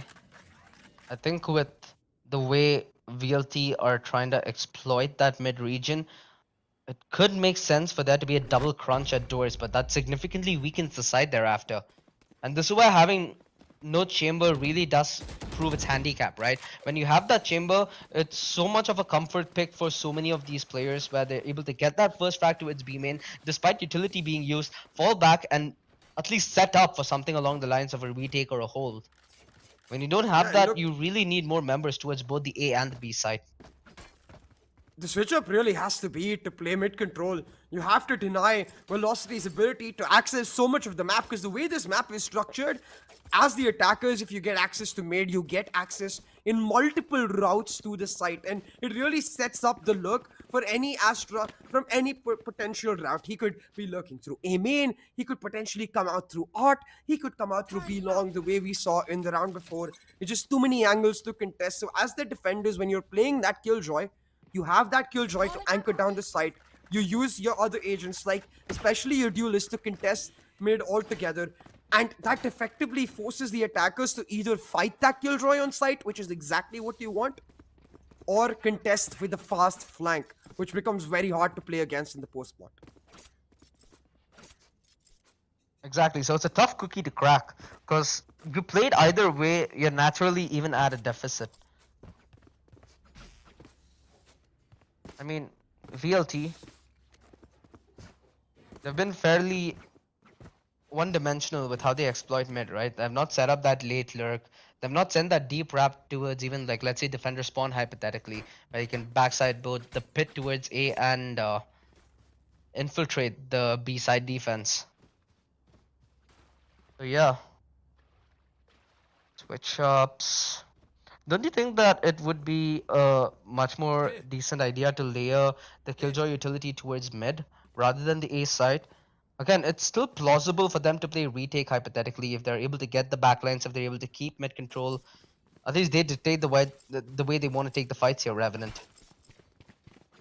I think the Killjoy utility best used on site because the way A main and B long are structured, right? If you're taking that much area, you're likely looking to commit, and that's what the Killjoy wants you to do. She wants to use a utility when you're forced to commit onto a particular site. The timer, it seems like they agree with that idea. They are going to contest for mid control. Basically, what Velocity were doing on their defense. The Astra Killjoy to anchor down the particular sites while they play aggressive for that mid control. But the turret towards Art actually tells me that this Race Fade are going to play on the fast rotation. So maybe just an early season aid and then they walk away. They don't do even that. They're just looking to fight for window instead. And Blackhawk, he gets caught out. Josh is taken out as well. And Velocity contest that mid area and make Revenant pay. On tap guard. One of two Vandals left in the equation, and he's gonna have to really make it count because Velocity now set up for the A split. Can easily make it out. Feels so demoralizing if you're Revenant. Even despite having a drastic switch up, it boils back to that same result. It boils back to VLT having an overwhelming advantage and being close. They're claiming double digits on map 5. Oh my goodness. Wimp still finds the frag despite the utility dump.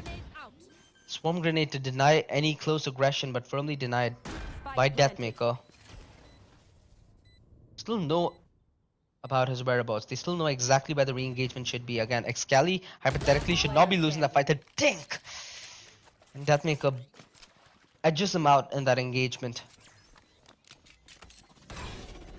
Ching now getting hunted down. Velocity, they will leave no weapon. Even though he doesn't have one. I think it's more about the morale, more about the confidence. Formality. Ching now running into sight. Gets access to a Vandal, but Deathmaker immediately denies.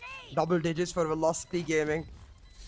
As they can feel the wind, they can see the light at the end of the tunnel, and they can see that pot of gold at the end of that rainbow.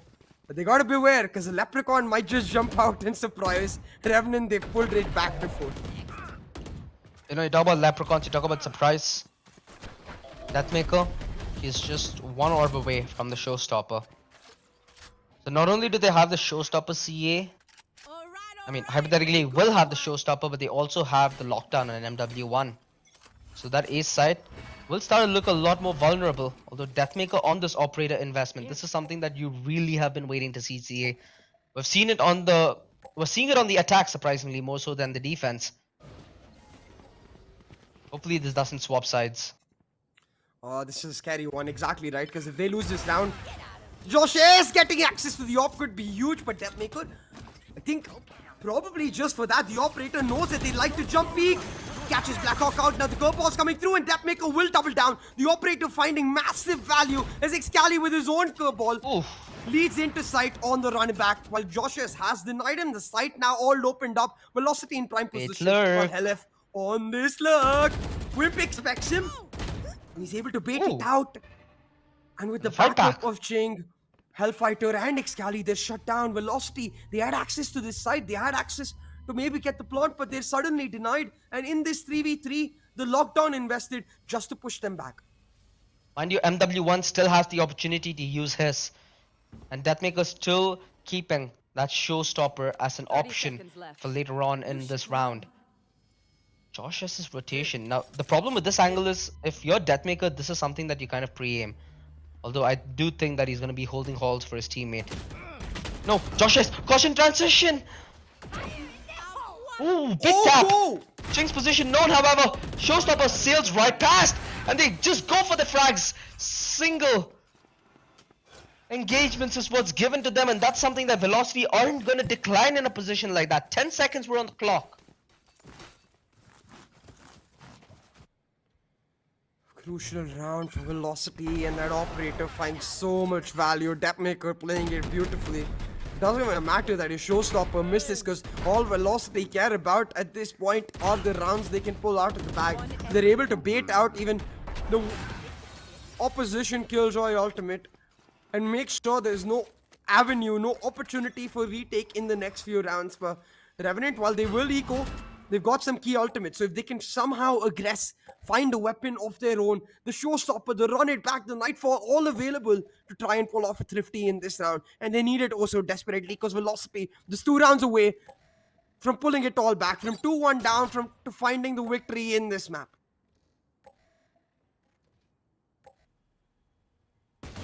Revenant, they have barely anything to fight back with. Ching,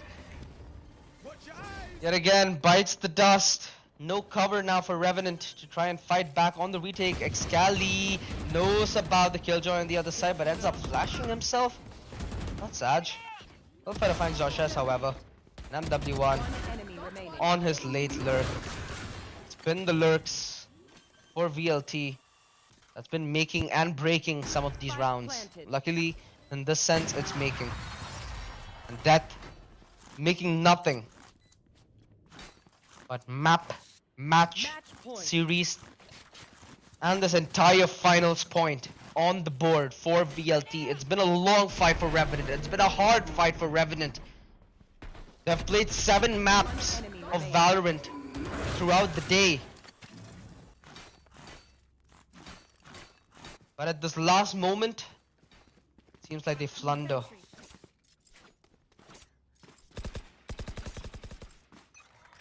They still have opportunities to find a comeback, but it's definitely difficult now.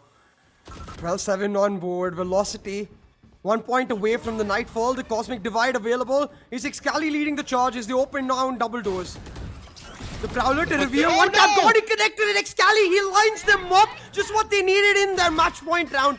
And now the Nightfall baited out as well. Is Excali, he's behind enemy lines. Excali in prime position. His Velocity likely to secure this one in the bag. They're chiming down. Blackhawk last man standing. And Deathmaker will show him the door. Nail in the coffin. Velocity, they pick up the map. You are divided. Pick up the map, they pick up the match, they pick up the series 3-2. It went quite the distance, didn't it? Velocity truly tested. Boy. Oof. I think even Excali didn't expect it to go how close as it did. Champions of the league stage, ladies and gentlemen, VLT are gonna be a top seed from South Asia. And not only are they the top seed, they get an extra $3,000 in the bag. So the after party is more or less sorted. Yeah, definitely so. Velocity, they'll have a good time tonight, because despite all the heroics of Revenant, the beautiful gameplay coming through from every single one of their players, is the experience that wins out. Amitarasu, Fighter, Excali, MW1 and Deathmaker, they'll pick up the win, and I'm sure Deadly from Brazil, he's shining in spirit as well. Velocity Gaming, winner of the playoff stage, get $3,000 in the bag. But I must ask you, because I think it was overall a team effort. Who's your MVP of the series altogether? MVP of the series altogether? I think it will be I think it should be Hellfighter, man, logically speaking. Because even on map 5, man was straight up sending people home.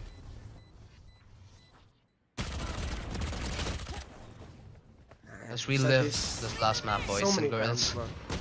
Yeah, he's the most consistent player for Velocity across these times and able to really make it count. But I think, again, it's these bonuses, right? That Thrifty at 2-0 up really pushed RNT back. And while, of course, RNT struggled on the attack as well, on the defense as well, it was really that struggle on the attack that I think that gave VLT the confidence that they can pull off this map. Because remember, coming into Pearl, this was a map that RNT had slightly more game time, at least match time on. No idea if VLT had actually scrimmed this map out, so It was purely on their instincts, on their experience that they were able to play it out, adapt, persevere, and win this entire series. Your fear. Revenant though, truly displaying competence across this best of 5. Down. There were moments where, it was easy for Revenant to bow out and be like, guys, we're 2 maps down. It's kind of done. Spike down mid. Even on Ascent, their start was phenomenal. VLT bounced back. Revenant and their individual efforts truly did speak for themselves as they more than tried to claw their way back. VLT Bring them down. just seemed like, hands down, the better team today. One enemy remaining. Last player standing. Revenant though gave them a tight fight. Played 7 maps today, this team, and almost were able to pick up the victory, but almost, unfortunately, it's just not enough, and they will definitely feel that pain. I think especially down to Ascent, right, where rounds went down to the wire and it looked like they might just pull it out. Because honestly, when it came to Pearl, it never looked like VLT truly lost control. Revenant did pull certain rounds back. Ching, especially on the lurk, absolutely phenomenal. But every single time, VLT just quicker to adapt, faster to react, and wins out the map. It all started off from these buy rounds, and then VLT, they never lost one. 13 to 7, they win out the map as well as the series. VLT just better on that attack. Just hands down better. Especially with Deathmaker then manning that operator. Felt like a changed story at that point. Revenant Esports have a lot of work to put in. We have, I think, a grand total of 2 days before we begin with our finale stage, before they duke it off against Bleed and Boom. Enemy remaining. And the same can be said about VLT.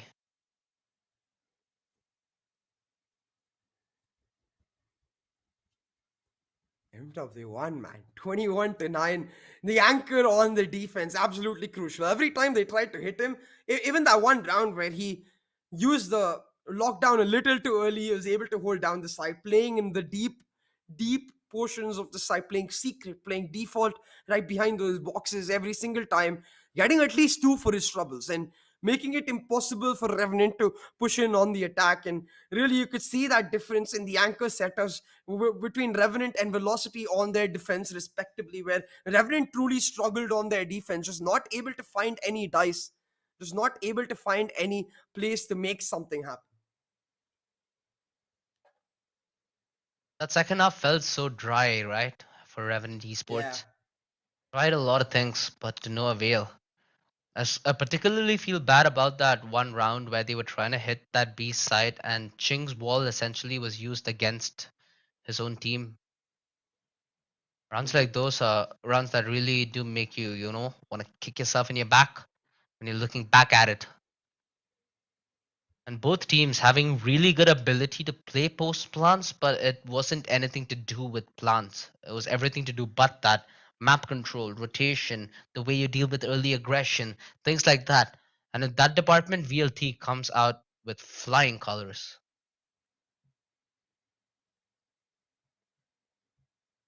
Hey, Velocity, they find the victory, and the returning might of Mohit Wakle, MW1, will pick up the MVP in this final map. 21, 9 Last to 6. dance, right? Yeah. It's his, Mention? yeah, I think it is his last dance. Maybe he'll come back once again. I feel like he navigates If he retirement wins, quite well, I mean, in for and sure. out. Like, if he plays this well against Bleed and Boom, who would be crazy enough to retire then? Of course, I don't think this player and his choice for retirement has anything to do with skill, but everything to Oh, do yeah. with life. Yeah, and it is what it is. So I think we get to enjoy him in this tournament at least, and we'll most certainly do that. I'm excited to see how he fares against the likes of Bleed and Boom. But Velocity, 3 to 2. R&T truly make them work, but Velocity against all odds. Not a single series lost across this entire playoff stage. Only 3 maps Unbeaten. lost totally. Yeah, unbeaten throughout the upper bracket. They now find the win in the grand finals and they look to continue that streak going into the main event. One thing that was on the minds of VLT is to truly send out a statement of dominance, which today they've not been able to accomplish. So Bleed and Boom are going to be sitting comfortably in their chairs and soon comfortably in their beds, knowing that what lays ahead of them is something that they've deconstructed a lot of times and with ease. With every Southeast Asian event so far, let it be online, let it be offline, it's been an SEA versus SEA finals. And that is something that we hope is a trend that breaks in the Penta Pro Series. As VLT have shown decent form, Revenant have shown good promise, but against the like of Bleed and Boom, that promise, that strength really will be tested to its limit. Yeah. And that limit is something that I'm personally excited to see for both of these teams, right? Revenant, they're not just out of the picture and they've displayed their ability to learn every single time. They've displayed their ability to persevere against all odds and never give up. And that's something that I have to admire. But this will be the end of our day, OG. And I have to say something. Knock, knock. Who's there? Revenant. Revenant who? That's what Velocity said. I'm sorry, I had to do that. I mean, It's just a joke. Just a disclaimer, it's just a joke. But I had to do that. I'd laugh as much as you if it was the kind of series that we expected, you know, a 3-0 Yeah. or a 3-1 Yeah. from VLT. But considering it got this close, I'm pretty sure Revenant are firmly in Velocity's phone books at the moment. They truly did show how they can adapt, right? Especially that game on Bind is what sold Exactly. me on Revenant. They deconstructed Deathmaker's aggression. They put aside Hellfighter's heroic plays and still were able to claw that map. And I say claw because it was as literal as it can be. They clawed it. Exactly, man. And honestly, with the way they set up Icebox as well, Revenant beautifully done. But hey, we have some few choice words from the man himself, so let's see what he has to say. Well, Oh, yeah, we'll see what he has to say. But before that, a quick vote of thank you from us, ladies and gentlemen. It's been nothing but a delight for both me and CA to have this Valorant extravaganza delivered to you on a daily basis. Again, 2 best of 3s. Pop them during the break. Pop them at lunch, pop them at dinner. That's how we like to serve you guys at home. And hey, it's been an amazing few days that we've had this Valorant streak happening. It's been a few days that, you know, we both me and Sia have been able to even get good sleep. So for not only the teams in the back end, but also the top 4 who are going to be playing in that finale, the next 2 days are going to be 2 days of preparation, 2 days of reinvigoration if you're Revenant or VLT, and 2 days where you're going to hope that you have your entirety of your playbook squared off. It's going to be a long haul as we come back on, if I'm not mistaken, the 21st. So yes, we're sir. gonna have 21st, which is gonna start off the finale, and it's gonna end on the 24th with us finally deciding who the winner of the Penta Pro Series is. Excali, we've had our thanks, we've had our moment. Now it's time for yours.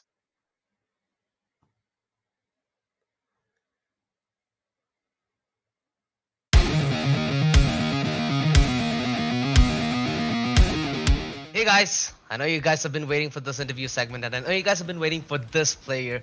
So join me in welcoming none other than the BM King himself, Excali. How you doing, my man? I'm doing good. After winning today's match, I'm doing much better. Well, let's get right at it then, right? How does it feel that you're the first team to qualify to that finale stage? It's a great feeling, but it's not the end of the road. We still have a lot more matches to go, like the finals tomorrow, and then the main playoffs. The focus was obviously not this. We have to win the whole event. Well, understandably so, man. A lot of expectations on your shoulders. A lot of fans and a lot of players are rooting for you guys. So, yeah, you know the weight of gold. And hey, let's talk a little bit about that previous matchup, right? Because against Revenant, you guys ended up trading each other's map pick in the best of 3, and it did get a little sweaty towards the end. So, can you give our viewers at home as to how it felt in the VLT bootcamp? I mean, it's it's a good feeling. Obviously, coming back home after a very long time. I took a world tour and then I'm finally back here. These guys have been nothing than brothers, or maybe more than that for me, since a very long time, and it feels good to be here with these guys, sharing rooms, sharing the whole place with them. And about today's game, I don't think I have anything much to say about, but uh, this was, you can say, just we were just playing off our individual skills, nothing else. We didn't practice. We just discuss what we are playing, what agents or maybe what maps, and we were just playing on individual skills. That's all.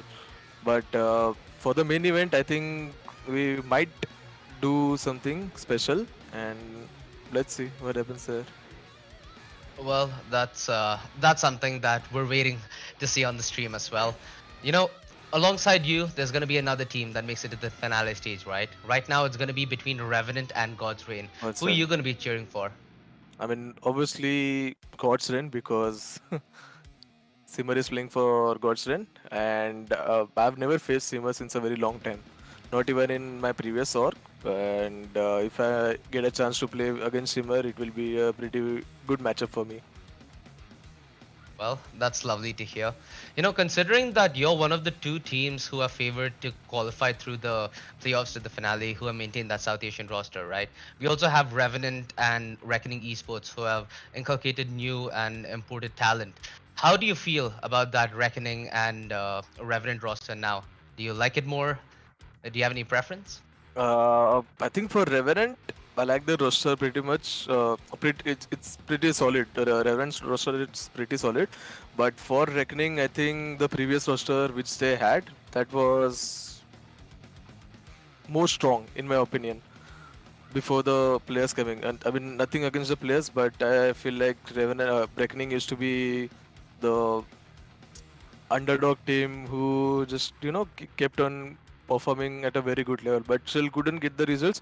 They were this close, almost on the verge of winning the matches, but that time I think they were growing. But I think they're doing pretty good now too, I think.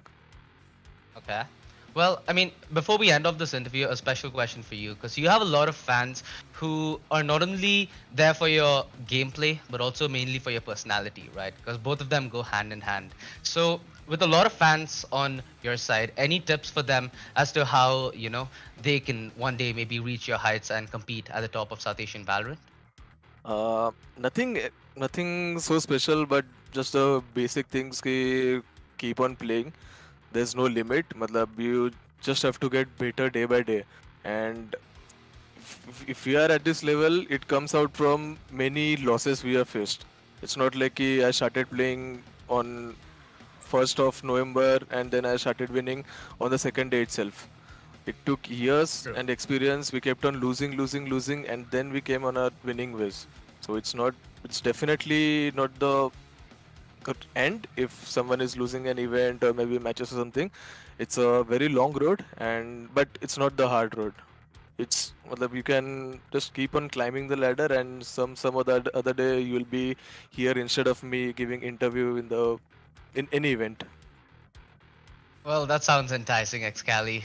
Before we end this interview off and head back to the game, any shout outs that you'd like to give before we close this out? I mean, just a shout out to the Penta guys for organizing such a beautiful event. The off-season events are always fun to play. We get cross-region matches. We have to now that we have qualified, we get a chance to face Bleed or maybe Boom. It's always fun going against these guys. So huge shout out to Penta guys for hosting this event, and also to all the fans supporting for me as well as for the VLT and for everyone as a region, because there will be a lot of fans supporting our region when we go against SEA teams. And I hope you guys do cheer for us, because we are gonna need that. Well, I'm pretty sure you have a lot of people already cheering for you, Excali. And not good luck only for winning the playoffs, but also for the finale stage against Bleed and Boom, of course. It's been a pleasure having you. We'll see you on the server. Hopefully, Right. get fragged there a hell of a lot. See you guys. I will. Thank you so much. Thanks for having me.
get down.